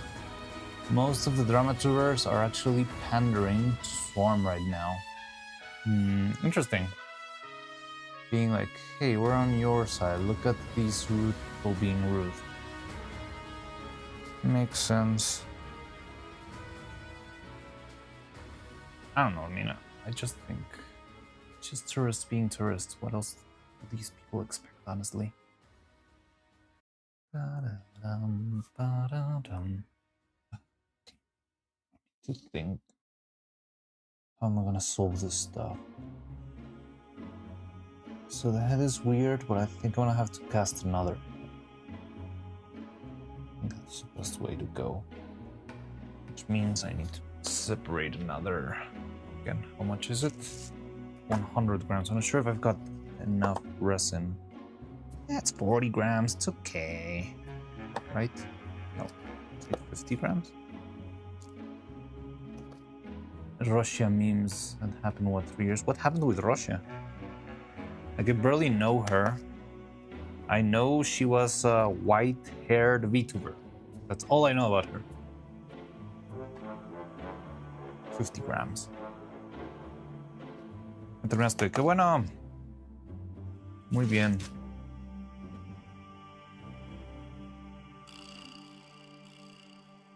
But yeah, dramatubers have their place, not calling for them getting shot either. Sometimes some things they uncover should be exposed. Swear it starts with an H.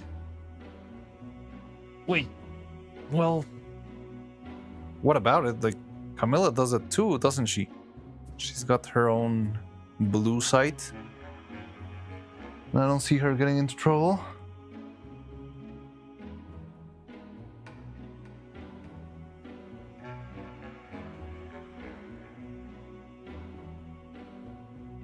Oh, not that H? Trying to figure out.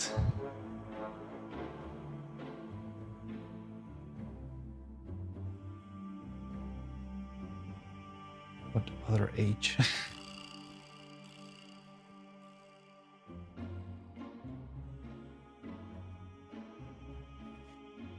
I'm sure that Fred. Oh, by whole life. Ooh. Oh wow, that's crazy. I didn't even know Russia was part of Hololive?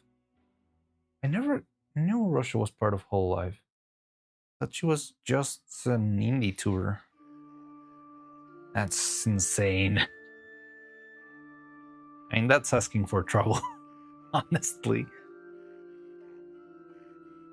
But I don't know. At the same time, I do believe that even considering how Hololive is being, being very Japanese and very formal and that, I feel like even their, I don't know, like the brand of coffee they use in the office must be confidential information and bound by NDA not to disclose, you know?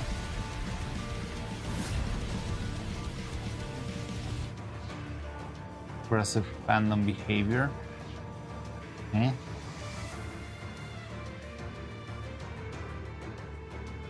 Was zoned out and heard Russia is part of Hololive. Hi Raiders, we got Raiders? Oh, Ocean Tete, hello, thank you for the raid. How was your stream? How you doing? What were you up to? Welcome, welcome, welcome. Let me check, let me give you a quick shout out. Good thing you caught me while I was not busy casting silicone and stuff, so I can give you a proper shout out. A bit of Hollow Knight, cool. Hollow Knight regular or Silksong?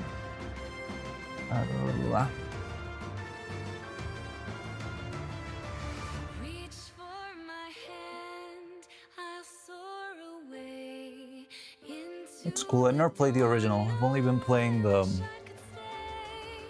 Silksong. But yeah, that sounds fun.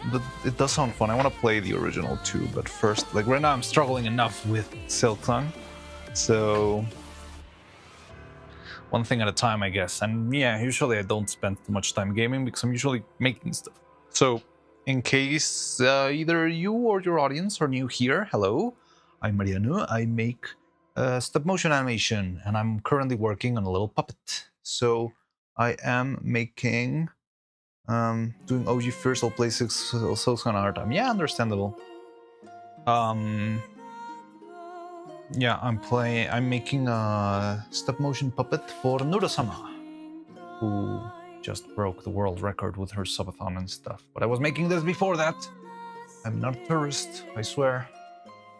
And yeah, so I've been working on this puppet for a while. Different mechanisms. This is only the face, it's like little eyes there.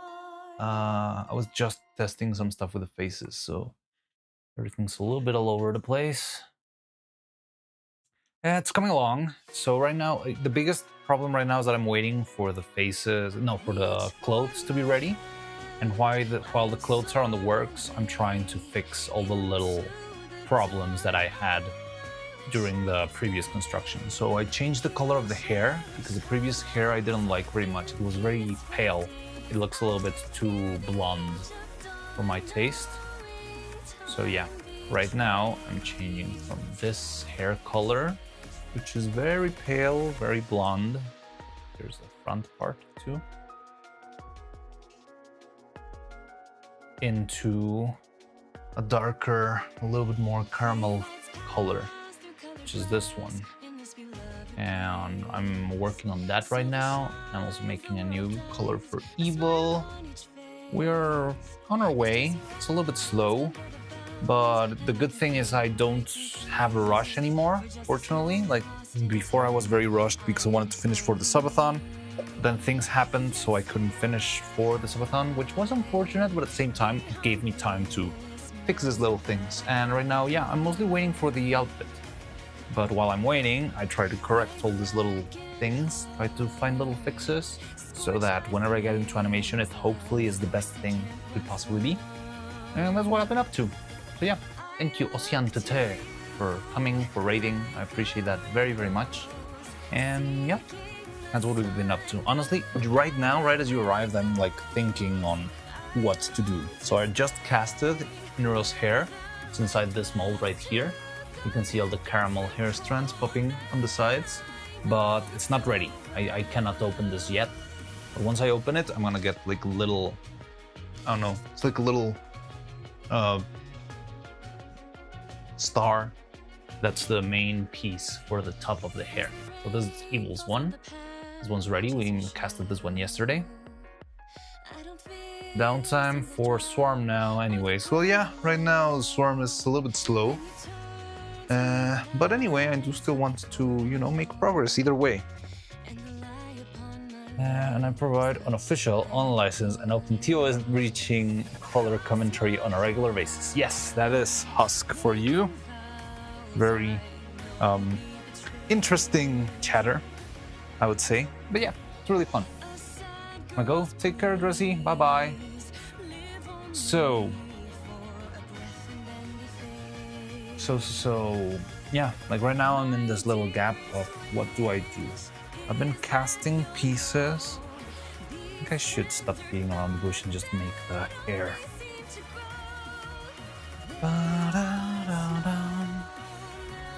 So, I want to make the pieces for the main hair part. Oh god. Something got into my throat or something.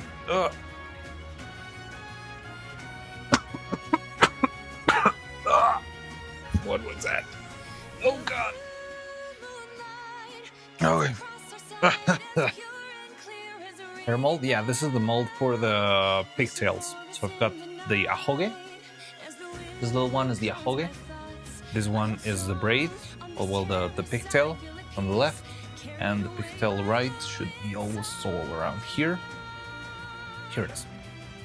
Yep, these are the molds for the hair for the detail pieces, let's call them. So it's this one, this one, this one, and also you got hair mold in. Yes, I might have gotten something. It doesn't happen that often, but it does happen. And this mold, or hornet mold, is the front hair. This is where we make the little piece.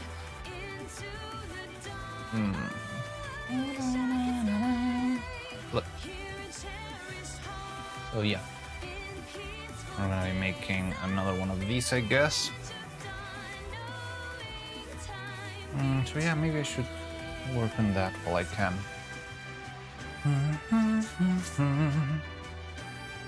And listening to what was it? Freaking Fire Emblem while we're at it.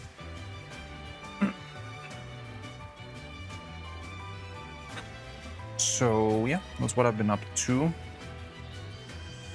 Let's see how much I can make. Like, we still got some time, and I feel like the hardest part was making the stupid hair strands.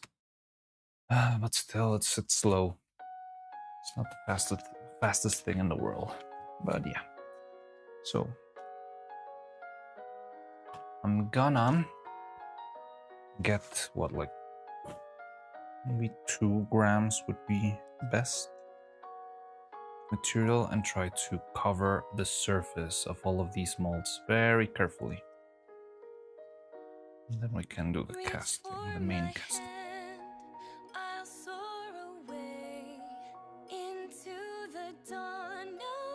Da, da, da, da, dum. Potential not probably in the right context.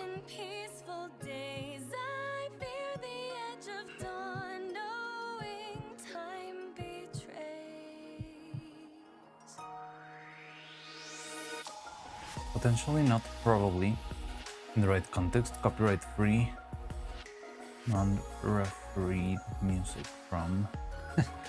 But yeah, insert video game name here, I guess.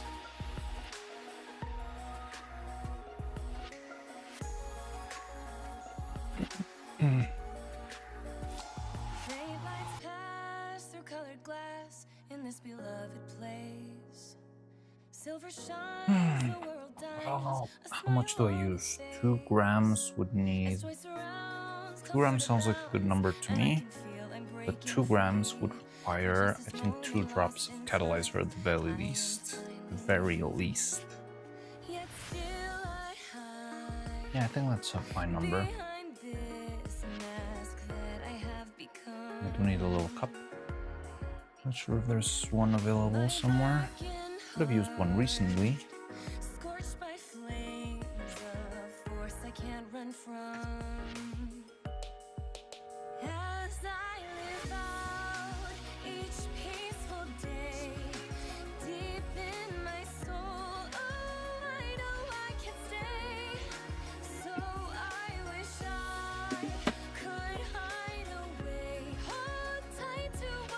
Oh.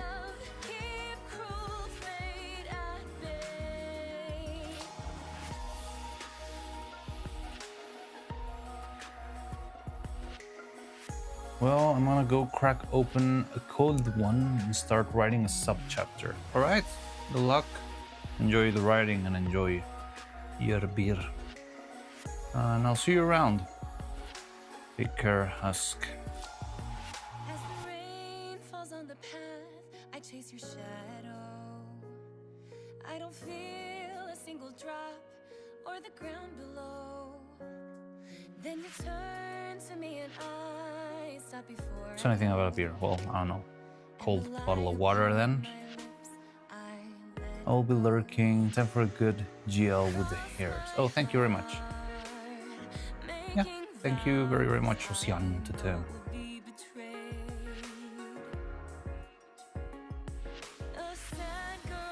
Snaps open the neck of the corpse of the priester.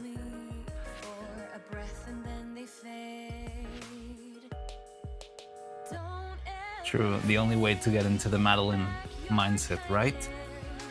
The blood of your enemies.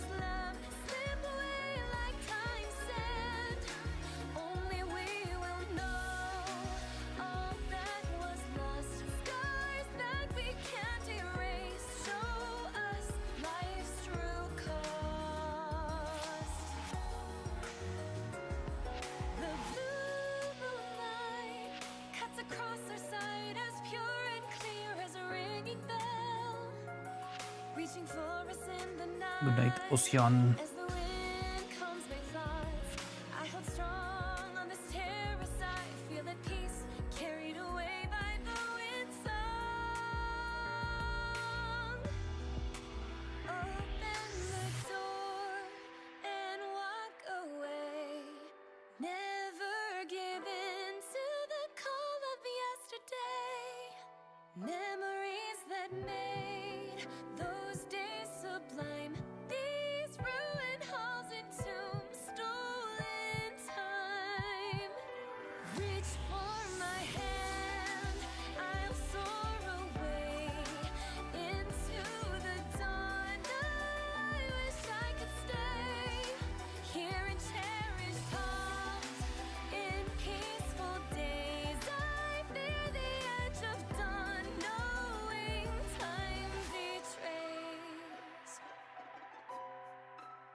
Hmm.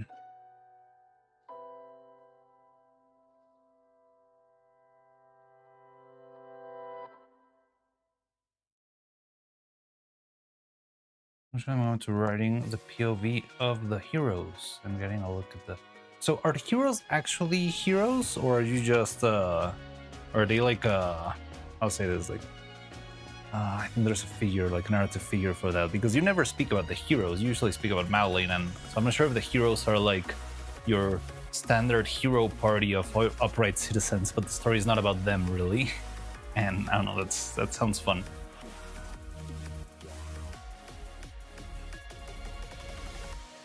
No. Dos. But yeah. Anyway, with whatever you write, good luck. Have fun. While drinking the blood of your enemies, also. The hero's party is blessed by the heavens with the power of fight evil of Demon Lord. Yeah, but your story doesn't sound like it's that black and white, right? Like, it feels like you're plotting something there, honestly.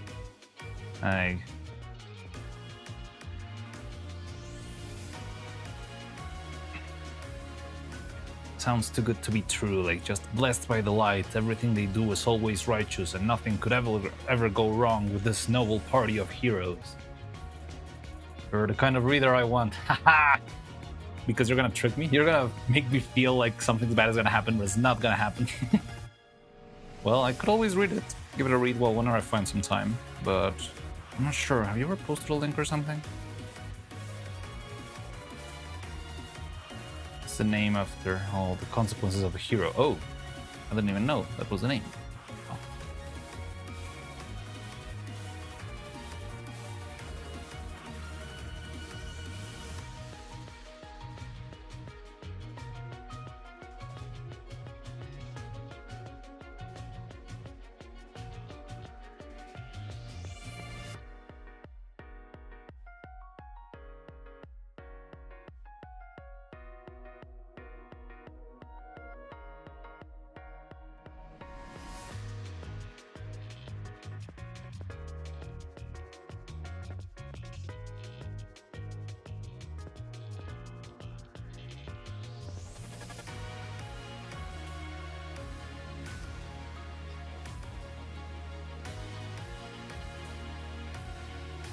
Every underlying thing is about how one's perspective see it. I like that.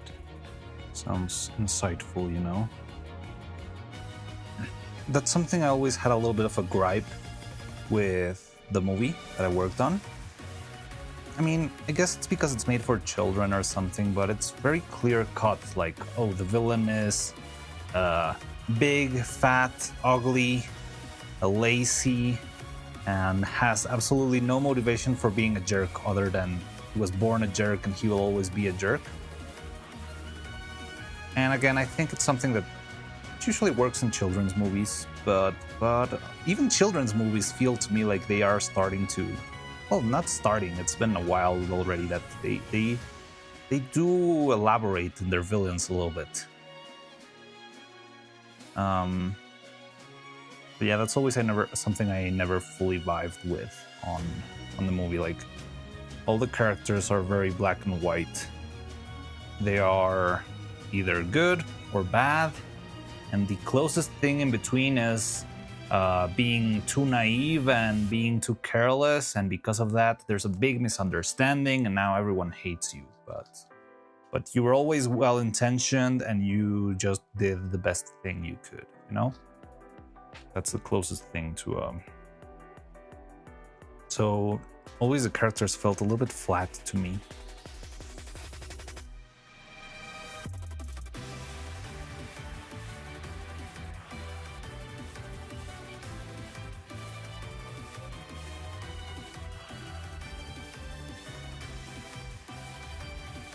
Like fear and demons, they're evil because they are evil. Yeah, that makes sense. Like, even if it's such a simple explanation, it's really well illustrated, right?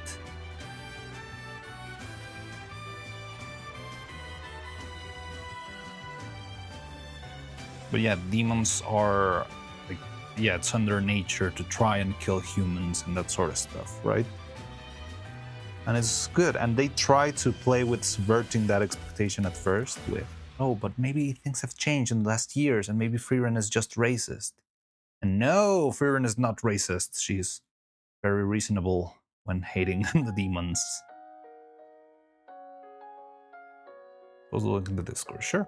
I mean, I cannot assure you I'll read it tonight or whatever, but I've always been captivated by it, so I'll try to give it a whirl at some point.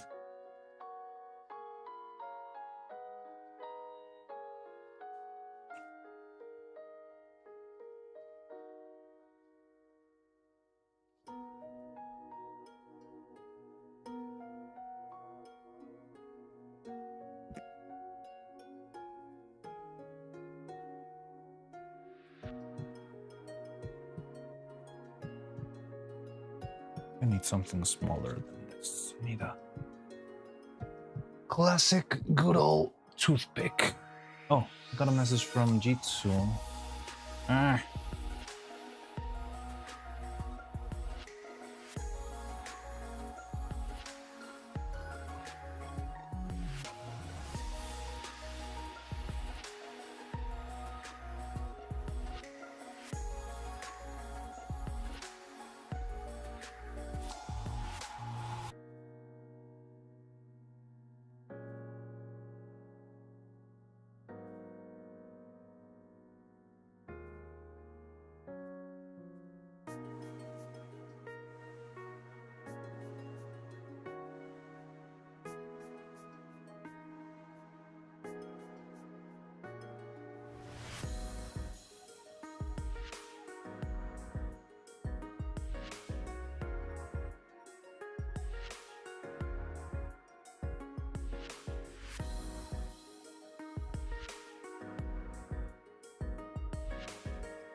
Fill the teeny tiny hole. It's the most important part.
Wait, sorry, I'm a little bit locked in. I'm not looking at the chat right now. Excuse that.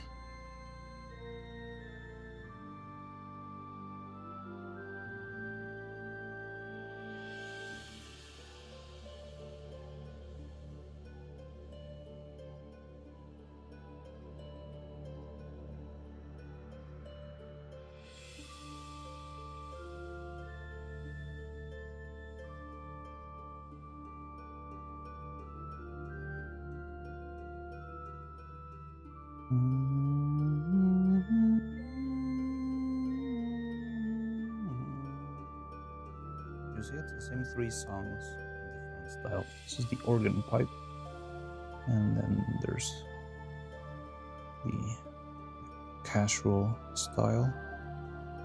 Then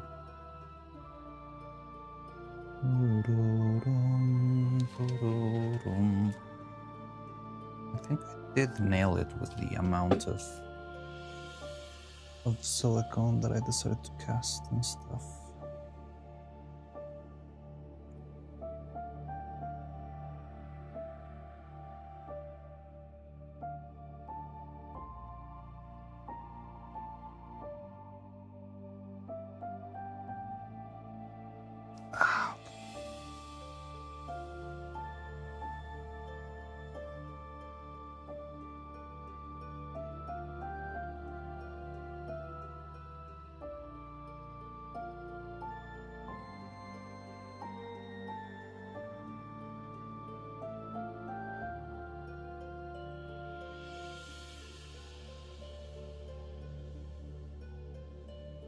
Give them a sub for every person. Wait, what? Any who do read my stuff, do pass it along. I need the exposure. Yeah, of course. Well, I will have to put some disclaimers. I hope you don't mind, because yeah, it does seem to be like, I'm not scared of your heavy topics and stuff, but yeah, it's just not something that you can just blast out like, hey kids, do you want to read something fun? But yeah, of course, I would gladly, and there's no need for any compensation. You know what my, like, the philosophy behind my streams and everything is more art for everyone and having fun. So yeah, gladly. But again, can I assure you I'll read it tomorrow.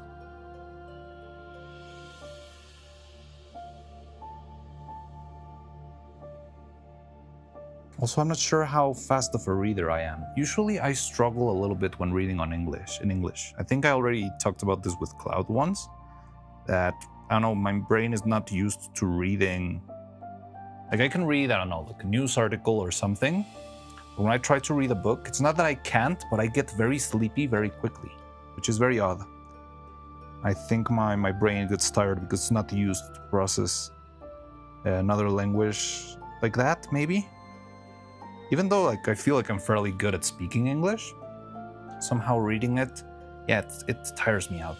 So I'm not sure how fast I'm gonna be able to read the whole thing, but yeah, still, anyway.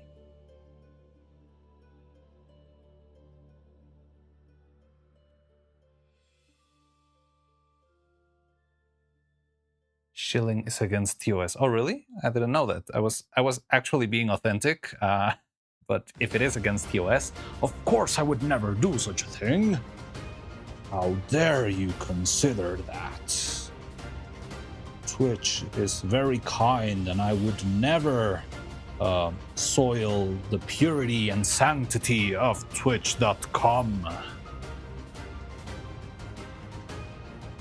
I'll pay extra if you translate into Spanish.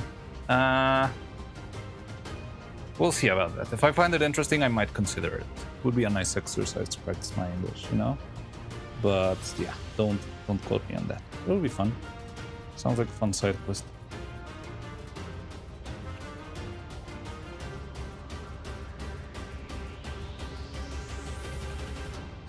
More of a fuck pass than a breach. Don't even know what that means.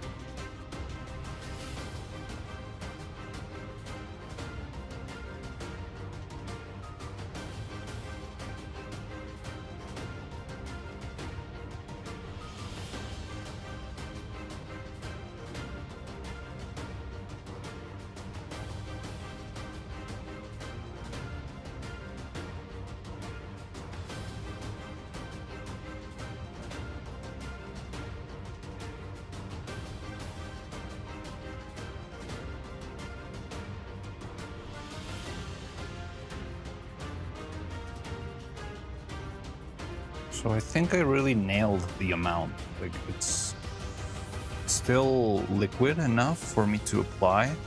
I'm almost done with this. And yeah, the amount of silicones also was pretty decent. Like, I'm not running out, but also I'm not like having a ton of silicone left in my container. So yeah, I like this. So 2 grams with 2 drops of catalyzer, or one set of hair pieces without the front hair. It's a little note to self.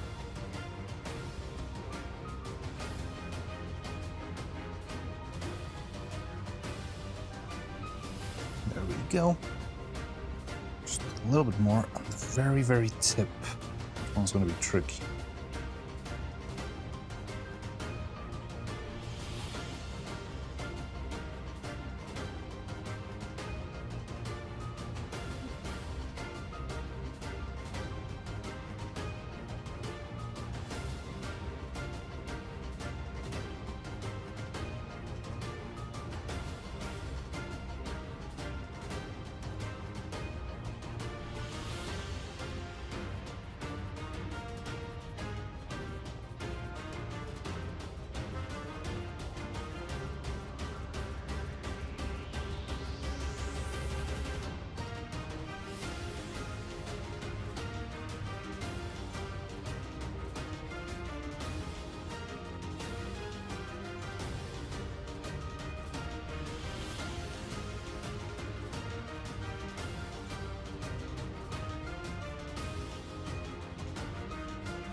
Okay, I think I'm done blocking it.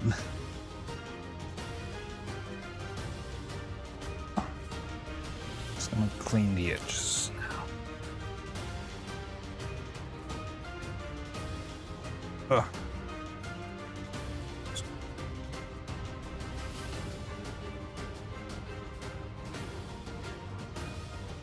Nice and clean.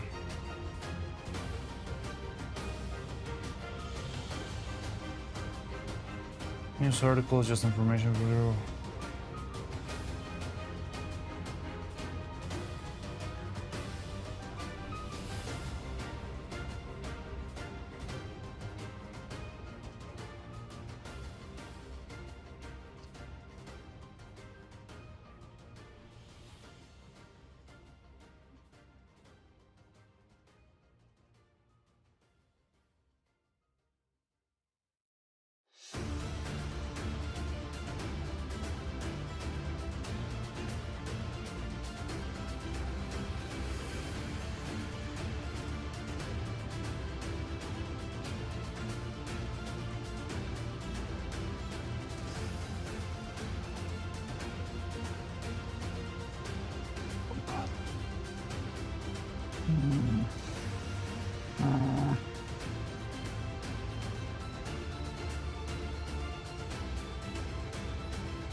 did I do to the box full of? I just used it. I just used it. Oh, here you are. Of course.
I think everything looks fine.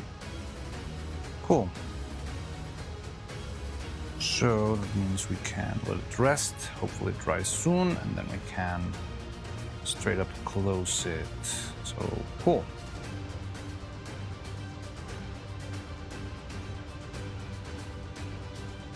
But I'm not sure if that's gonna be, I'm not sure if we're gonna be able to do that today. Remember this silicone takes its sweet time to dry out for some reason.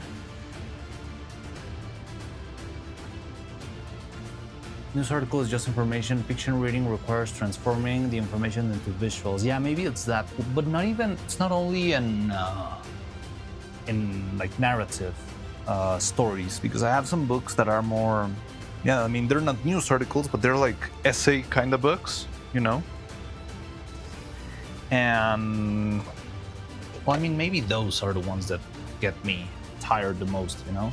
I don't know, I feel like I haven't experienced it enough to actually figure out a pattern, but I do know it's like one of the easiest ways to knock me out when I'm struggling with sleep, which is not much, honestly.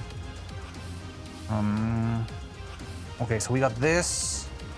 We got the other one. The other one might already be done. I don't know, it was very slow. Nope, still sticky. So yeah, this one was very thick. Essays are just hard to read. They also require a lot of thinking, connecting ideas and concepts. Yeah, I have this book that I was reading that got gifted to me by a friend. And the book is very about like things that happen in history of TV and stuff. But it's like old TV, right? So I don't really know. I don't have the context that it pulls out very casually on. Back in the 90s, the coffee advertisements of this brand were doing this and this and that. And I'm like, do you really think I know anything about coffee advertisements of the 90s? And yeah, that also is very, yeah, I have to visualize it in my mind. And always very exciting. Yeah, I don't know, like it does put me on sleep, but it's a very good book. I do want to finish that at some point. I still need to get around reading my history book of each manga. There's a history book about that. Really fascinating, but will be a work. I read Ayako by Osamu Tezuka. Not sure if that's part of that book. Tezuka had some very spicy art.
Okay, so we wait for this one. Still want to make stuff. Still want to make stuff. Let's do that energy today.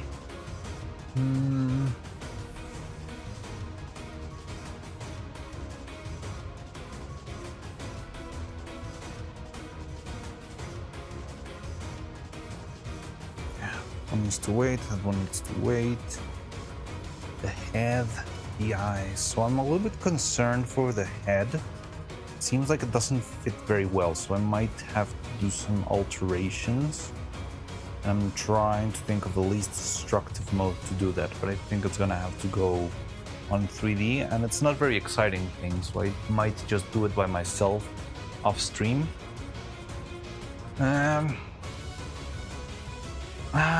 You know what would be nice? I'm trying to think how to do it though. I would love to test the UV resin somehow. The thing is, I don't have the original colors at hand. I never prepared like extra of that. So I don't know if there's a quicker way. Like, I don't want to actually make an eye just to realize that it's not gonna work. But I can't think of any other way to do this, honestly.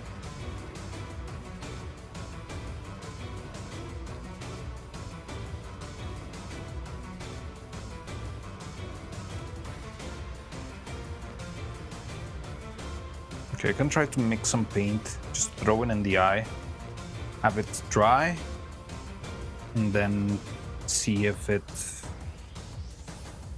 gets decolored with the resin. All right, does that sound like a plan?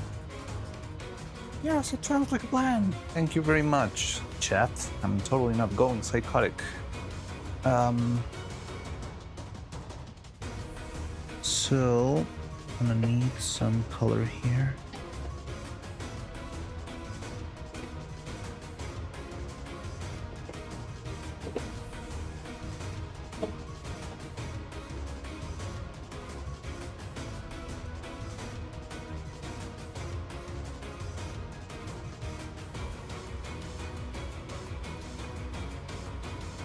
So I'm gonna do it here. Usually we do the painting on the other table over there, but just because there's a quick little test, I think it's gonna be best. So just so I don't have to reposition the camera and all that stuff. Usually I work there mostly for the airbrush. The way I do want to buy, I should buy some. Oh, I think I didn't tell you. I think yesterday I got my very first YouTube payment. Yay! Well, it wasn't actually a payment, it was like a account testing, so I got paid 15 incredible cents, not even dollar cents, Mexican cents. So absolutely worth it, worthless. But I got it. So there's progress in the workshop.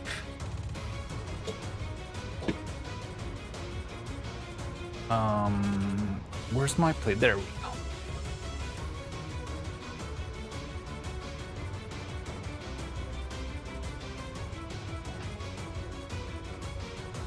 I'm imagining streamers using bots AI not to boost their metrics, but just to have something to interact with in the periods of 0 viewers. Honestly, I think if I had been in a, well, I don't know, because if I started and I never found people, I probably would have just abandoned the ship. But I could see how people fall into that, honestly. And why was I telling you about the... Oh yeah, because I was thinking of buying stuff. But yeah, I've got 15 cents to spare. Haha. I'm so rich.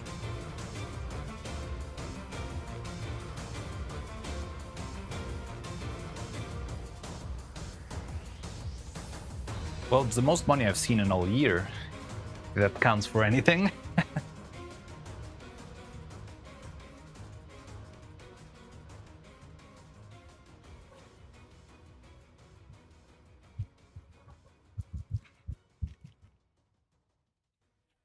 Okay, so I'm just gonna prepare some neuro base color. I'm gonna take the brightest, most saturated How are the payments not monthly? It's weird.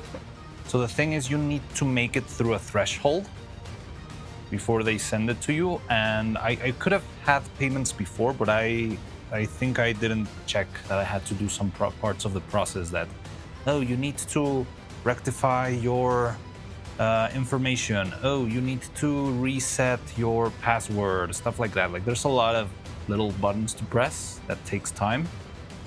And even once you make it to monetization, there's a threshold. So you need to make somewhere around $50, I guess, US dollars.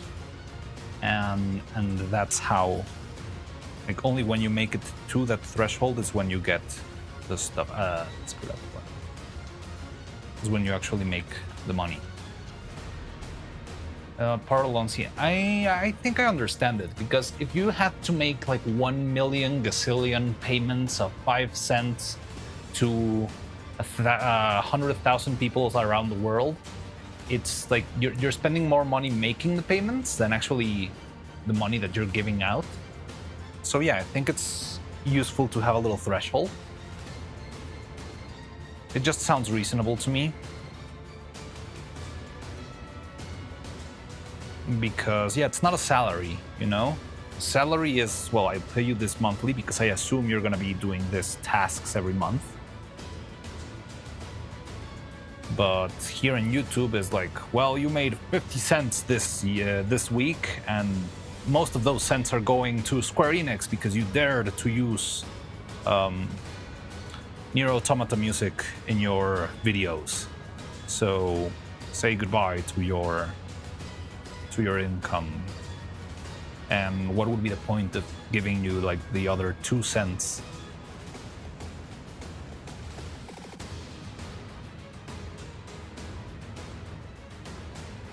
In that logic, it computes. I do think it opens the gate for some level of abuse of the platform, but up until now, it's been decent. So I think I cannot complain. Like it's the most money I've ever made from the internet, so I am not gonna complain. Well, I mean, from YouTube, I guess. Well, I'm starting to learn how to make money on the internet. That's what I'm talking about. That's what I'm trying to say.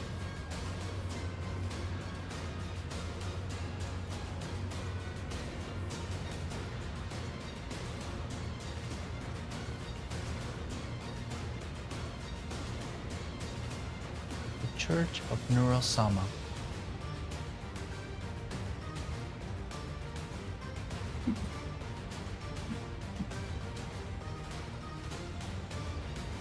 I think I'm gonna throw just a little bit more blue in.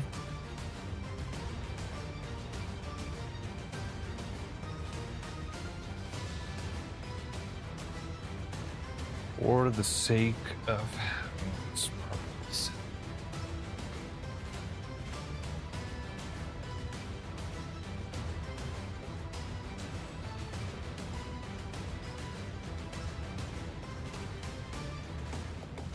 So the blue is the color that was cancelled the most, so I'm gonna try to use a lot of blue.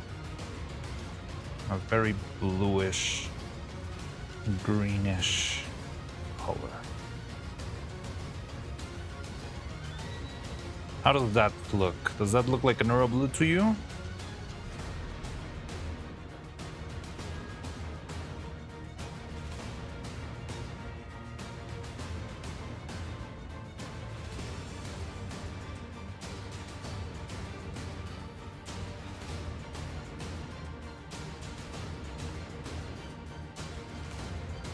Robin Egg green. Robin Egg.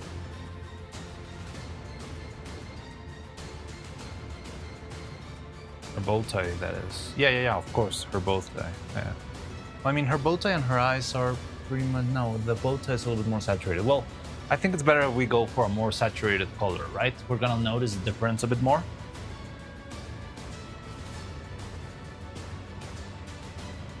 They're a bit more blue. All right, I can vibe with a bit more blue, especially because the blue is the color that has been taken out by our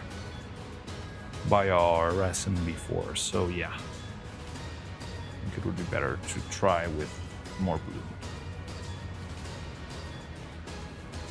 So I'm not gonna actually paint the full eye, like the iris and all that stuff. I'm just gonna paint the whole inside with this blue and test it with the resin once it dries, okay? So take that into account. This is just a proof of concept to see if the new resin doesn't desaturate our sweet little eyes, because that's the important part. But yeah.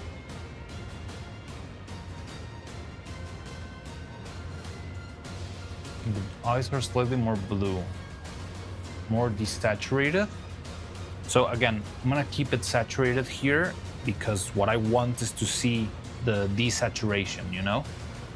I'd rather have it very, very saturated so that if there's any difference, if there's any seeping out of the color, I can clearly see it, you know? So again, this is not gonna be the final eye. This is just a proof of concept, just a test. But let's vibe with this then. If saturation is the issue, I'd rather have it oversaturated, just for the sake of the test. Okay.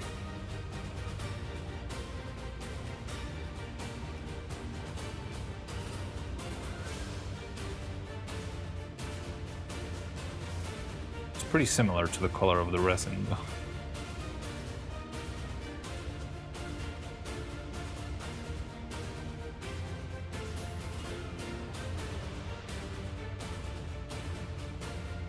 I'll paint another one just for the sake of it.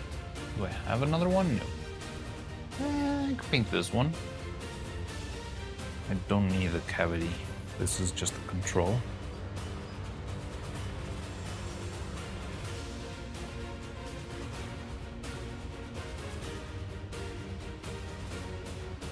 But I do think I have another one with a cavity somewhere. Let's see if I can find it.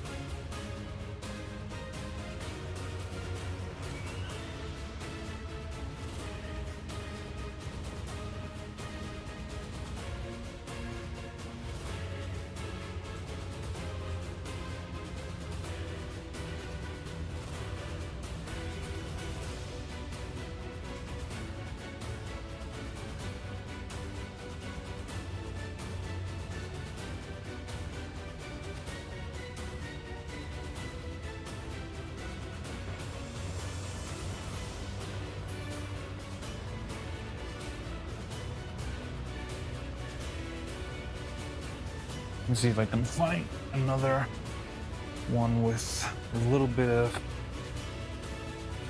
well, another eye with cavity lying around somewhere.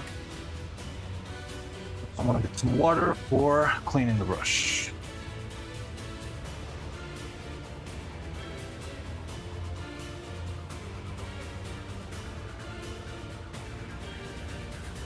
Plenty of eyes and stuff.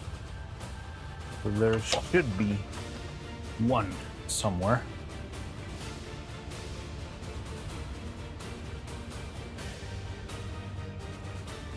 It's another sphere eye.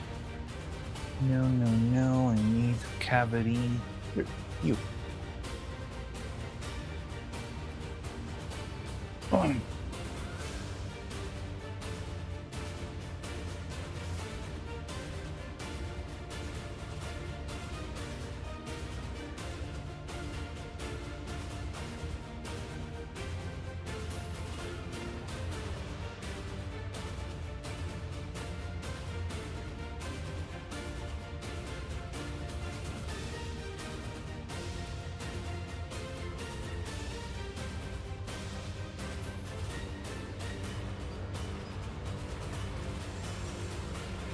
Let's let these dry so I can apply a second layer on top.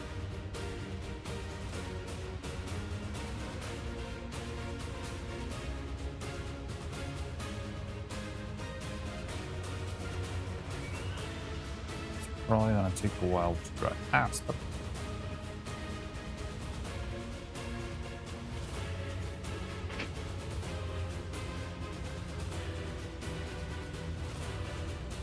What do I do to the cup of water? Just a cup.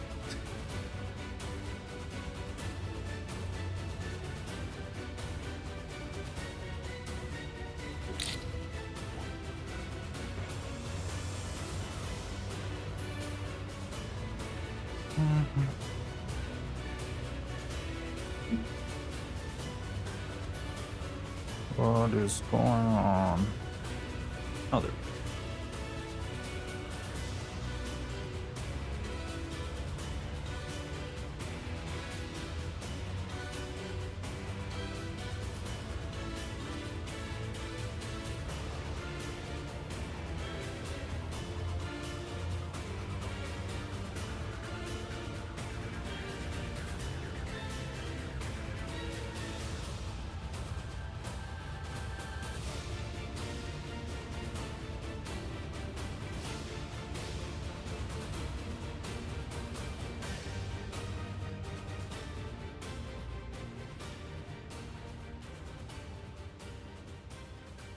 Yeah, and once it dries, it saturates even more. Becomes like another blue. But it's okay. It's gonna take a while. We've got 3 things waiting, and none of them are moving. Well, we'll have to wait then.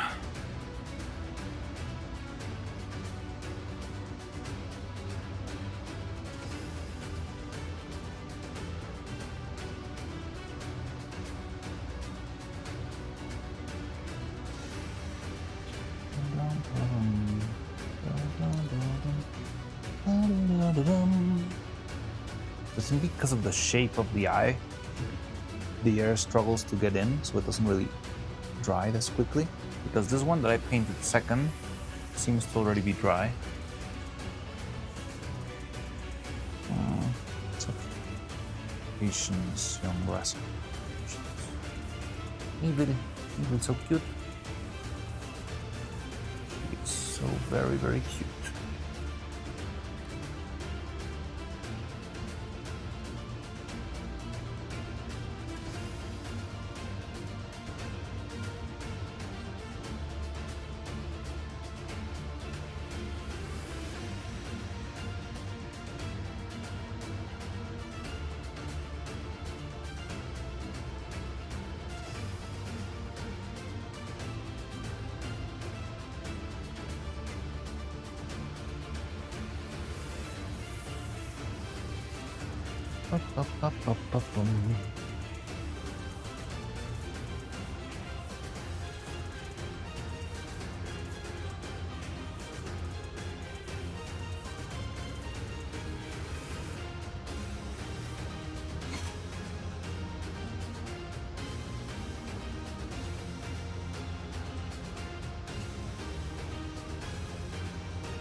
I want to see the puppet assemble. I know, me too, please.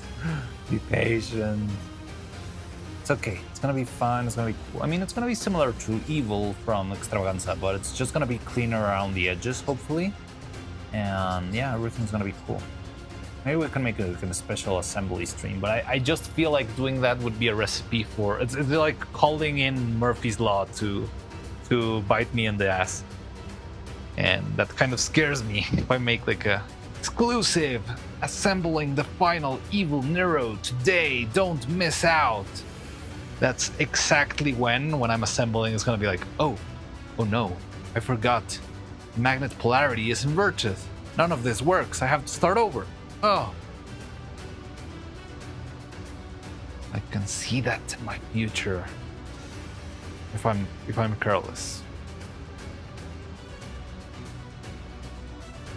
Definitely the feeling of doing me do the Crusher meme thing yesterday. Crusher meme thing yesterday?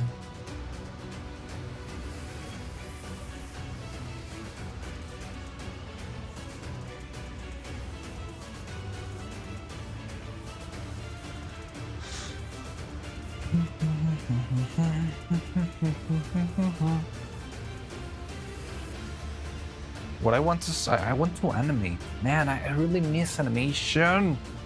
I really want to make them move. I love that part. That's my favorite part ever. So much fun, so entertaining, and it's so like I don't know how to say this, like fulfilling. Just spending some time and then you see it moves properly and everything works. Yeah, I'm looking forward to that. Though I still need to think on more ideas of stuff to animate. Don't even know the format of what I should do. Let's do the Guard Crusher in the meme Discord. No, I think I didn't even see it. Let me check it right now. Mimis. Oh. Yes. That's exactly that. I hadn't seen that before. Ratio. Wait, what? Rationality.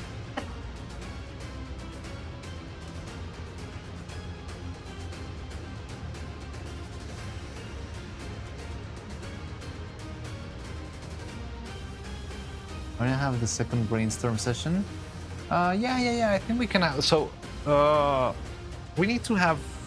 I mean, it could expand to even more than that, but we do need to have like a time where we actually sit down and think on what are we gonna do in general, right? Like it's gonna be like a big extravaganza project, which I think is the best way to go because I cannot. Well, I don't think making, for example, a full-on like long format short film is very viable.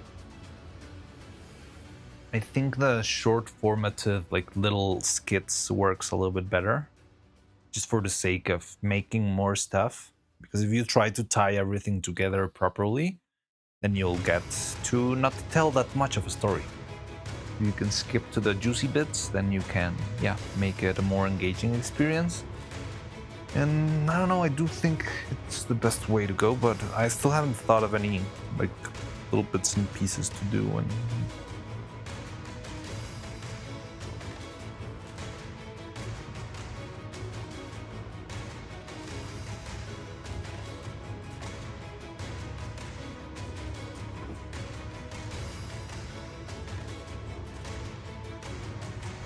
but yeah, we're probably gonna have something like that. Like the first one was mostly for the the birthday video that we wanted to make, and unfortunately never came to be. I still want to make that clip. I think even if it's not her birthday, we can make that clip work.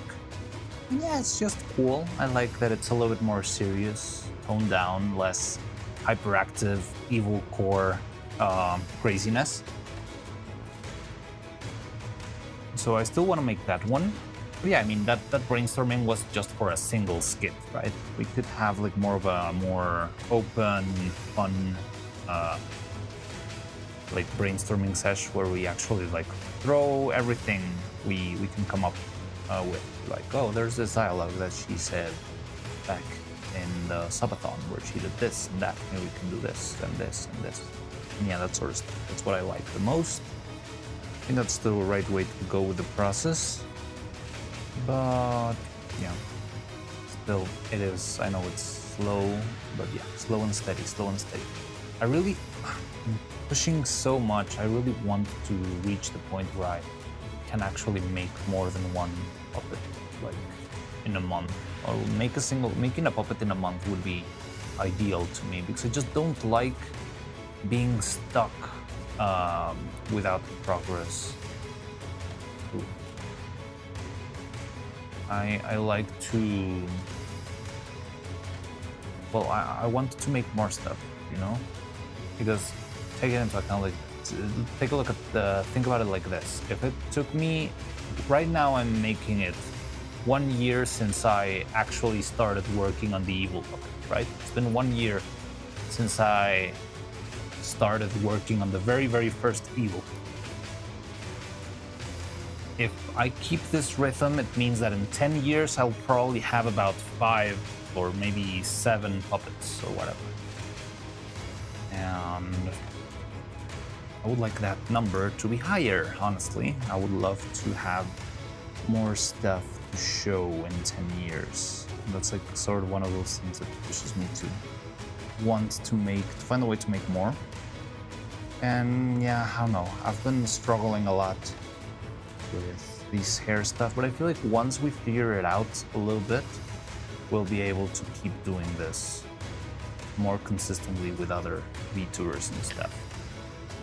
And yeah, there will be complications with everyone. I've seen people, for example, doesn't sound very good at all. Yeah, it doesn't, but it's okay. Like, I think it's just a matter of efficiency and keeping, you know, focus and trying to make improvements. So with a couple of proper improvements, like, yeah, this puppet took a while, but I feel like next one would be faster because I already know which materials to use. I already know what shrinks, what doesn't shrink, what material I might be able to afford, a new vat of proper resin. All of those details will help push. I don't know what the standard number is, but surely one puppet a year would be too slow. Well, the thing is, usually you've got like 30 people working on this stuff, you know? So yeah, if you're a studio like Wallace and Gromit's, Aardman's, or I don't know, Tim Burton's, whatever, any big studio, well, they've got like 30 people who work only on making puppets, not on animating, not on writing, only making puppets. And yeah, they probably make, well, the thing is they don't make like the whole puppet themselves, they just make a single task, right? So there's the guy who makes hair. They will make hair, finish the hair, deliver it, and move on to the next one. And they might be doing, I don't know, like 3 wigs a month. That's how it worked back when I was in the studio. Now I'm trying to make everything myself, which is kind of maybe asking too much, but yeah, at the same time, I don't want to have like my own personal studio with 100 people, not if I don't know that there is a way to make it sustainable. Because I've seen when people get very desperate with, well, oh, I cannot pay you because this month has been very tough, but please keep working and I'll help you out once, we'll pay you back once everything's done. I don't like that. That does not feel nice to me. And it just feels like a recipe for disaster. And that's why I don't like to, you know, like work with too many people in this phase. I feel like the first thing I need to know to figure out is how to make everything single-handedly, and maybe once after I like know that the pattern is possible and that there's value to be made out of this, I would consider, yeah, working with other people so that there can be, you know, collaboration. Right now, I just limit myself to asking help for out of those who actually can provide me with something that I cannot do myself, right? So if I need maybe a very technical 3D model, I might ask Faye to help me out. And if I need clothes, I'll ask the costume department. But I try to keep it at bay because I don't want people to rely on me too much as, I don't know, like a main source of income if I cannot assure that's going to be the case for a long time. Second version, it doesn't sound very good at all. Again, like, don't get too doomer pilled by that. I've also been there, but it's like, yeah, it doesn't sound great, but there has to be a way, and I feel like we're not that far away. I feel like we're making improvements that nobody else has been done or has done in this craft. And it's just a matter of, yeah, finding a balance and a way to actually make everything work together. And I honestly believe we're not that far from that, but we do need to still, you know, crack some eggshells, I guess. Is that the right expression?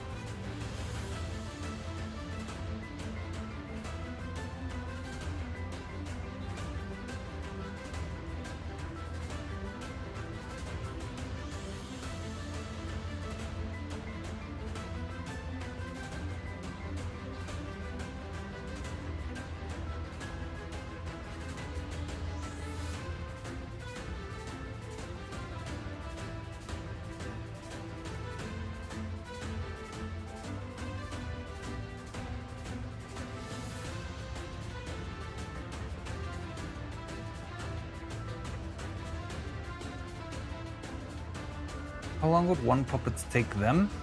Let me think. Well, first of all, remember that when I was working, well, I think you can find it. Like, because the show had very different puppets, there would be some puppets that could take years, and there were some puppets that would be fairly fast. But let me think, like, fully, one puppet, like, complete mouth sets and all.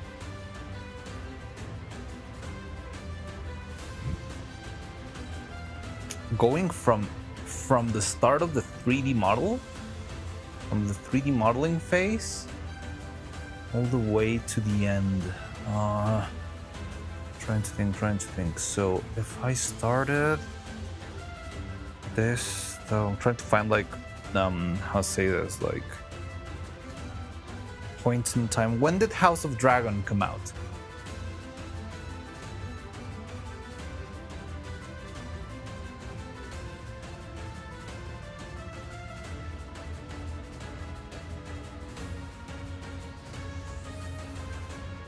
I know it's a very weird question, but it's gonna help me like figure out in time.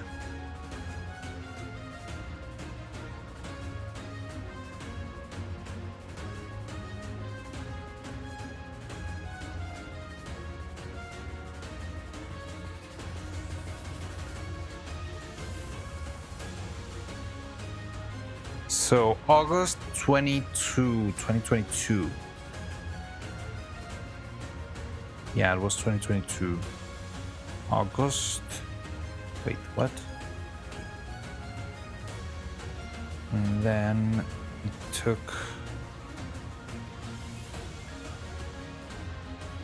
Wow, it might have taken a year. But I'm thinking of a very particular August, September, October, November, December, January, February. February-ish? No. September, August. So honestly, I'm trying to think. I'm trying to piece together things in my mind, and I have one character in mind. I was fairly complicated, but not fully, like, extremely complex. You know, it's not a character that's like, it's not a character that's like the 15 feet tall character, but it's like a character with a lot of details. And now that I think of it, yeah, it might have been ready in about 8 months. So maybe I'm not doing so bad.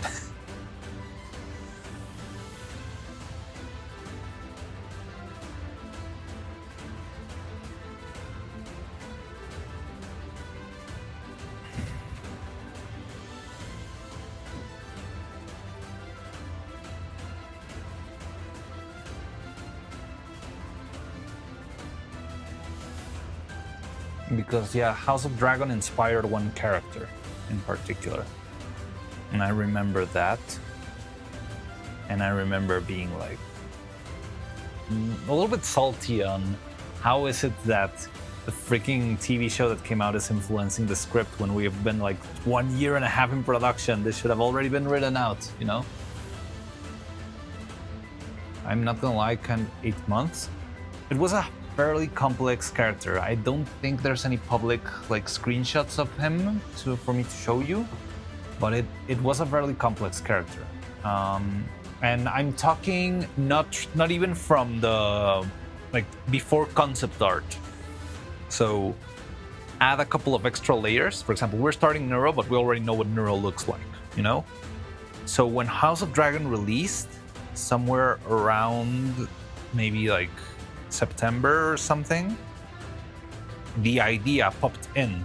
What if this character that we already have in the script, instead of having it look like this, we have it look like this? And they completely rewrote the character. Like, what was gonna be a character with a different outfit transformed into a whole different concept. You know, like the anatomy of the character changed a lot. So that's happened in September.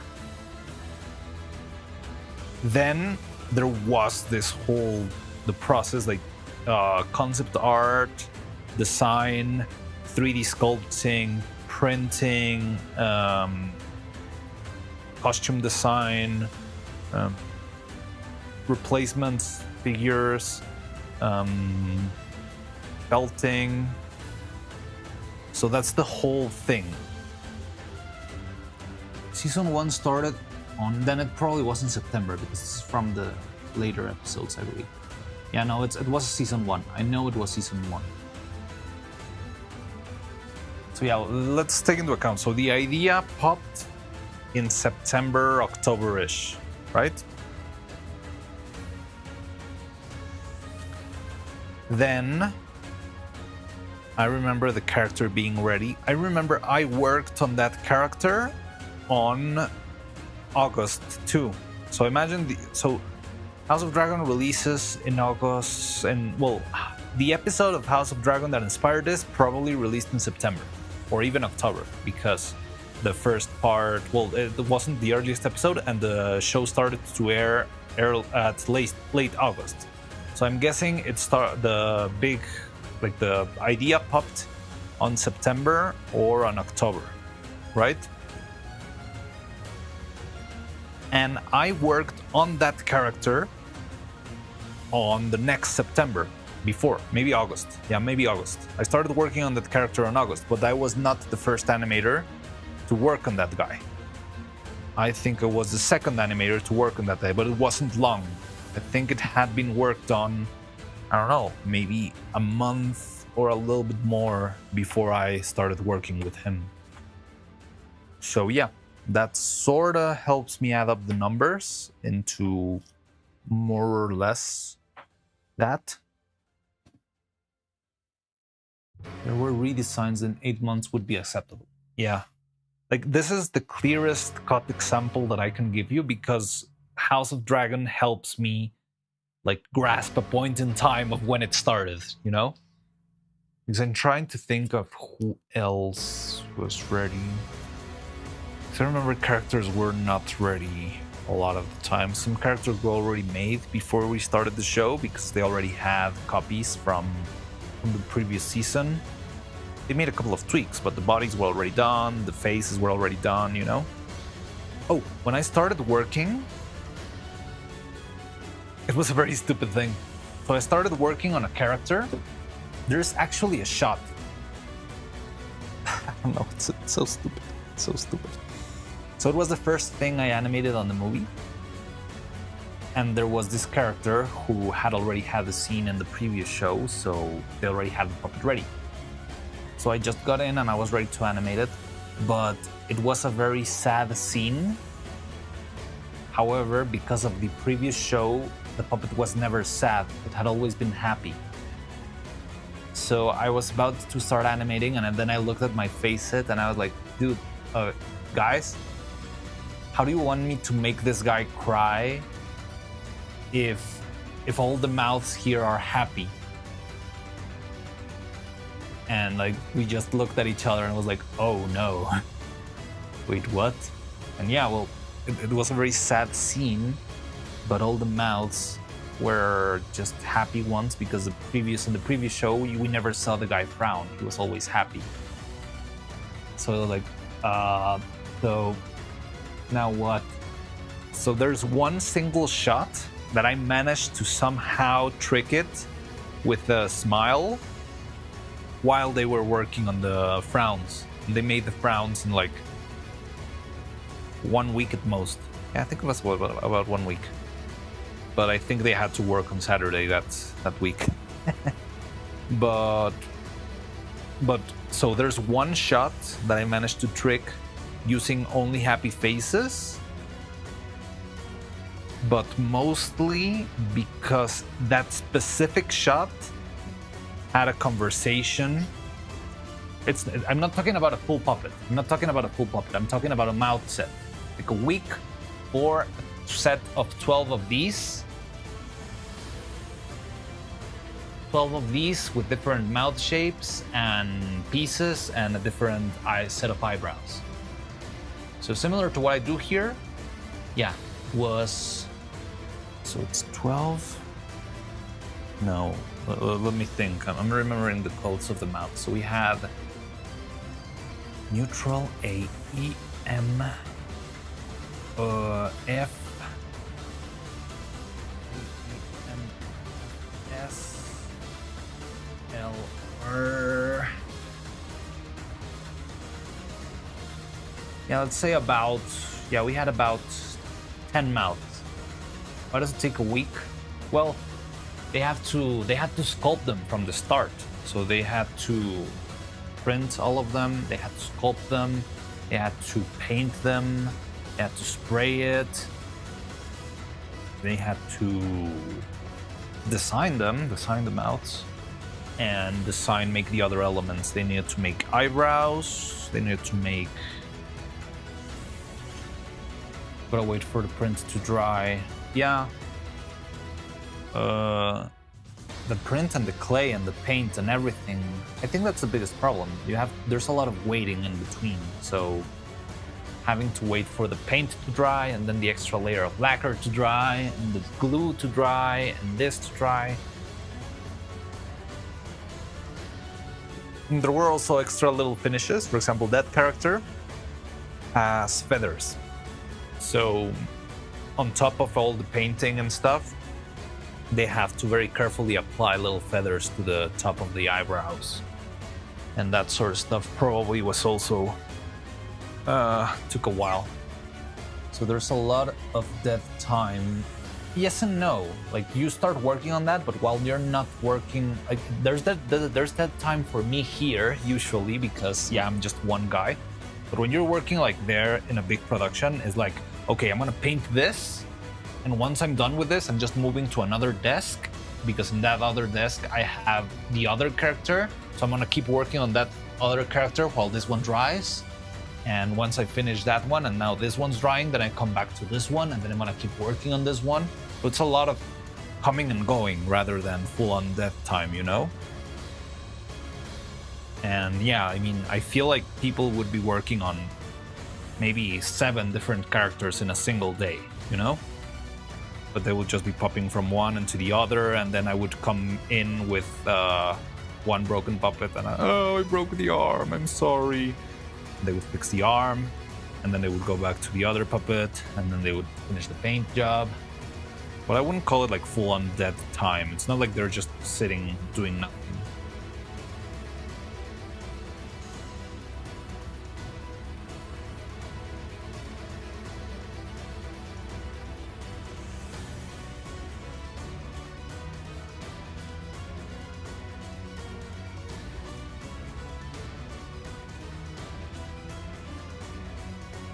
For example, most of the professional materials, like the platinum silicones and the big end high quality stuff, they're very slow. I think the standard, or like the normal duration for the silicone to cure is about 4 hours. So imagine if I made every hair strand took me 4 hours, it would have taken me 120 hours to make, 120 hours to make all the hair strands. Then if you consider those 120 hours would be divided into segments of 8, because I had like a full-time schedule, then how many days would that have been?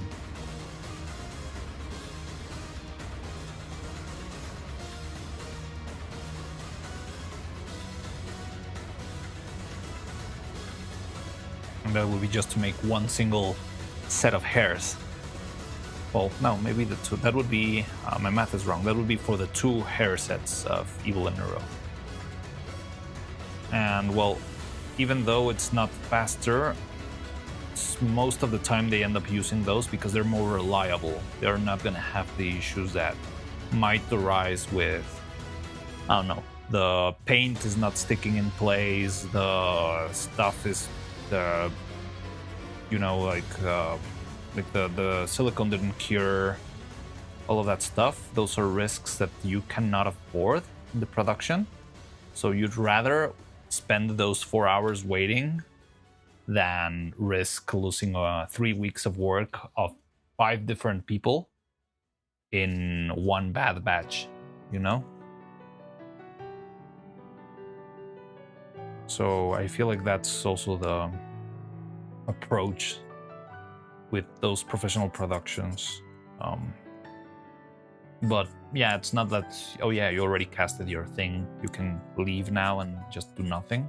No, it's more like, well, what other task can you do right now?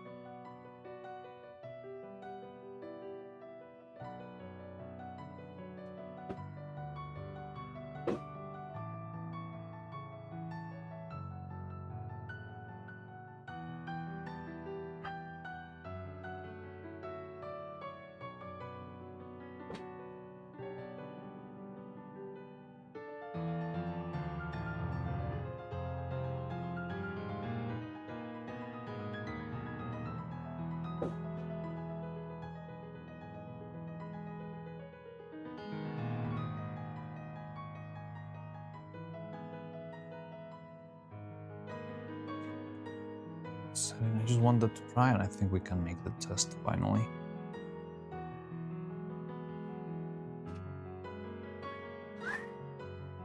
Okay, take this thing all out.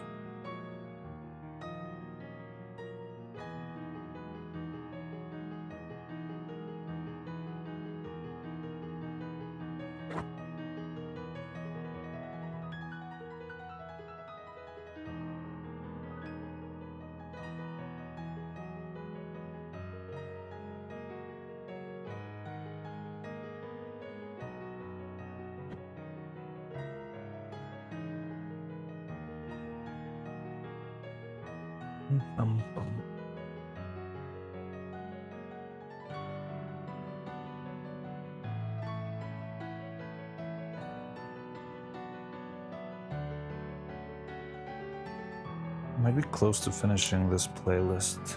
It's an 8-hour playlist. And we'll be streaming for almost 8 hours.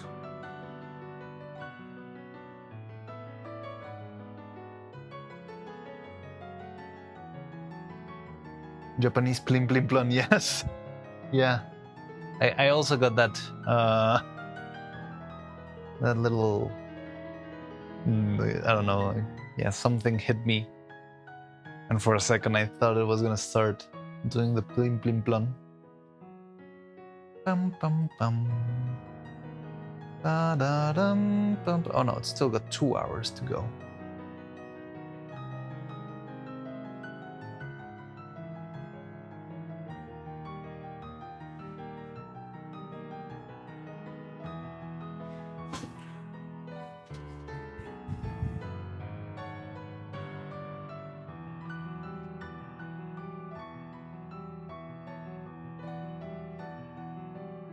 I'm trying to think of what other, if I can come up with another character was made quickly enough.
Okay, I'm having a hard time trying to write sympathy here. You don't like the heroes?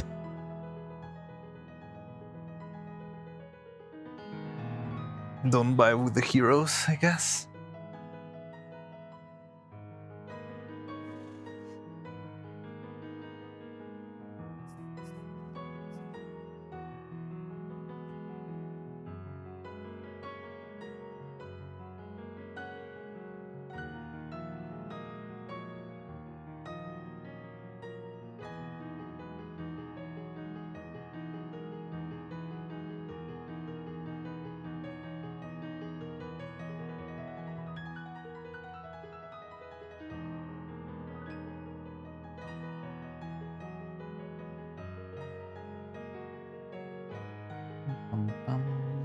bum.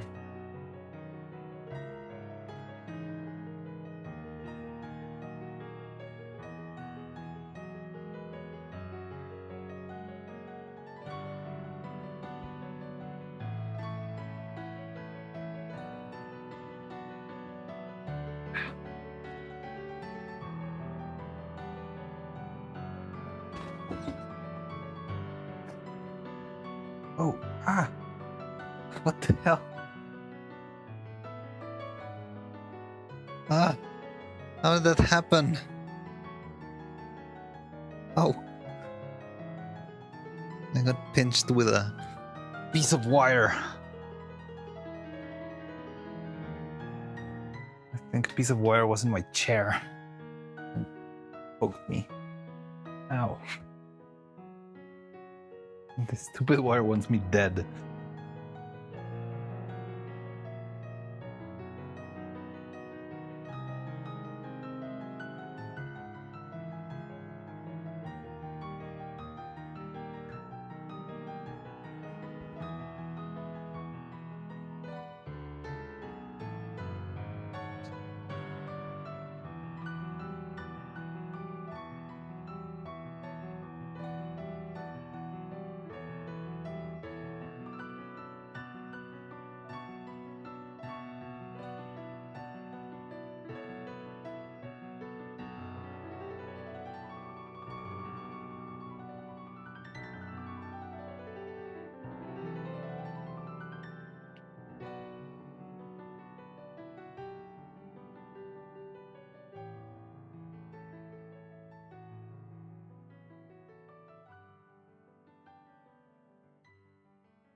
Context: promiscuous and particularly lustful women are taken and punished via the sisterhood, basically a convent. Sounds like the Spanish Inquisition.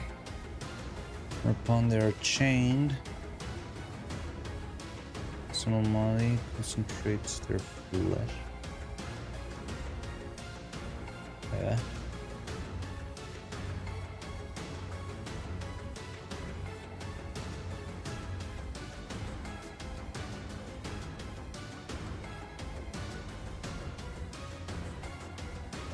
Best viewers on streamingboo.com.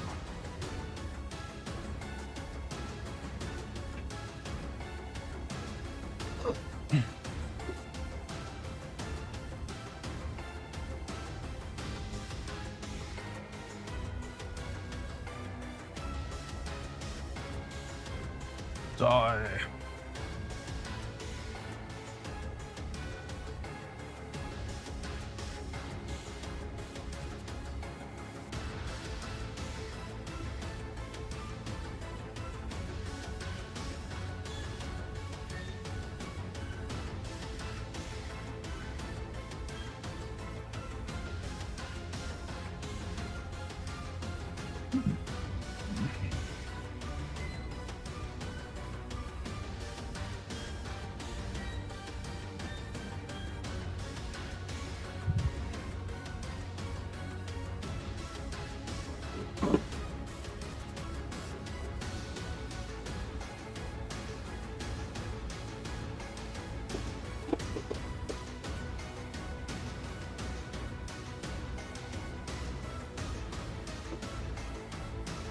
Okay, so I'm putting away the paint so it doesn't keep piling up here.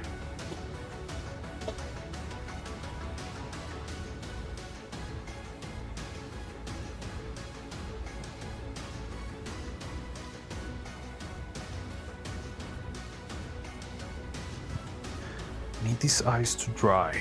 It's the most important part right now. I will still need some time. You can see how they look fresh.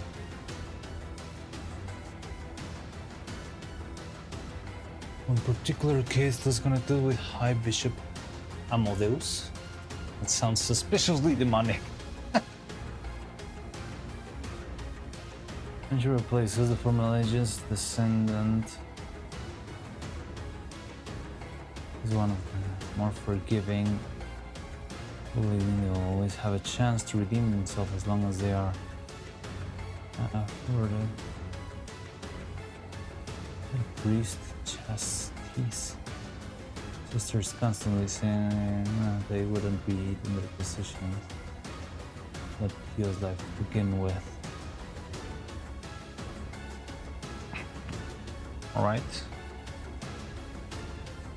So you're trying to make a conversation between those two?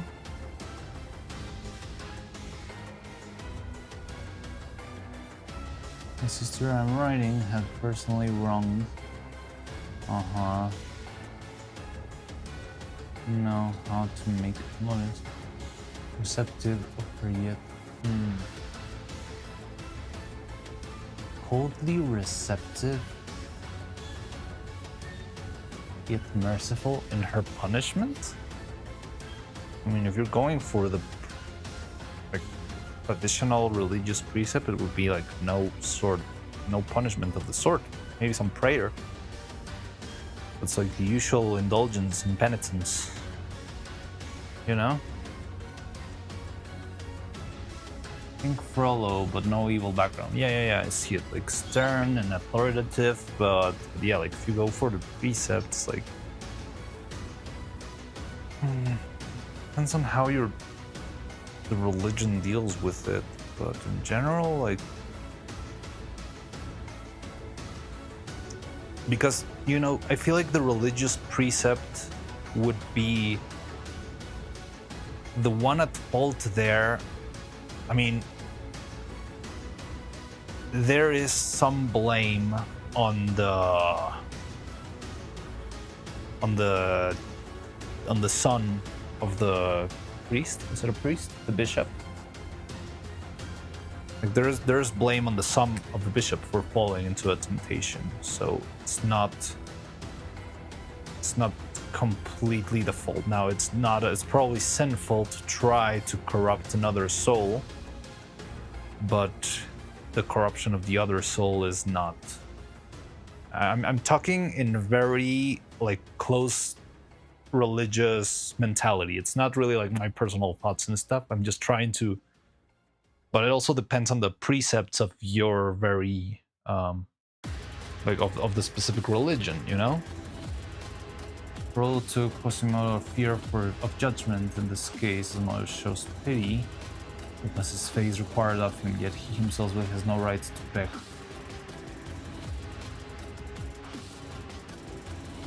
And shows her pity. Yeah, because her fate requires it, yet he himself believes he has no. So that is the thing. So you should try to. Well, depends. I don't even know in what sort of time you're like. You could write it so that the bishop knows what he is going to do is sinful, but his rage is blinding him enough to actually commit to it, and maybe ask his own God for forgiveness later, or yeah, like I feel like it's more like the family rage. So you've got the anger of a parent who has his family being put at risk, but clashing with the precepts of a peaceful and mindful, pastor that cares for the people around him, right? Angels embody many things, but most common among them are the 13 precepts: purity, justice, duty, charity, selflessness, harmony, innocence. Yeah, again, it does feel like a general, basic, for the sake of practicity, it sounds like fundamental medieval Christianity, or what's the other one? Christianity and that sort of precept, So yeah, but priests chastise sisters if the sisterhood punishes women who are sinners. Wait, what? What's that?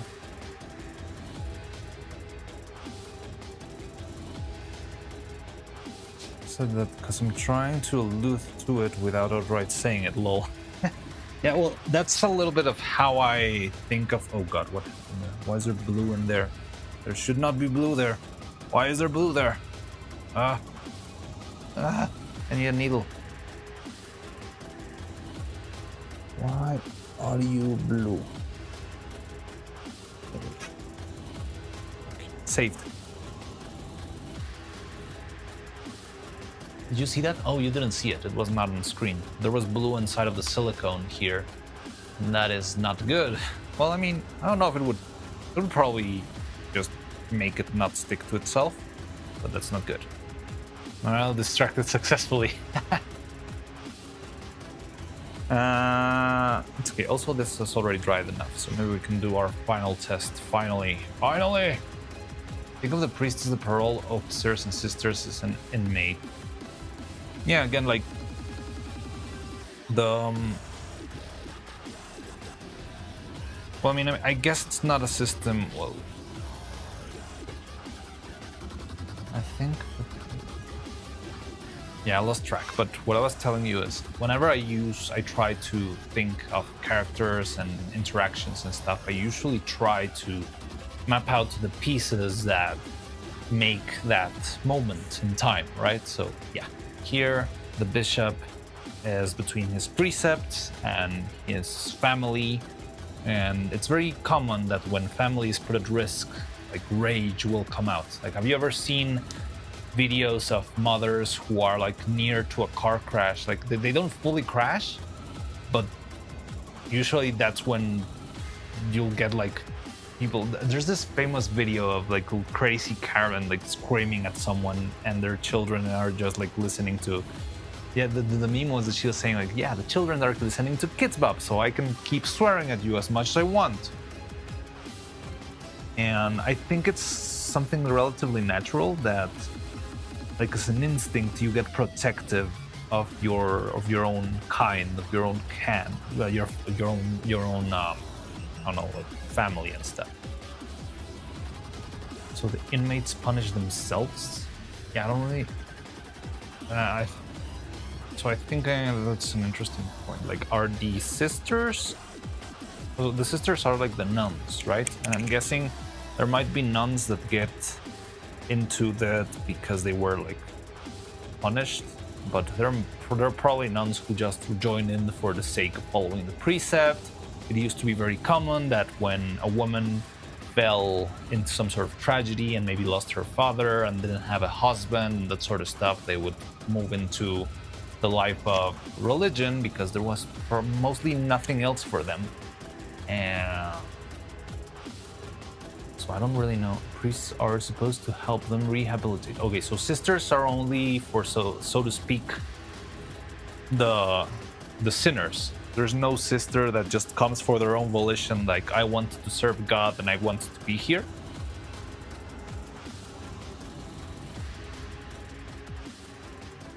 But many of them believe the promiscuous become converted into succubi. This isn't true, and their actions fail. I'm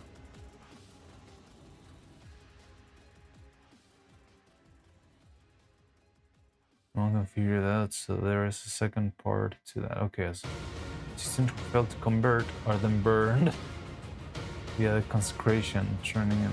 Okay, so if they keep like having sinful thoughts, the magic pendant will eventually just char them into ash. Damn. Okay, I want to quickly do this test. Sisters who convert become matrons who teach hymn on the choir boys and are tasked with helping the general public of Victoria City, the churches of capital city. Okay, so the sisters themselves, so to speak, like in a more modern context, they are victims. Like, they are the ones that, because of their promiscuous actions, are punished beyond the reason. Oh god. Well, not beyond reason, but to a very unreasonable degree, maybe that's the right way to say it.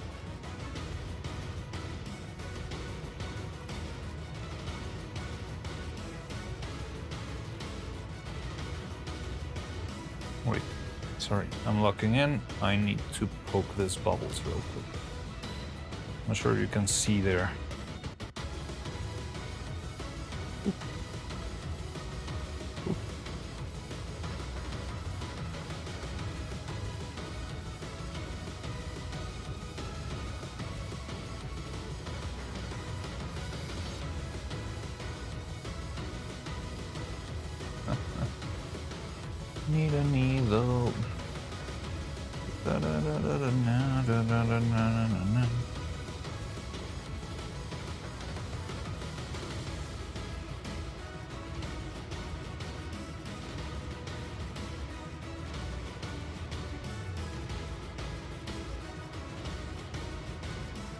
There's this one single bubble taunting me.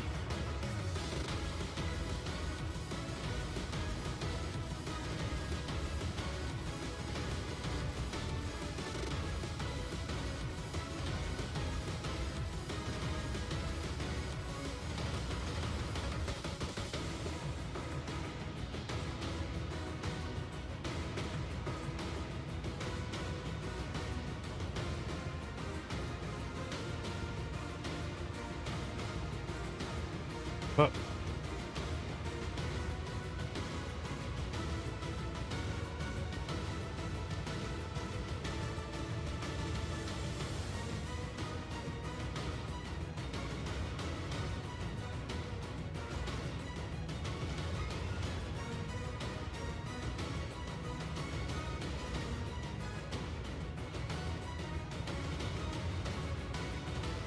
Well, there's a little piece of like black stuff at the bottom. Something fell in.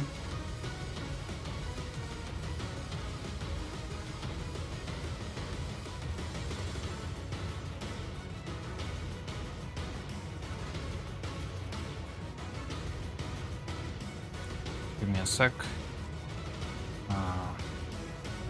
Wait, what? Sisters to convert become matrons. They're forced initiates or acolytes. Okay, so sisters are all forced. That's weird. Like sisters are usually a very open term. Like generally, even in churches, like everyone can be referred to as a brother or a sister. Like in religion in general, like sort of the point of some religions is mostly to unite people. So yeah, using sister as a specific term. Oh god, why does it? Oh, this this paint glows in the dark.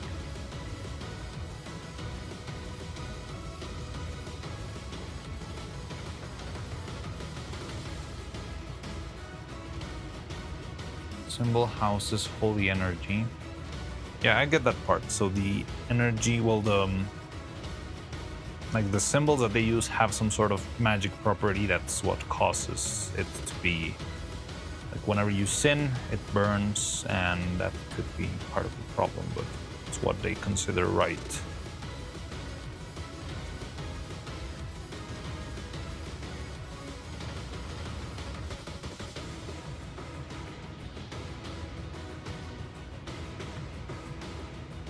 Let's stay here for a bit. Means something else. Can you be more specific? From this performance, sounds like the other initiates must have also been sinners, are forcing newbies to undergo the same process. Hence the sisterhood.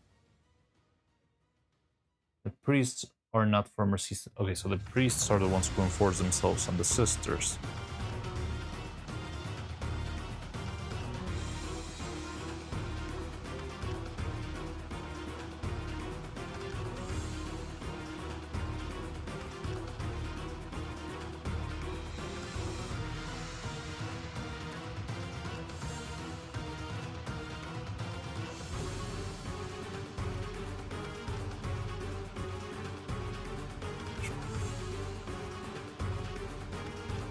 Waiting.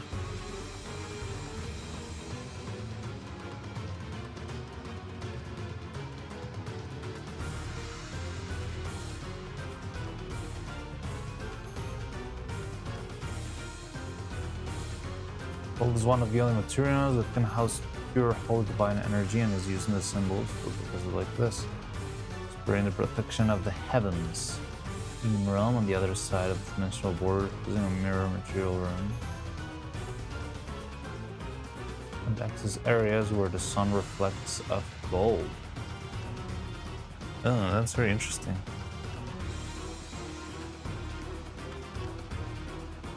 It's like Minecraft. Wait, what the frick?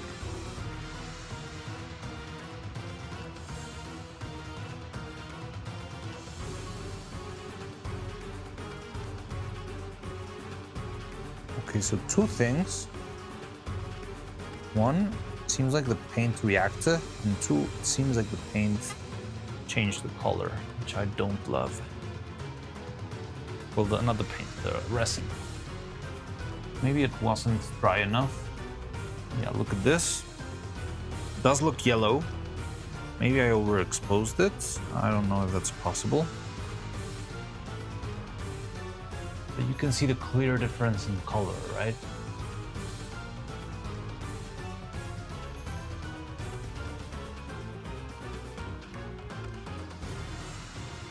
My clip note so far, I'm getting it right. Everyone is pitiful sinners with original sin and must be whipped into purity.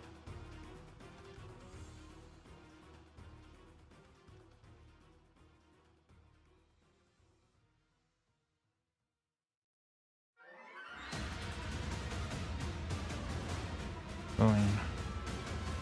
Lead one looks more green to me. Yeah. Well, I have another shot. I can try it again and try to not overexpose it, maybe. I think that would help.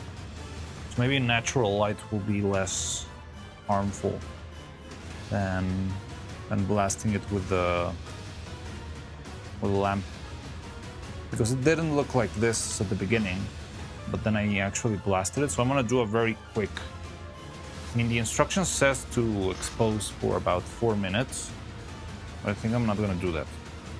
So just for reference, this is the other color.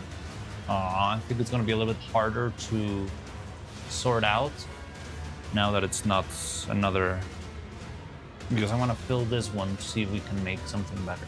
Okay. I'm going to fill this one with the same resin, but I'm going to be more careful. I'm going to try to just clear it up with, just for the sake of it.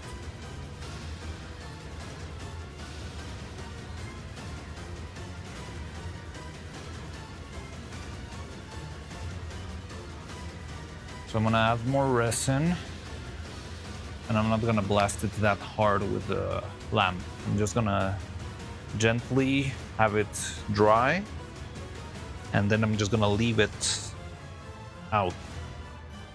And hopefully it will not go all that yellow, because it wasn't like this. You did see it before, right? Well, maybe this camera was a little bit farther away, but it wasn't like this even after I had blasted it.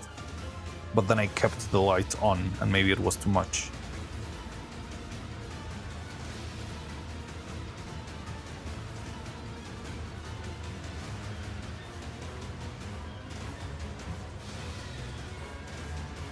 Mr. PV, some information about the Demon Realm. Yeah, like it seems like they deliberately ignore that stuff, right?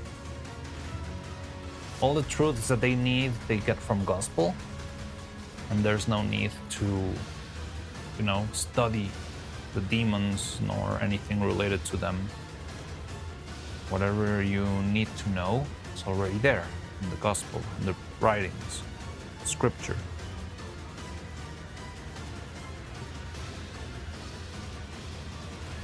God damn it.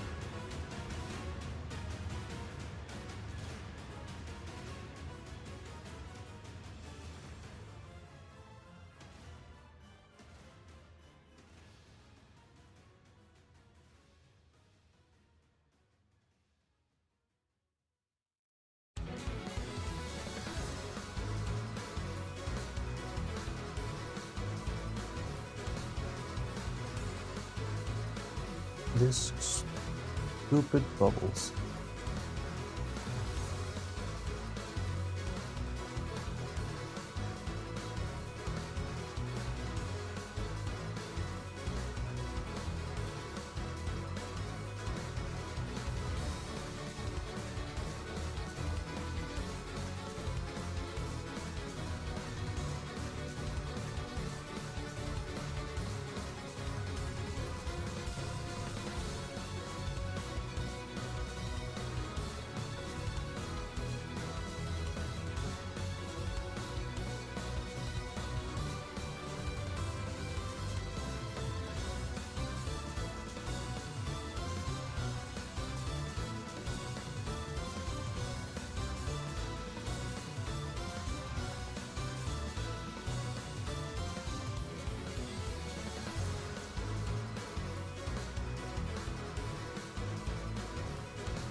Look at the size of this thing.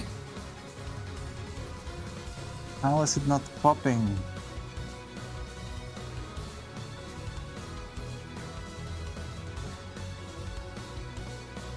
Where's my cutting knife? Maybe the cutting knife will do.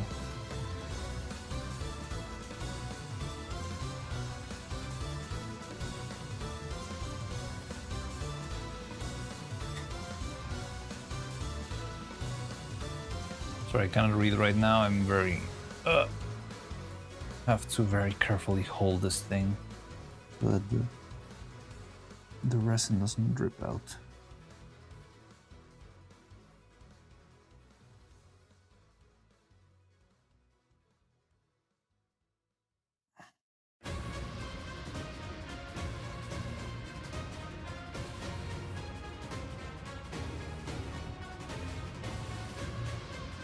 Okay. Got it. Just complete the edge. I'm just gonna give it a quick little blast of UV radiation. And then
gentle light, not as strong as before. And hopefully I can leave this to rest and it will naturally start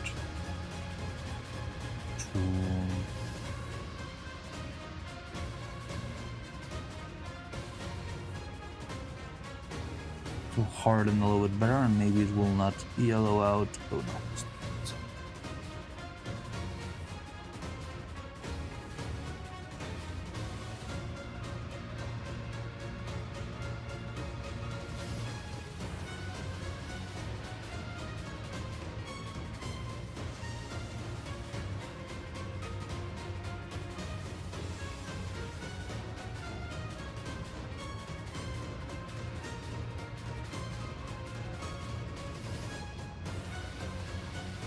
Still looks greenish to me.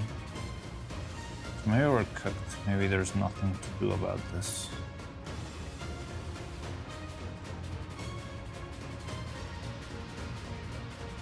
Do the colors match here?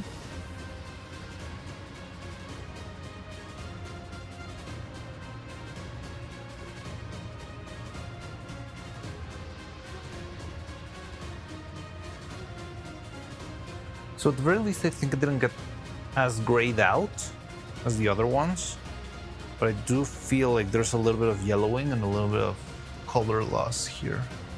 Where are the other ones? And on top of this, I think I still am gonna have to need to apply like a thin layer of the other resin, because I don't know how else to make the even coating everywhere, you know? Where are the other eyes? It's just using those. Right here? Yeah.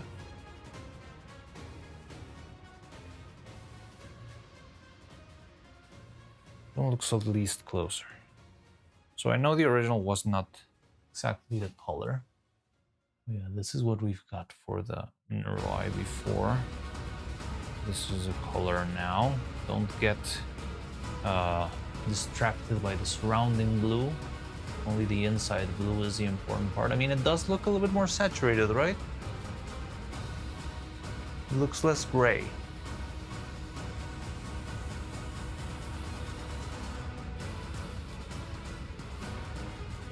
Oh, but the original looks better. I mean, it looks better because it's properly painted, you know?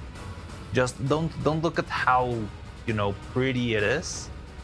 Think about the color itself, like how saturated it is, how it's not that grayed out. So all we need to do is apply this color to this eye and it will just pop out a little bit more. But yeah, this one's very poorly painted. I just made a single layer of paint and I didn't like make the whole shape and everything. I just made it like as quickly as I could, you know? Looks better IMO too. Really? Didn't it look too, well, didn't it look too gray? I remember we had a lot of talk about how the eye was way too gray.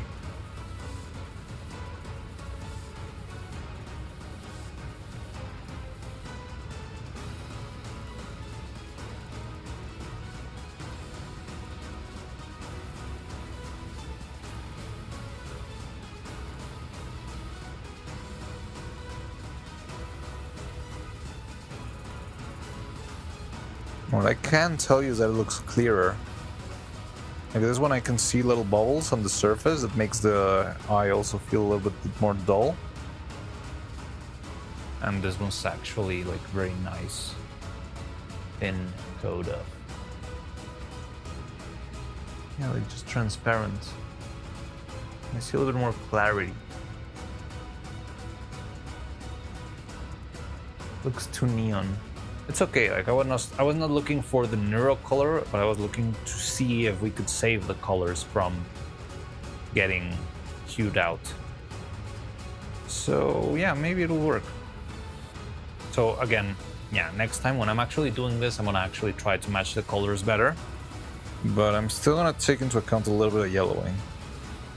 And also there's still bubbles forming in the bottom, which is very annoying. I don't know where those bubbles come from, because I did see this thing was very clean. But bubbles seem to like form whenever I add the UV light.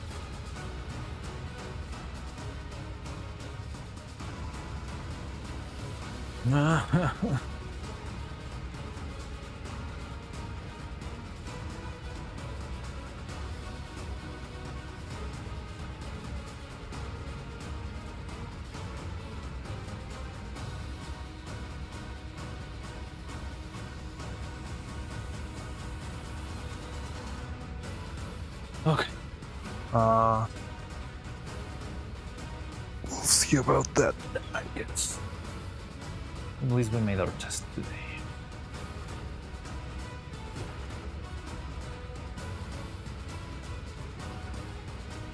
Let's.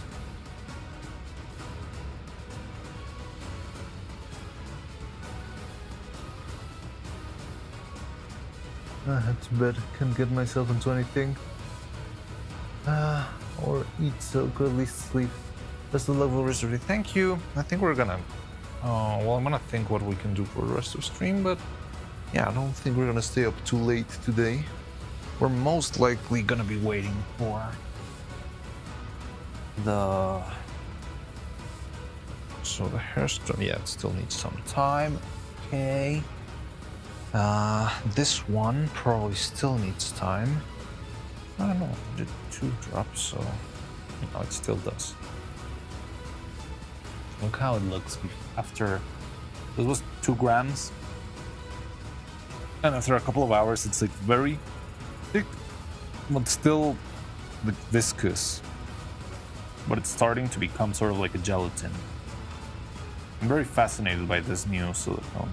Never used it before, and yeah, it's weird. We're also gonna go sleep. All right, take care, Nathan. See you.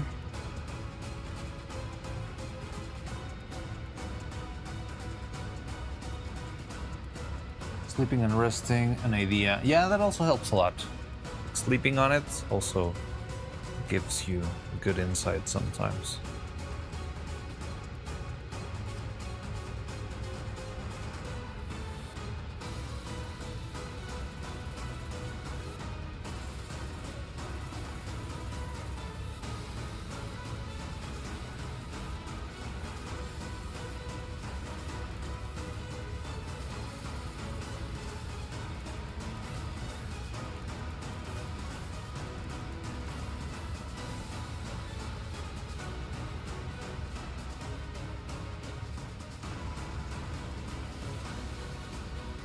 Neuro. I've been sleeping and mulling ideas for half a year already. Well, I don't know. Well, the writing process is kind of weird. Like, that's something that works for people who just write a couple of things. But if your work is writing, you can just rely on sleeping every day, and that's how things will get done. That's just, yeah. Like, when you're a writer, well, you need to sit down and go through the pain of actually writing.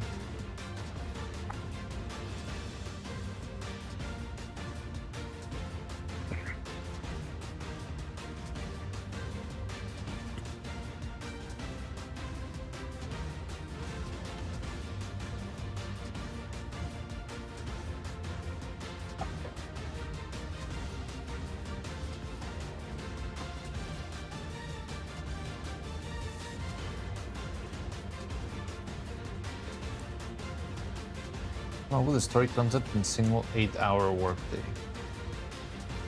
The first chapter is in the next day. The next 2 chapters within the next 3 weeks.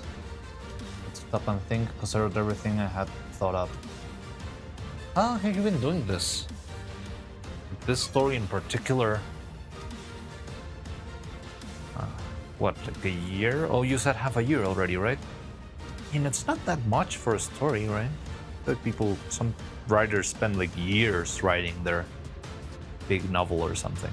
Oh wow, June 2019. No, so you've been here for more than half a year. Yeah, I wouldn't know.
Colorful right now is so cute. She is very cute. Colorful array.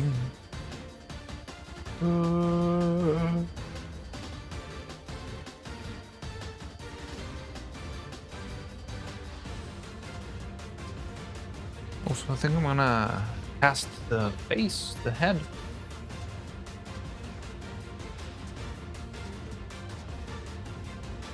I can do this.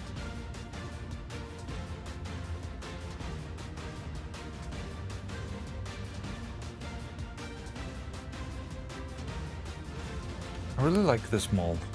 I don't know, it feels a little bit wonky, a little bit scuffed, but at the same time, it's a very complex mold, and it's worked very well for a decent amount of copies. Like, ideally, I would have only used this mold twice. Already used it like 5 or 6 times. No, I think this is gonna be like the 10th time I use it. But it's still working well. It's giving the best it's got, and I'm proud of it. So yeah, I'm gonna have to cast another one made out of resin. Pray for the best.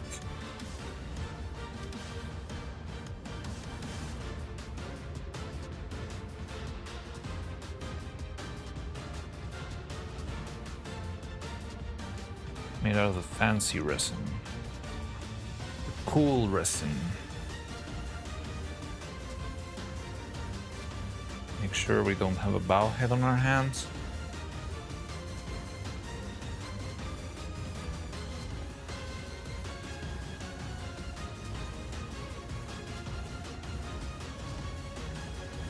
Okay.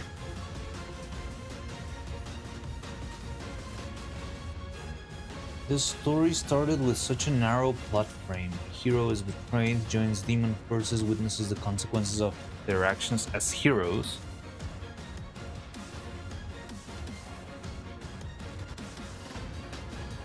Well, the thing is, hero is very vague, you know?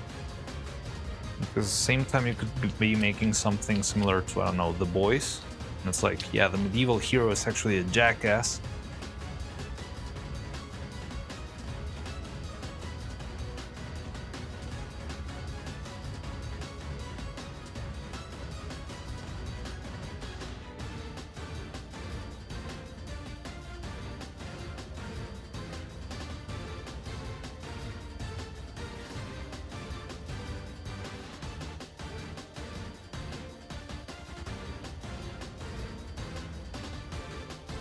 But yeah, I feel like this is it's a different spin. It's not. It seems like they are, or your hero seems to always be good intentioned, but however they don't know what they're doing. There's other implications.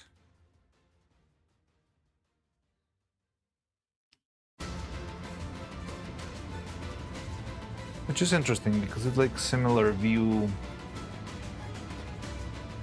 I feel like there's a similar parallel with, for example, green energy. Like countries discovered they were able to make a lot of nice little machines with certain chemicals, and only after some years they realized that they were like the things that they had been doing were harming the environment.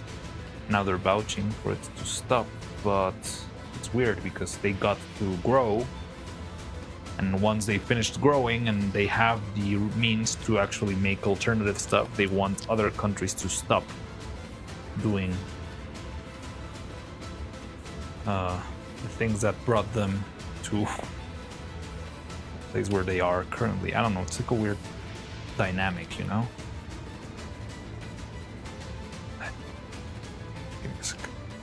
Sorry, I'm setting this stuff up. I'll read in a second.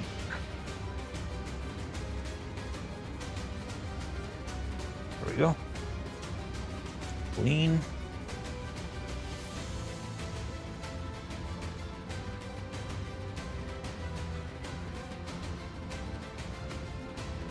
From there, I added strands against former heroes' party, then added other races with their own racism. Elves versus dwarves, of course. Yeah, I mean, that's a must. Most basic form of racism.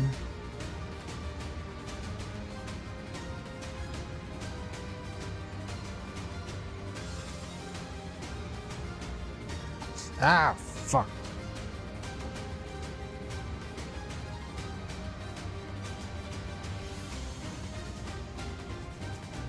But not like the normal way. Heroes are virtuous, but Erickson.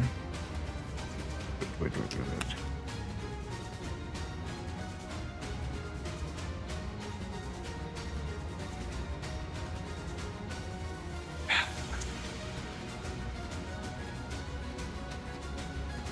Why is this mold so round?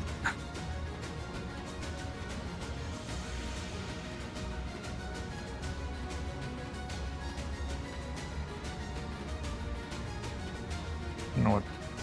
That's enough. So I'm gonna be casting about 50 grams. Let's do 60, and whatever is left, I'll just make a turtle. These are vicious, but Erickson is mildly headstrong in that regard. I think of the bow hero from Shield Hero. I haven't seen Shield Hero. Well, one part where he deposed greedy noble. People were left dissolute because all he thought of was kill the greedy bastard. Become apparent in the first few chapters. They cleared out a goblin hovel and slime infestation. And the first foe, Carter, needs to face against a long war of things. So Romanov is a goblin who has formed a symbiosis with the slime. Ew, that sounds That sounds disturbing.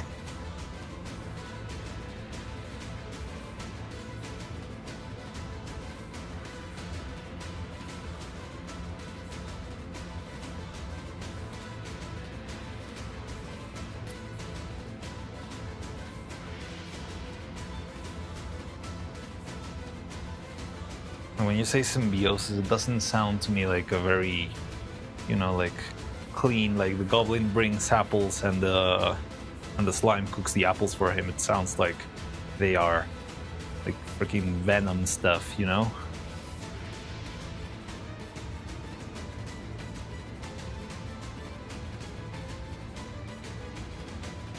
I remember once, well, it did come up, but it never like rose to shine because the DM was not very experienced. But I was played D&D with some friends, and one friend had a character who was a slime or a noose or something. I don't know. I think it's called Plasmoid in D&D.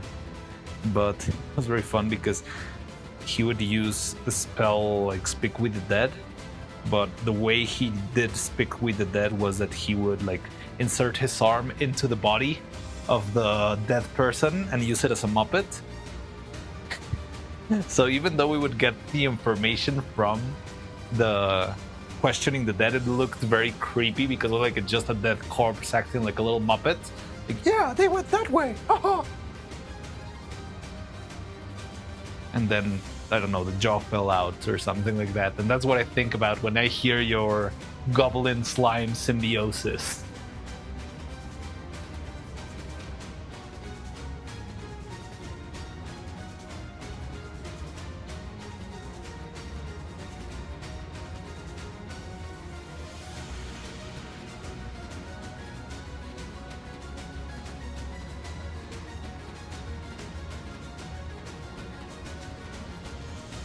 Bond to their brains, increasing their intelligence, and a side effect, granting them cool anime-colored new hairdo. Hell yeah, I want the blue slime.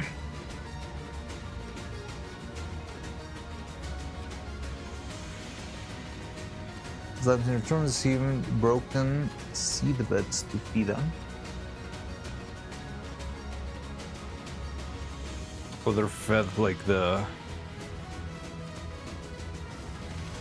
yeah, like the people that are not useful anymore. Okay.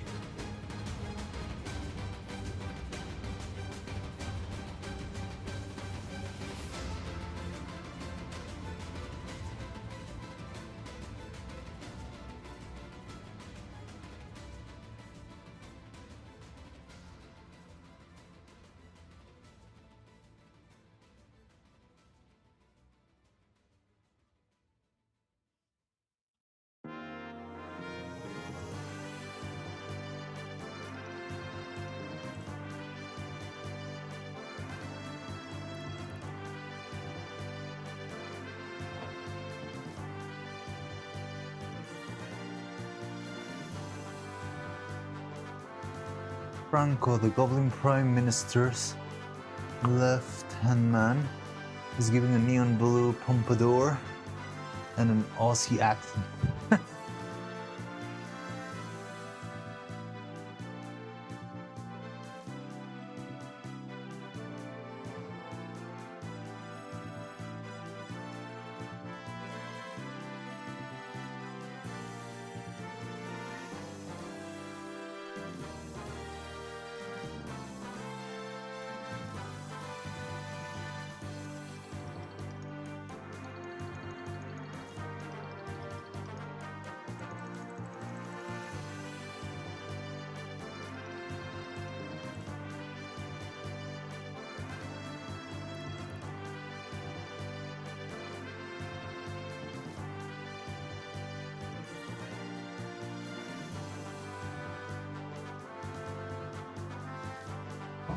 Oh god. Simple bottle.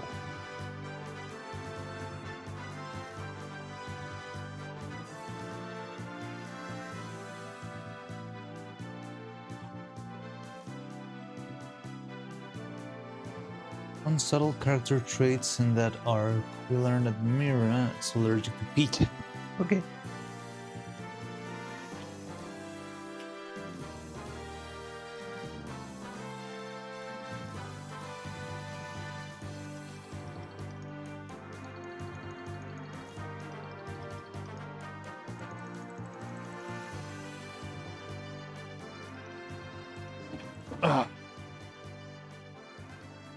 I hope I don't run out of resin right now, because that would be very unfortunate. Very, very, very unfortunate.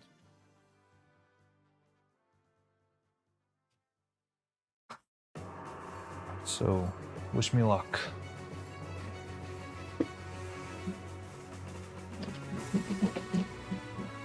Mira. Myra. Myra. It's technically how it's pronounced.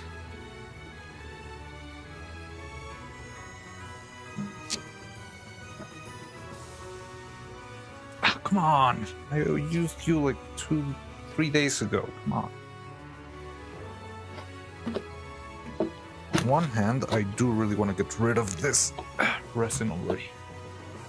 The other, I don't want to just throw it away. Oh, God.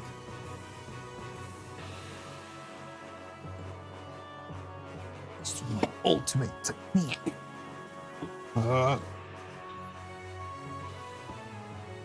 Sponge twist. Myra Hydra. Myra Hydra. Myra. Yeah, Myra, right? Myra. Oh, Myra? Sorry, I don't. I'm not very well trained either in how to read those, like, you know, like phonetics stuff.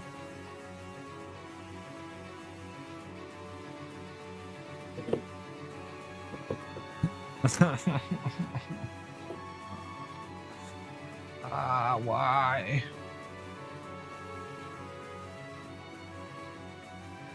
Come on. Come on!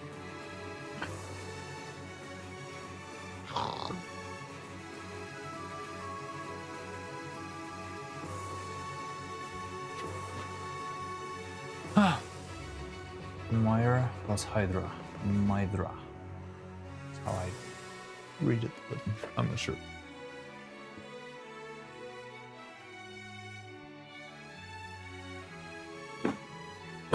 Oh god.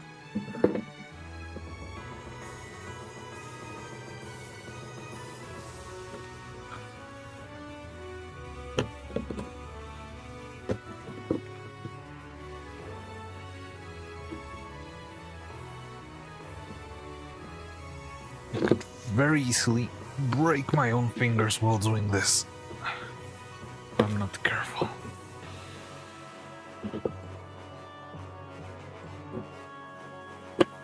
There we go. Did you see that fly? It flew straight into the camera. That was not planned at all.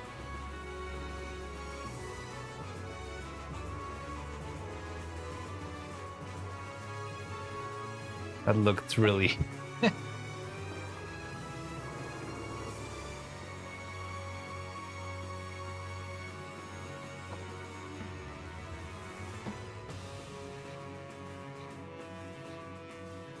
Myra plus Hydra, Mydra.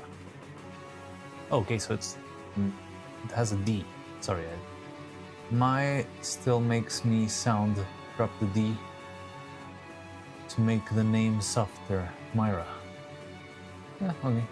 Did not spend hours formulating a reason for the name in case I ever felt the need to explain it in the chapter.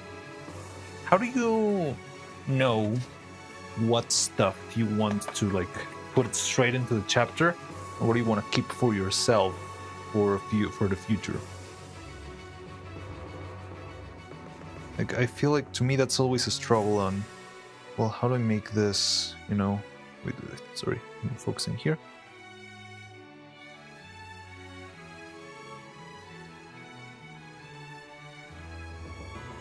Come on. Sorry, I'm looking at math. Give me a second.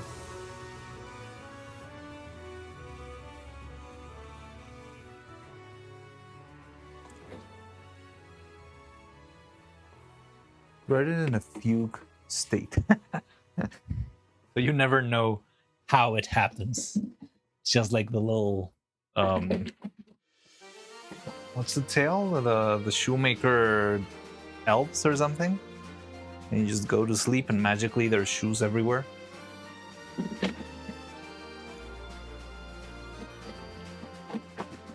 It's 100,000 words to date, making it what I have now. Yeah, more or less. Sounds fun. I honestly don't, like, I feel like when I write, honestly, I haven't written a lot in my life. But when I've written, even if it's been for very silly, like little short films or school projects, I feel like I need to be very aware. So I'm constantly thinking on the reasons behind or what will cause. I think it like a little, what's it called? Rube Goldberg machine. So it's like, and this makes this, and it's what triggers this and that. I'm not sure if it's the best way to write, honestly. It probably has its setbacks. I don't know, that's just the way it comes to me naturally. I haven't really trained trying to do something else. Okay, so I should prepare for disaster here. Put everything out. You can see the mold there, right? Yeah, okay. Okay, quick and easy. Right? Nothing could go wrong right now, right? Kind of write backwards. So I had a friend who would usually write everything down and then tweak from there. But I never vibed with that style of writing because, yeah, I don't know, like, what are you writing if you don't know where you're going, you know? And again, it's different styles, it's just that to me it's hard to think that way. Like, I cannot think like straightforward. There once was a kid and then the kid became a hero, but before he became a hero he had to get a sword. I don't know, that sort of stuff. Like, if I don't have it laid out before, it's like, yeah, I don't know, it just doesn't click with me. Should hurry up a little bit more. Oh god. Oh no.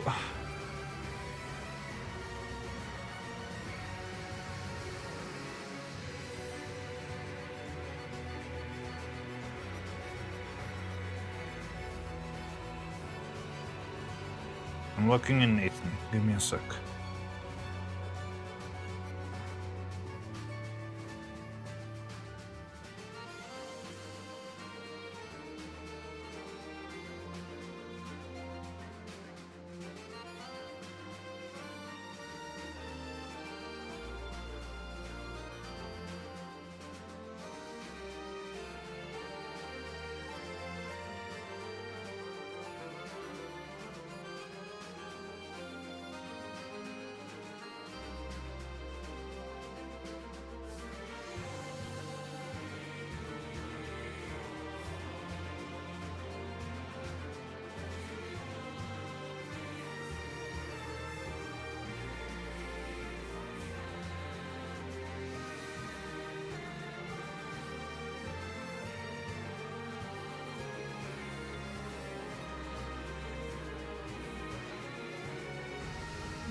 Either it's not enough or it's the right amount.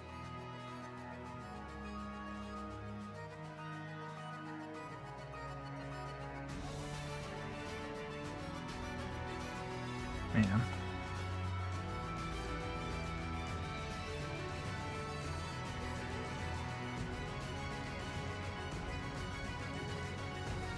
Okay, if it's not enough, maybe I can patch it up with some epoxy. I wouldn't want to make, like, I feel like if I make another one, I might be running out of this. So I really hope this one turns out all right. And I can keep these two heads and move on.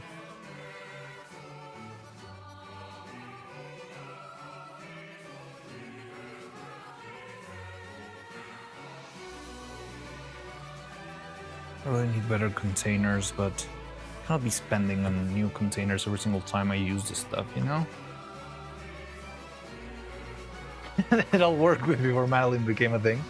One of those characters just takes you, doesn't let you go, and now you have to write her and everything about her.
Might have been just enough resin. Hopefully it is. I really need to clean this because if not, it's never gonna open again.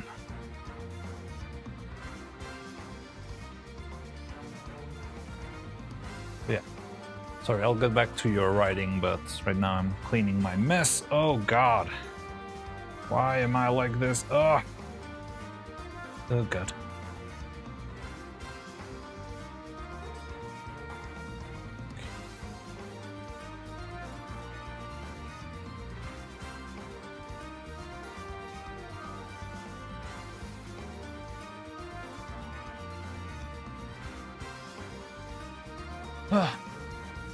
Cold sweat. I wanted to kill her off, you know?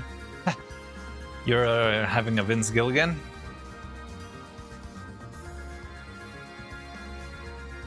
Like Vince Gilligan wanted to kill Jesse Pinkman in the first season, I believe.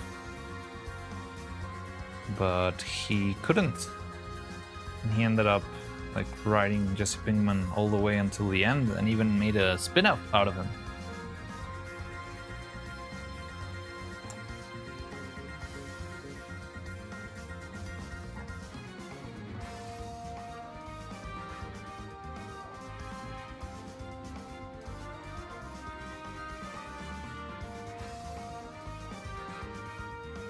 It was tragic cast, probably one of the worst ones I've had in this channel.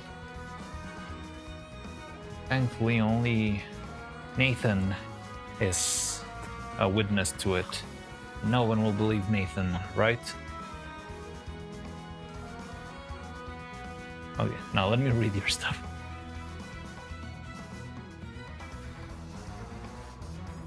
Especially to be a moral quandary for Carter. Moral quandary in what sense? Like the same principle of, well, maybe killing goblins is not that cool? Like, because she is the, how to say this, like the political, she's trying to be like the diplomatic figure to represent goblins, right? Which kind of like sounds weird when you mentioned before that there's like an Australian Prime Minister goblin.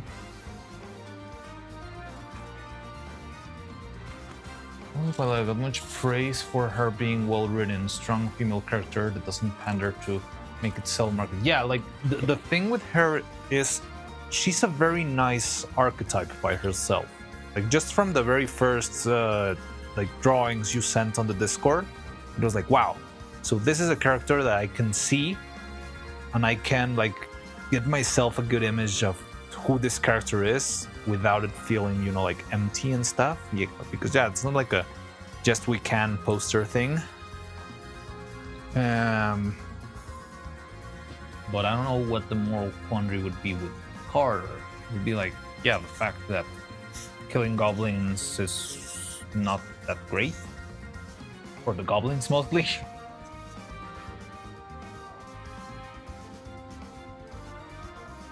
If I kill her, all the city she introduced to the goblins will vanish and they will return to the savage ways.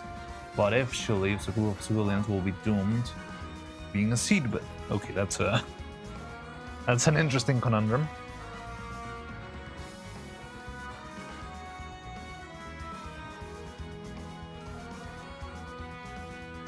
Yeah, like, I don't know, I think the becoming a seedbed is something no hero would try to vouch in favor for.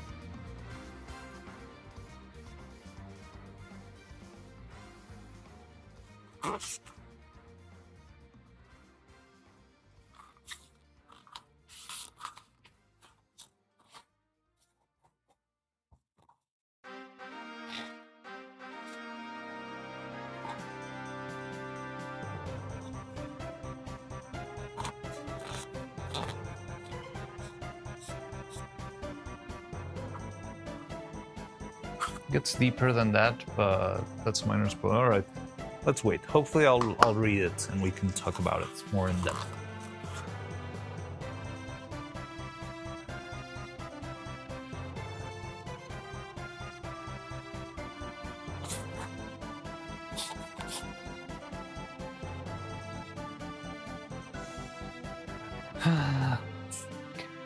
But I really hope it's enough. Please be enough.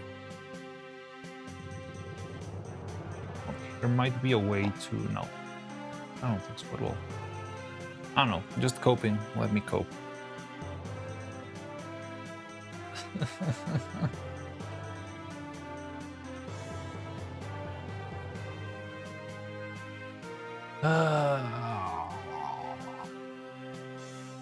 This might not be enough.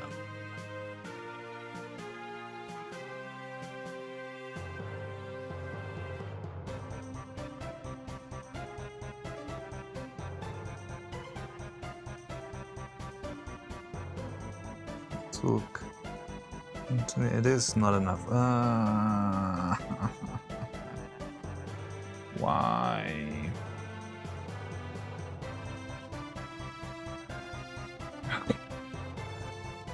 Well, wait, open this up.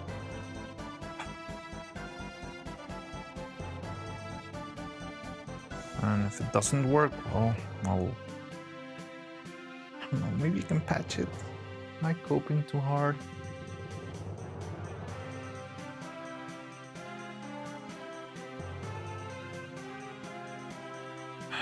Yes, I'm coping too hard. Ah.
Well, I'm up to bed. Thanks for keeping me. Well, thank you for keeping me company.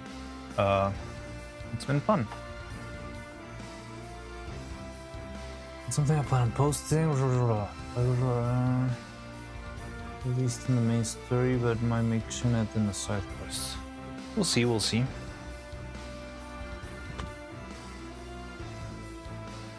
Ugh. Look, I'm gonna run out of dressing very soon. Not sure if I even have enough for another head.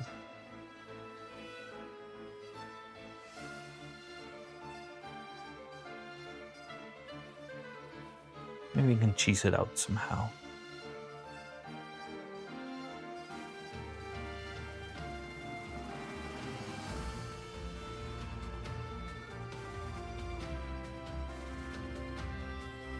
He's glad to get a live review about reading, not something but generated. Well, I mean, I'm not quite a reader yet, but you know, I love talking, love yapping, and I love talking about story.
Saying that hearing it will do me wonders. It makes it more real.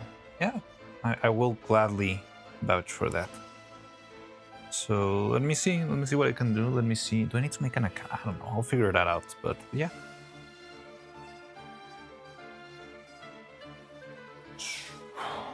Hold on.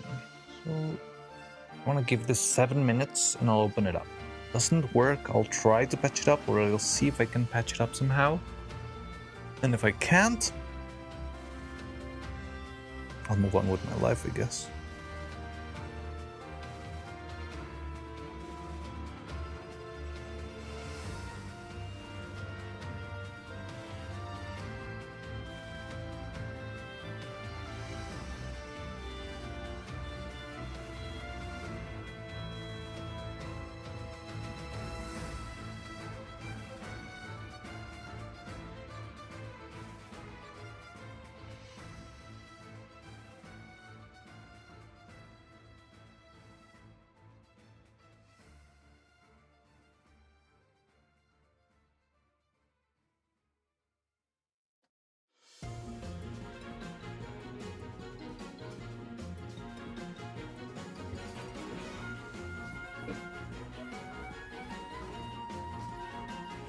I think this is gonna be the last thing I do today, because there's not much else to do today besides waiting for the silicone to dry.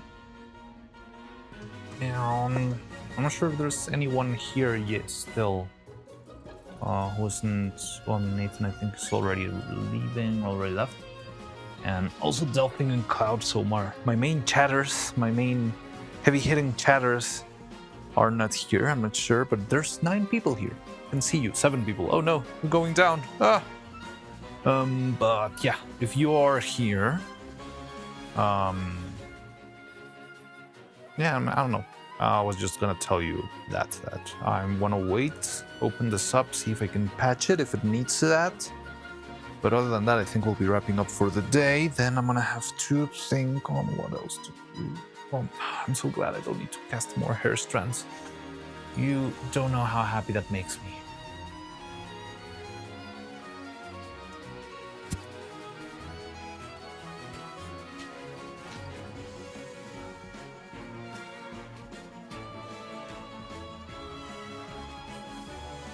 Five minutes, be patient, 5 minutes.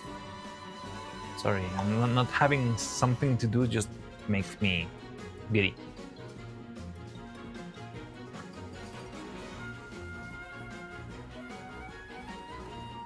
Просто water.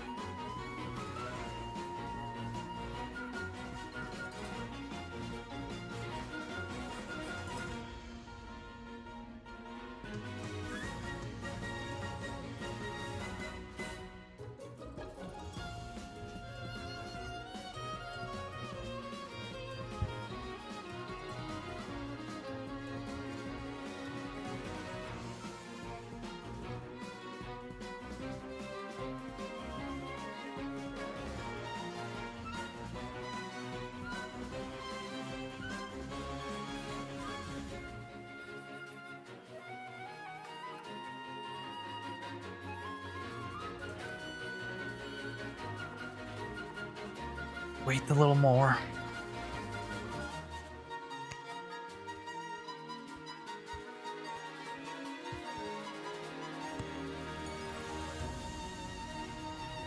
So after doing this, I think we'll be moving into a more chill phase.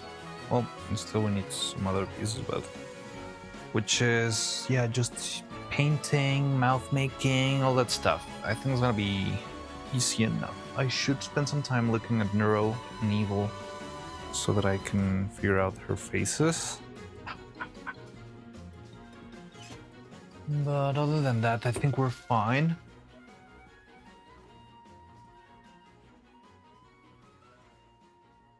And I need another glove. Let me go get a glove while I'm thinking. So yeah, just make this pieces, make the hair. Check out that stuff.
One minute.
Seem to have a big bubble in our hands, but it seems manageable. It's horrible though.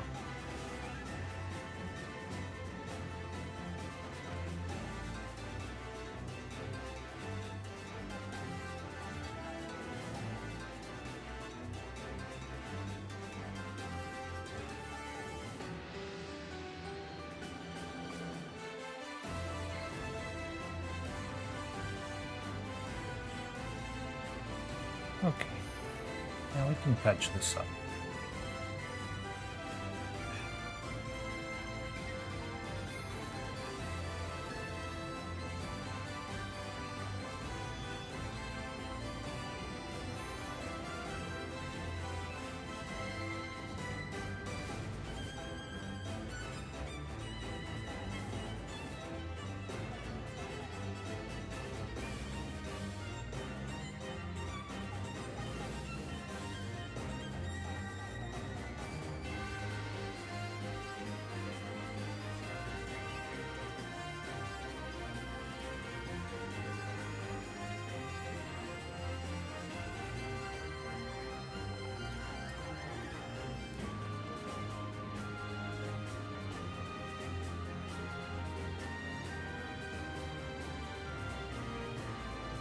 Yeah, this is very manageable. What is this? It's okay. Oh, it doesn't matter.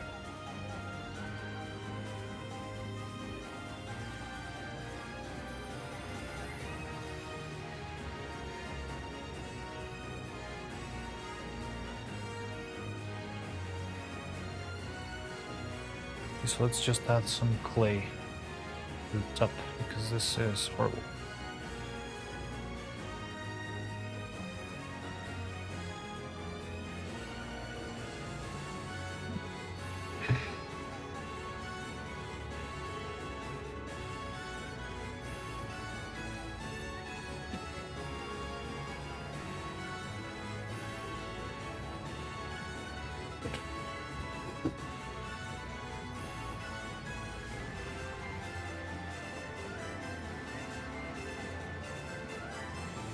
So I'm gonna do this real quick.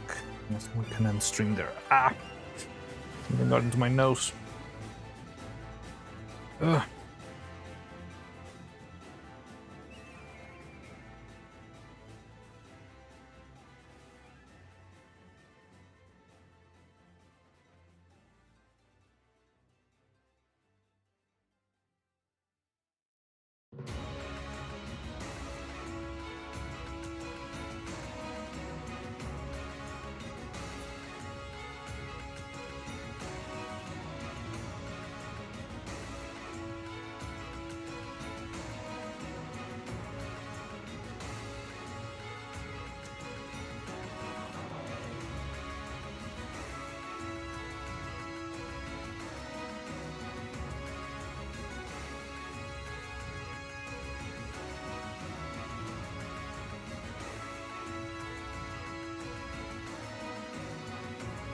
This clay okay? It feels not good, not great. Definitely not great.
Hold on.